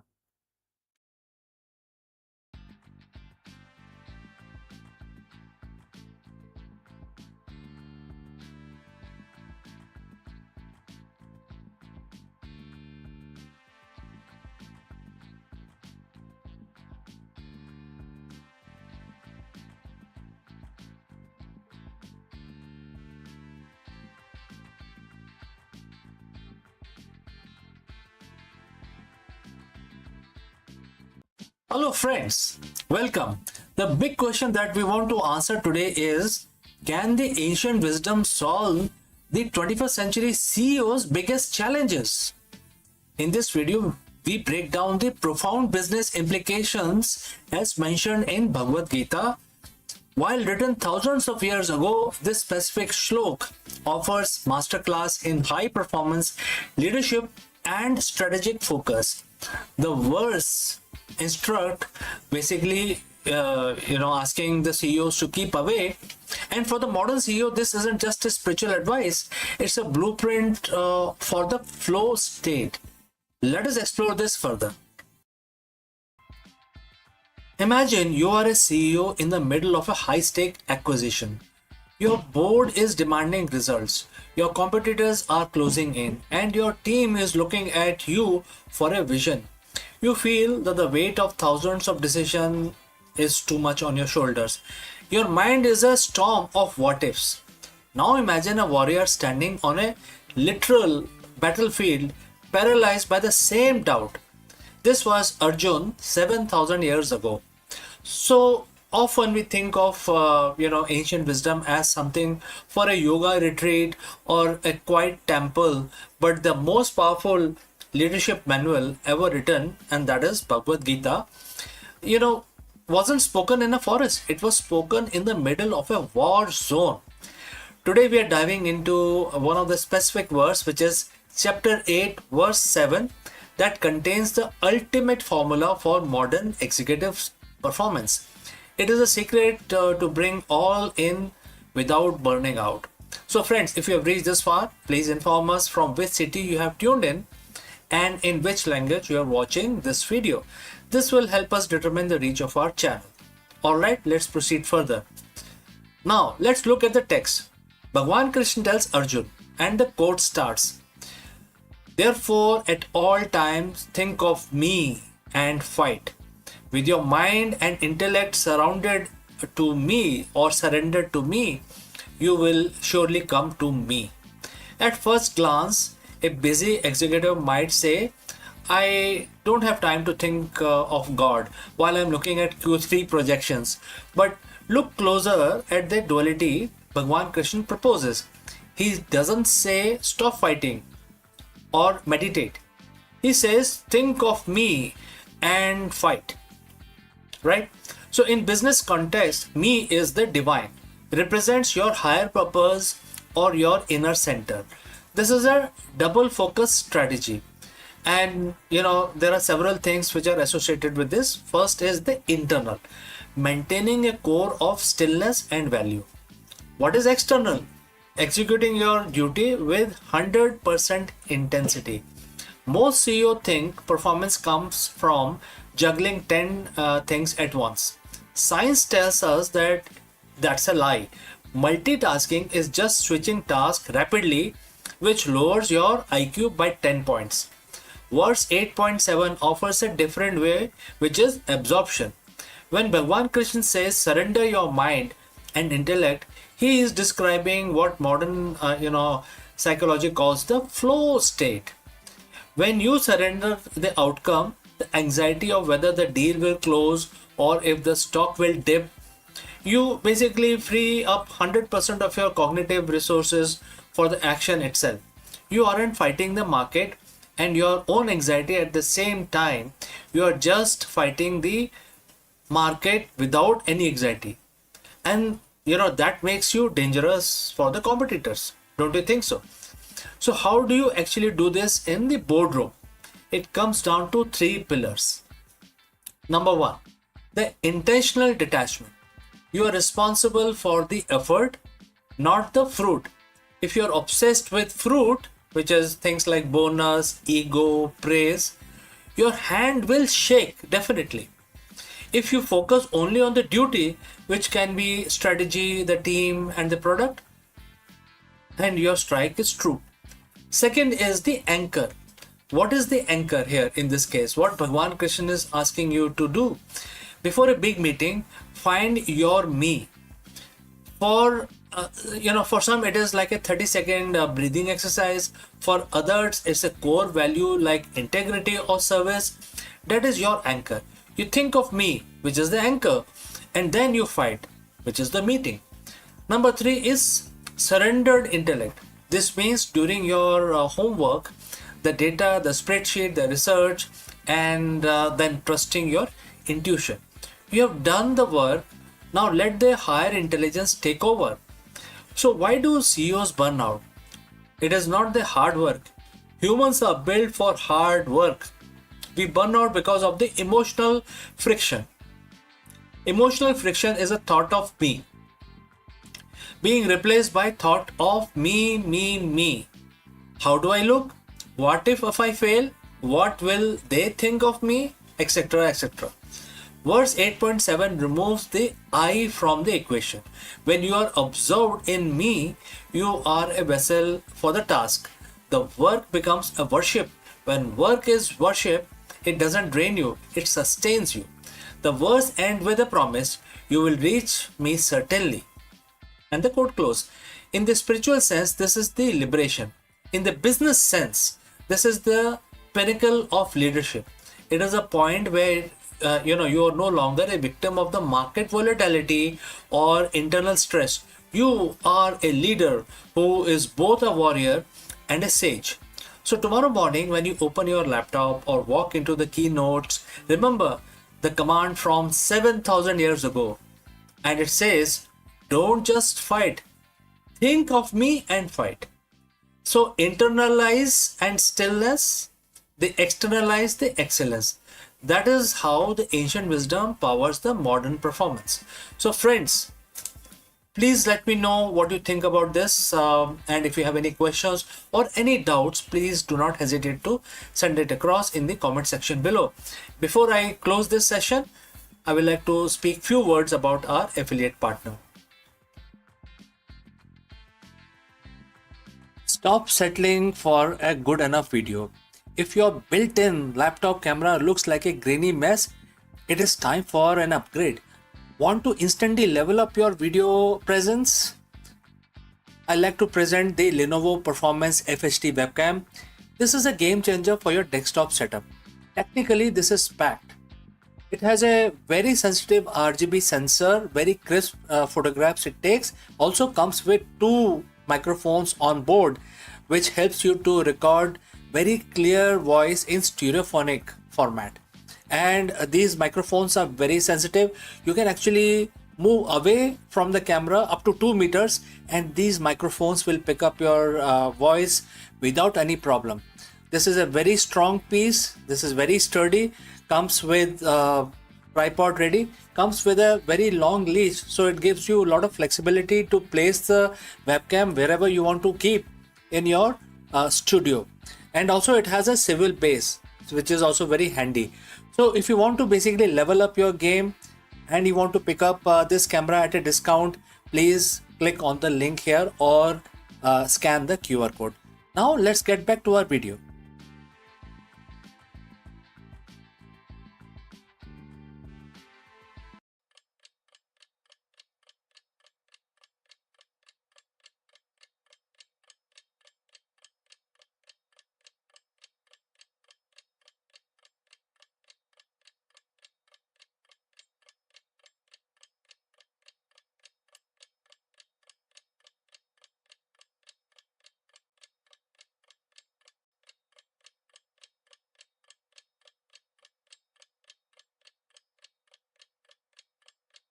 So, friends, in the silent theater of cosmos, where the gravity bends light and time folds upon itself, black hole have been like a universe most cryptic storytellers.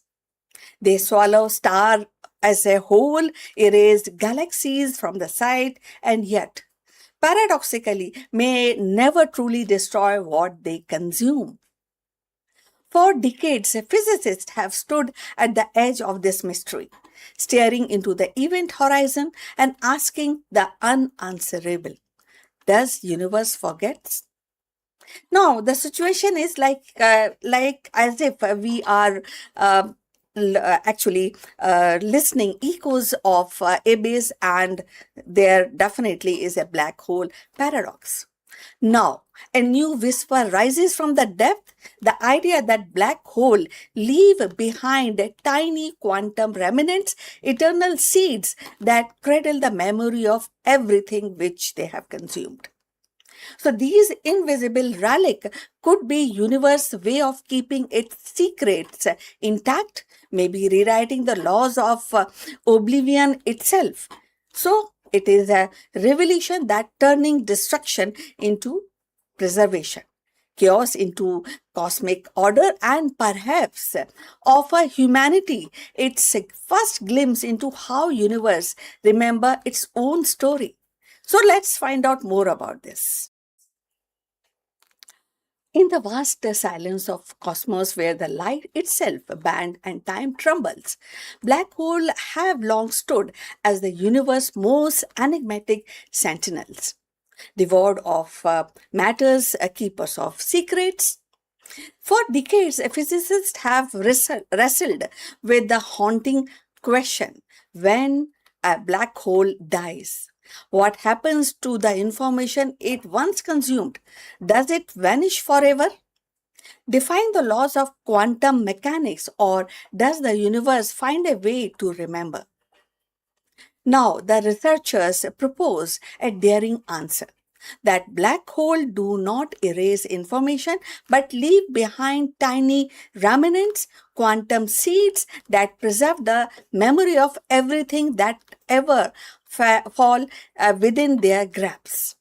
So these remnants, smaller than atom yet infinitely dense, could be universe way of keeping its leisure balanced. A cosmic archive written in the language of gravity and light. So imagine the final movement of black hole's life, hawking radiations and faint whispers of quantum particles escaping its event horizon and grows stronger as the black hole shrinks.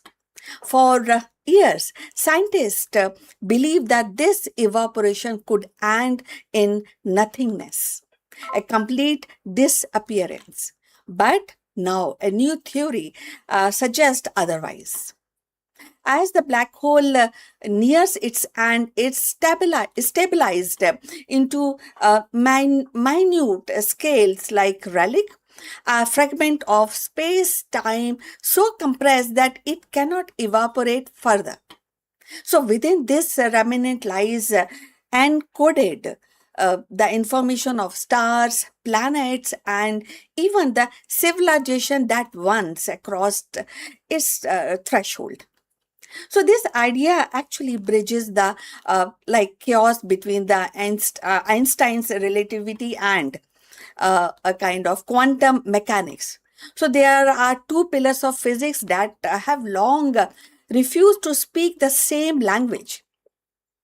So relativity describes the grand architecture of space-time, while the theory governs the subatomic dance of particles. So the black hole paradox has been their battlefield, a place where the both theories seems to fail. But if the remnants truly exist, they could serve as translator between these worlds, preserving the quantum information and within the fold of curved time and space. So the implication ripple outward. If every black hole leaves behind a remnant, then the universe may be kind of full of these invisible grains of infinite density, silent witness of cosmic history. So these remnants could even account for a part of mysterious dark matter that shapes galaxies yet remains unseen.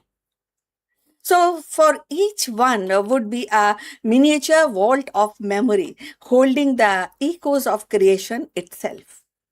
So, philosophically, the theory restore a kind of cosmic justice, and information like consciousness cannot simply vanish. The universe, it seems, refused to forget. So, every photon, every atom, every thought that ever existed leaves an imprint somewhere.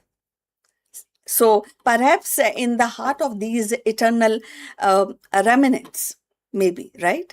So in this view, the black hole are not a destroyer, but archivists. So the one who archives the information. Now the preserving the story of existence in the form we cannot yet read.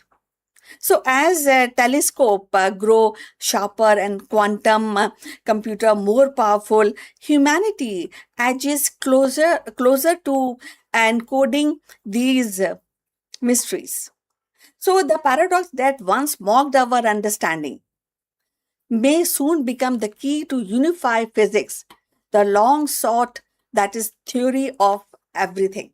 And when that day comes, we may finally glimpse the truth behind the darkness, that even in the deepest void, the universe remembers. So, friends, if you have reached this far, please inform us from which city you have tuned in to this live streaming, and this will help us to determine the reach of our channel. Now, let's continue with our discussion. So, in the silence of the void, the remnant remembers the information, right? About the star, about the galaxies. And so the paradox that once haunted physics finds a poetic resolution. So, black hole once thought to be ultimate, erasers of a cosmic memory may instead leave behind tiny remnants, silent, indestructible seeds of information. So, in their shadow lies not oblivion but a preservation. Every star consumed, every photon swallowed, and every whisper of matter that etched into the eternal fragments, ensuring that the universe actually does not forget anything. So, what began as a riddle between the relativity and the quantum mechanics now unfold as a promise that even in the deepest darkness, memory endures. The black hole paradox, long a symbol of cosmic contradictions, become instead a testament to continuity, a reminder that the universe, vast and mysterious, yet carries its own archive of existence.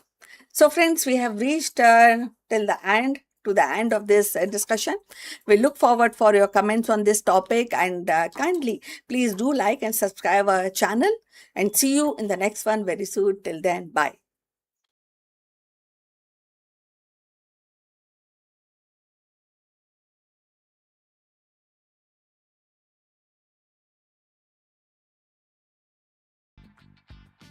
Stop! Before you hit the delete channel button or give up on your next upload, you need to watch this. Most creators quit YouTube exactly 3 feet from the gold. They see flat lines in their analytics and assume they are failing. But in reality, they are simply in a ghost phase, the period where the algorithm tests your consistency and your skills are being sharpened for the big break.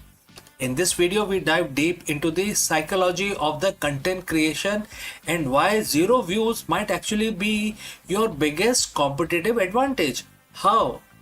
Let us discuss this further.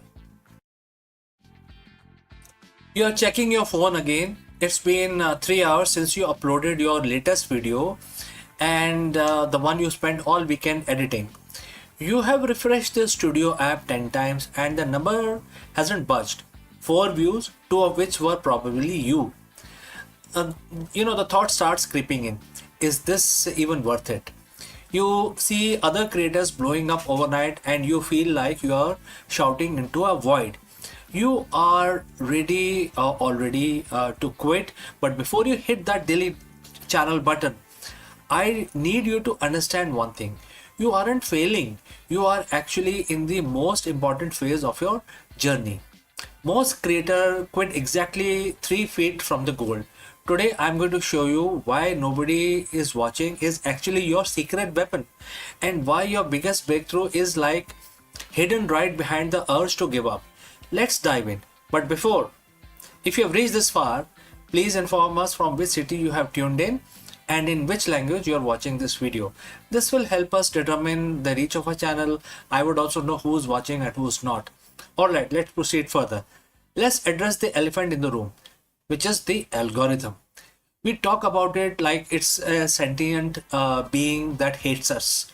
It doesn't, but it's a system built on trust. When you are a new creator or you're trying to pivot, you enter what I call the ghost phase. Think about it. Why would YouTube push your content to millions of people if you are only person you can stay consistent for only 2 weeks? The algorithm is testing two things, your competence and your consistency.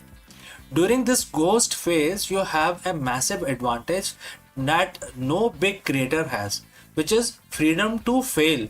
When nobody is watching, you can experiment, you can find your voice, you can mess up the lighting, and you can make terrible jokes without hundreds and thousands of people judging you. This is your training ground. You are not being ignored, you are being incubated. This is the concept from the book Atomic Habits called the plateau of latent potential. We expect progress to be in a straight line up. We think if I put in X amount of work, I should see X amount of views. But the growth on YouTube is exponential, not linear. You spend months maybe years working in the valley of disappointment, and this is where you are putting in the work, but the result aren't showing yet. You are building the foundation. It's like bamboo tree. It grows underground for 5 years, developing a massive root system, and then it shoots up 80 feet in 6 weeks. So if you quit during the root building phase, the tree will never grow. Every video you make into a flop is actually a root. It's a data point. It's a lesson. It's one step closer to the 80-foot breakthrough. So why do most creators quit right before they win? It's because of the psychological phenomena called cognitive friction. The effort required to make a video feels much higher than the reward of 10 views. To survive this, you have to shift your win condition. If your win condition is to get 1,000 views, you get 50, you feel like as if you have lost it. You feel defeated. But if your win condition is like getting 1% better at color grading, or write a more compelling hook, or you do that, you have won already, right? I mean, if you do all of these core competencies, regardless of the view counts, don't you think so? Winning on YouTube is a war of attrition. The pros aren't necessarily the most talented people on the platform. They are the one who refuse to go away. They stayed in the game long enough for the luck to find them. Because on YouTube, luck is just where the preparation meets the long enough timeline. Now, as a disclaimer, I'm not saying that you should keep doing exactly the same thing if it is not working. There is a difference between quitting and pivoting. If you have made 50 videos and they all have 0 views, don't quit YouTube. Change your strategy. Maybe your thumbnails are weak. Maybe your intros are too slow. Use the silence to audit yourself. When nobody is watching, you have the lowest stakes possible to reinvent yourself. Don't you think so? So ask yourself, am I making content for me, or am I making content that solves a problem or provide value for someone else? Once you align your passion with audience's need, the nobody watching problem start to disappear. The hardest part of YouTube isn't the editing or the SEO. It is the mental game. It is showing up on Tuesday morning to film a video when your last 3 uploads tanked. But remember this, every major creator you admire today, from Mr. Beast to MKBHD, had a period where they were talking, making videos, but generating 0 interest, 0 views. They felt exactly how you feel right now. The only difference between them and millions of abandoned channels is that they decided to post one more time. Your breakout video is already in your head. It's coming. It's going to come, definitely. But you can't find it cannot find you if you weren't there to upload it, right? So don't quit. Just get 1% better today. So friends, what do you think? If you have any question or if you want to know more, please leave a comment below, and I will see you again in the next one. Before I take your leave, a word about our affiliate partner. Stop settling for a good enough video. If your built-in laptop camera looks like a grainy mess, it is time for an upgrade. Want to instantly level up your video presence? I like to present the Lenovo Performance FHD webcam. This is a game changer for your desktop setup. Technically, this is packed. It has a very sensitive RGB sensor, very crisp photographs it takes. Also comes with 2 microphones on board, which helps you to record very clear voice in stereophonic format. And these microphones are very sensitive. You can actually move away from the camera up to 2 meters, and these microphones will pick up your voice without any problem. This is a very strong piece. This is very sturdy.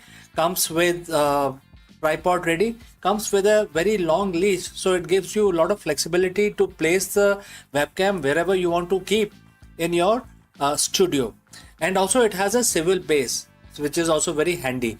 So if you want to basically level up your game and you want to pick up this camera at a discount please click on the link here or scan the QR code. Now let's get back to our video.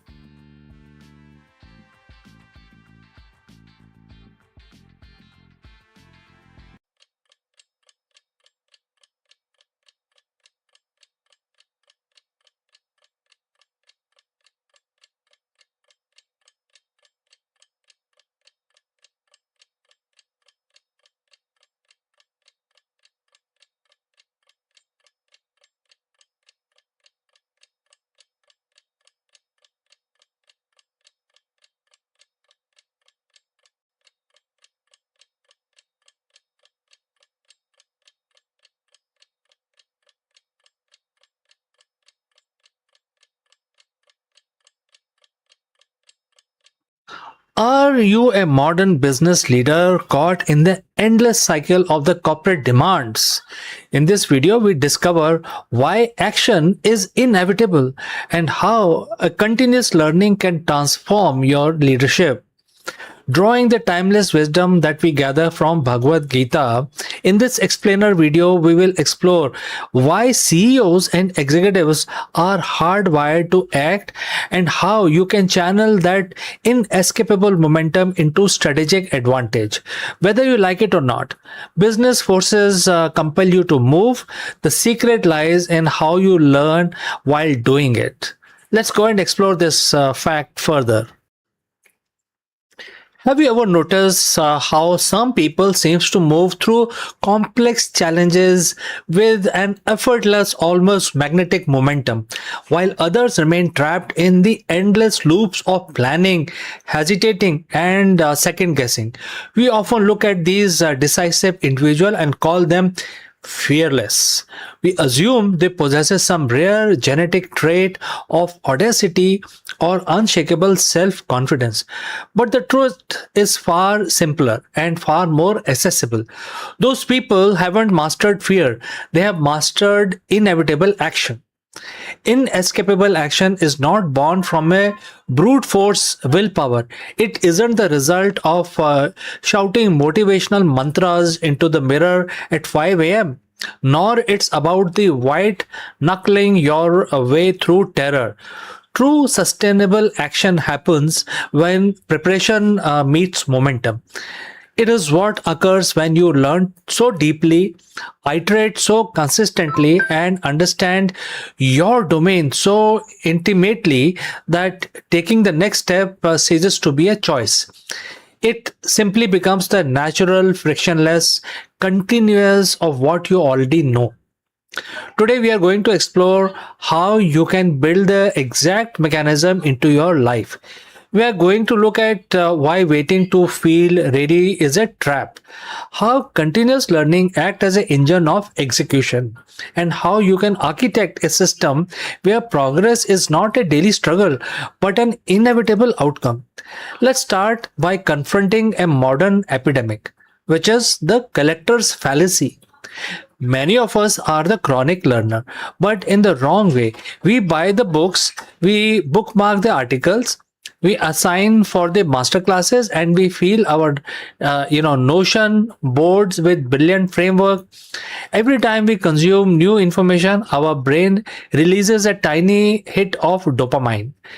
It tricks us into feeling like we are making progress. We tell ourselves, I'm just doing my research, I'm building my foundation. But ask yourself honestly, how many tutorials have you watched for skills you never practiced? How many strategic framework have you memorized without ever deploying them in real world? The passive consumption feels safe because as long as you are studying, you cannot fail. You cannot be judged. The risk is zero, but the return on investment is also zero. When learning is divorced from action, it becomes a sophisticated form of procrastination. We use studying as a shield against vulnerability. We wait until we feel 100% ready. Here is the most liberating truth you will hear today. That is, you will never feel 100% ready. Certainty is an illusion manufactured by the hindsight. If you wait for the fog to completely clear before you step onto the road, you will stand still forever. The secret of high performer is not that they know everything before they start. It is that they are learning as a bridge, not as a bunker. So, how do we break out of the consumption trap? We re-engineer how we learn. We shift from static learning to absorbing information from sake of knowing to dynamic learning, which is engineered specifically to trigger execution. This is the best on a three-part framework, which is acquire, test, and refine. So let's discuss what is acquire. Acquire just in time, not just in case. Most of our schooling taught us just in case learning, memorizing facts for a test we would take years later. In the real world, this is inefficient. Shift your learning strategy to just in time. That means you need to pick up skills as soon as you see the situation forming. Only learn when you need to solve the exact problem in front of you right now. When your learning is anchored to an immediate pressing objective, your brain indexes that information differently. It stops being abstract theory and becomes an operational tool. Two, compress the feedback loop. And how you would do that? Action and learning are not sequential steps, they are continuous loop. So every time you take an action, you generate data. If you write a rough draft, launch a messy prototype, or have a difficult conversation, you immediately learn, what works and what doesn't. A week of real world feedback is worth a year of theoretical study. Continuous learners don't wait for perfection. They use fast failures to calibrate their trajectory. And finally, number three, normalize the macro iteration. How would you do that? Inevitable action does not require massive heroic leaps. It is fueled by micro learning. Dedicate 20 minutes a day to deeply understanding one specific friction point in your workflow. Small daily injections of targeted knowledge compound quietly beneath the surface. Before you even realize it, your competence threshold crosses a tipping point. What used to feel terrifying now feels routine. When you integrate continuous learning into daily rhythm, something profound happens to your psychology. The friction of starting begins to dissolve. Think about learning to drive a car. On your very first day behind the wheel, every single action requires brutal, conscious concentration. Adjusting the mirror, checking the blind spot, modulating the brakes, tracking the lane, your brain is flooded with signals. Action is hard. It requires immense willpower. Now, think about driving today. You can listen to a podcast, navigate familiar streets, and hold a conversation all while safely operating complex machine. Why? Because continuous practice builds deep neural pathways. Driving becomes inevitable. The same principle applies to your career, your creative projects, and your personal growth. When you study negotiations consistently, making the pitch is no longer a source of dread. When you build a deep technical literacy, tackling a complex bug is just Tuesday morning. When you study human psychology, setting boundaries becomes second nature. Inevitability means you stop relying on motivation. Motivation is a weather system. It comes and goes unpredictably. Systems built on continuous learning, however, are climate controlled. They function whether you feel like it or not because your competencies have raised your baseline. You act because standing still would be more uncomfortable than moving forward. So, as we close today, friends, I want to leave you with a simple reframe. Stop asking yourself, am I ready? You will never be. Instead, ask yourself, what is the smallest, highest leverage thing I can learn today and makes my next action easier? Commit to being lifelong student, not for trivia, but for execution. Ready to apply, learn to test, study to build. When you pair relentless, curious learning with a bias for immediate, imperfect action, you stop chasing success. Success stops being an uncertain gamble and your progress becomes entirely beautifully inevitable. So, friends, if you have any questions, please do not hesitate to send it across. Thanks for watching, and I will catch you again very soon in the next one.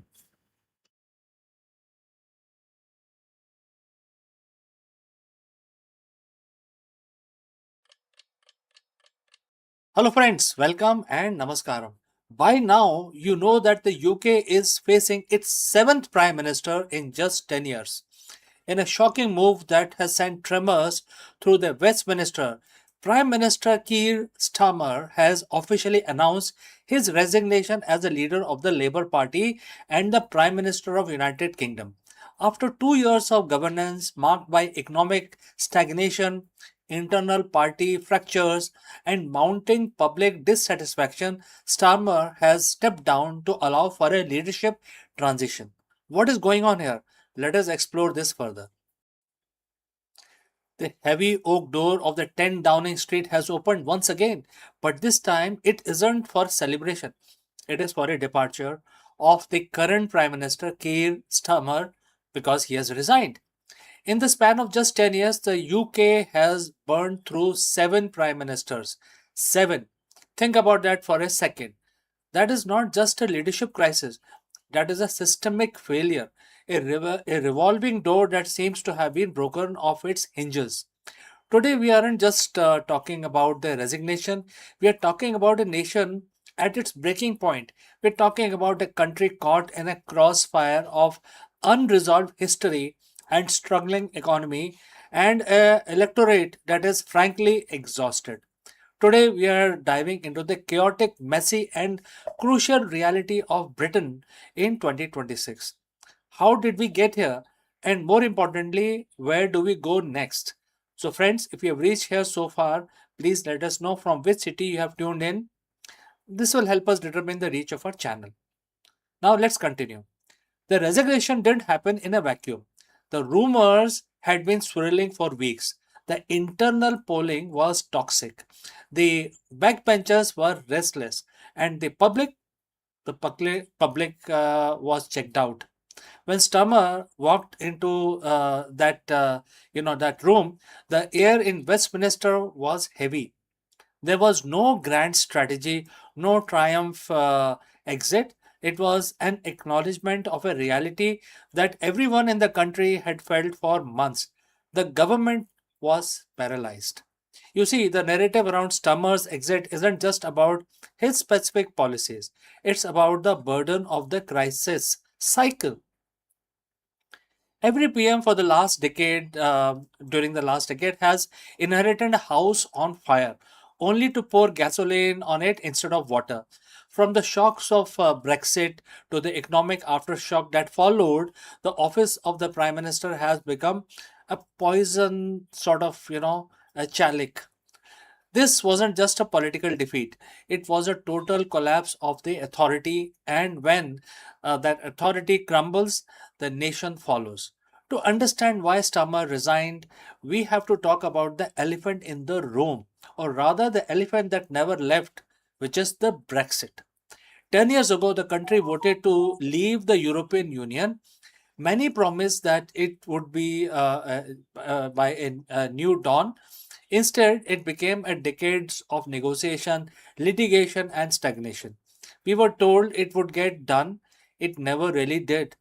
The division created in 2016 did not disappear. They fossilized. They paralyzed the parliament. They split the public. The Sturmer promised a reset. He promised to fix the trade relationships, to stop the infighting. But you cannot fix a foundation that is still shifting. Business sentiment has been battered, investment has been shy, and while the politicians were busy debating the fine prints of the trade deals, the cost of living was quietly and then loudly shredding the middle class. By the time Sturmer took the keys, the country was looking for a savior, but the math just didn't add up. Let's look at the numbers because at the end of the day, that is what this is all about. It is about your wallet. It's about the price of milk. It's about the mortgage rate, and that have kept the families awake at night. The UK economy is sluggish. We have seen the growth stall, inflation lingers, and the global market look at the London with a mix of pity and concern. When a country changes its leader, as often as some people changes their cars, global investors get nervous. And when they get nervous, they pull their capital. The Sturmer's tenure was supposed to be the stability era. That was the pitch. But the stability requires political capital, and the Sturmer spent his capital trying to please too many factions. He tried to bridge the divide between the traditionalists and the modernizers, the Brexit leavers and the remainers. And trying to please everyone, he ended up pleasing no one. The national crisis isn't just a buzzword, it is the inability to pass long term policy because the government is always one scandal away from a leadership challenge. So here we are, June 2026, a vacancy at number 10 once again. So who steps in now? Who steps in into Stammer's shoes? Who wants the job? And more importantly, who can do this job? We are facing a leadership race that will likely be more about survival than vision. The next person to step into that office will inherit the same problems: the fractured economy, the divided public, and the parliament that has forgotten how to work together. The question isn't who will be the eighth prime minister. The question is, can the eighth prime minister survive? When I say eighth prime minister, which is the eighth prime minister in last one decade. The British public is tired. They have been promised change for 10 years. They have been promised getting Brexit done, leveling up, resetting the economy, and stability. They are tired of slogans. They just want results. Britain is at the breaking point, but every breaking point is also a turning point. Maybe the cycle of stability forces a change in how the government is run. Maybe it forces a return to real substantive policy over sound bites. Or maybe it is a warning. So, friends, I want to hear from you. We have seen seven leaders in a decade. Has the system failed, or is it the just the price of modern democracy? Drop a comment below and let's keep the conversation civil but be honest. If you found this breakdown helpful, please hit that like button. It helps us getting this analysis to more and more people. And don't forget to subscribe. We will be tracking every development of this leadership race right here. Thanks for watching. Stay informed, and I will catch you again in the next one. Are you feeling stuck in the middle class? Then this video is your guide to breaking free. We will reveal the hidden financial traps that are keeping you from true financial freedom, and we will also share the actionable strategies to escape 9 to 5 grind. You will learn how to build a passive income stream, invest for long-term growth, and develop a mindset for wealth creation. If you're ready to stop trading time for money and start building a life of financial independence, you have to stay tuned because we are going to explore all of this. Let's go.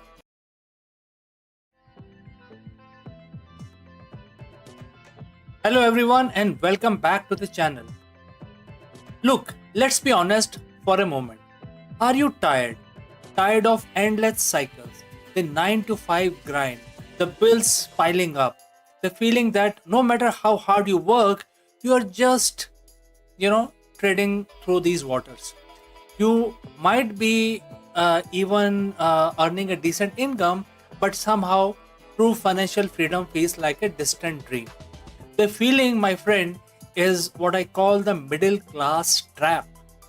It's a comfortable cage designed by the socialite expectations, clever marketing, and often our own ingrained financial habits. So, therefore, in this video, we are not just going to talk about it, we are going to give you a blueprint, a step by step guide on how to identify the trap, break free from the cycle, and start building the life of financial independence. that you truly deserve. This isn't about getting rich quick, it's about getting rich smart and sustainably. So, if you are ready to escape the middle class mindset and build the lasting wealth, stick around because you are in the right place. First, we need to understand what exactly the middle class trap is. It's not a poverty trap, it's a comfort trap. It's an illusion of security that keeps us from taking the necessary risks and making the bold moves required for true wealth. Let's break down the common pitfalls. We have been told to get a good job, work hard, climb the ladder, and that's fine for the security, but it often means trading all your time for money. Your income is capped, and your wealth building potential is limited to your working hours. So, as your income increases, so do your expenses. New car, big house, more expensive vacations, designer clothes. You feel richer, but you're just spending more, often, going deeper into debt. You are running faster just to stay in the same place. Credit card debts, car loans, personal loans, student loans. Debt is an anchor that weighs down your financial progress. It steals future earnings and prevents you from investing in your future. We will talk about good debt versus bad debt later, but most middle class debt is a bad debt. Schools don't teach us about investing, compounding interest, or building assets. We learn by trial and error, often making costly mistakes. This isn't your fault, but it is your responsibility to fix it. So I will start, by saying that you have to invest someday, and you have to also say that I will save more later. Maybe I will take that risk when I have more security. Someday rarely comes. Procrastination is the silent killer of the wealth. Escaping the middle class isn't just about changing your actions, it's about changing your mindset. The wealth think differently about money, the risk, and also the time. Here are the critical mindset shifts. Uh, the middle class basically consumes, they are the de facto consumers. The wealthy produce instead of just buying things, think about creating value, solving problems, and building assets. How can you create a product, a service, or investment that generates income? And the goal isn't just to earn more, it's to earn more efficiently so you can buy back your time. Your time is your most valuable asset. The wealthy focus on building systems and investment that makes more money without their active daily involvement. The wealthy understand and manage it well as well. This doesn't mean being reckless, but understanding that stagnation is often greater risk than well thought out ventures. And things like education, skills, networking, these are your most potent assets. The wealthy are lifelong learners, constantly upgrading their knowledge and expanding their network. Read books, take courses, find mentors. The middle class often think in terms of immediate gratification. The wealthy think, on the other hand, in decades. They have a long-term plan. They understand the power of compound interest and delayed gratification. All right, with the right mindset in place, let's talk about the practical steps before you jump into the big investment. You need solid foundation. These are non-negotiable. You can't control what you don't measure. Know exactly where every dollar goes. Use apps, spreadsheet, whatever works for you. This isn't about restrictions, it's about awareness and control. So, where are the actionable tips? Well, download a budgeting app or create a simple spreadsheet today. So, credit card debt, personal loans, if you have, pay it off aggressively. Every dollar you spend on interest is a dollar you can't invest in your future. Use the debt snowball or debt avalanche method to clear all of these. Aim for 3 to 6 months of living expenses in a separate easily accessible savings account. This is your safety net, preventing you from going back into debt when unexpected life events happen. While cutting expenses is crucial, there is a limit. There is no limit on how much you can earn. There is a limit on how much you can cut, but there is no limit on how much you can earn. So, alright, are you getting paid what you are worth? Research market rates, build your case and ask for raises. Invest in courses or certification that makes you more valuable in your current job or open doors to higher paying roles. Explore ways to make extra money outside your 9 to 5 job. Things like freelancing, consulting, online businesses. These are not just extra cash, they are training ground for entrepreneurship. Pay yourself first. Let us set up an automatic transfer from your checking to your savings and investment accounts before you have a chance to spend it all. So you basically park your money and then you get over the urge of spending more. All right. So once your foundation is solid, it is time to shift your focus from solely earning money to having your money work for you. This is where the wealthy truly separate themselves. These are low cost, diversified, and hands off way to invest in the entire market, perfect for a long term growth. Max out these tax advantaged retirement accounts. The tax benefits are immense, and time is your biggest ally with compounding. Buy properties and rent them out for passive income and appreciation. This often requires more capital and effort, but can be very rewarding. The way to invest in real estate without directly owning property is also you must explore.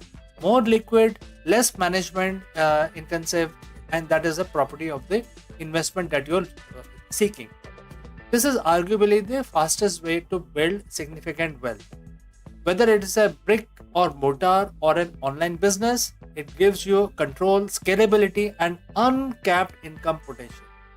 E commerce, content creation, consulting, digital products, low overhead, global reach, some of the ideas that I can throw right now. So, there you have it, a comprehensive blueprint to escape the middle class trap and building the financial freedom you have been dreaming of. This journey isn't easy and it won't happen overnight. There will be a challenge, there may be setbacks and moments of doubt. But remember this, you are capable. You have the power to change your financial destiny. It starts with decision. A decision to stop accepting the status quo, to take control, and to build a life on your own terms. This isn't about hoarding money, it's about gaining option to travel, to spend more time with loved ones, to pursue your passion, to contribute to the cause you care about, and to live life on your own terms. Don't let the someday mentality hold you back. Your journey starts now. Pick one thing from this video, just one, and implement it today. So, friends, if this video resonated with you, please hit the like button, subscribe for more content like this, and leave a comment or question in the comment section below. And hopefully, you will be richer when we meet next time. So, friends, see you in the next one.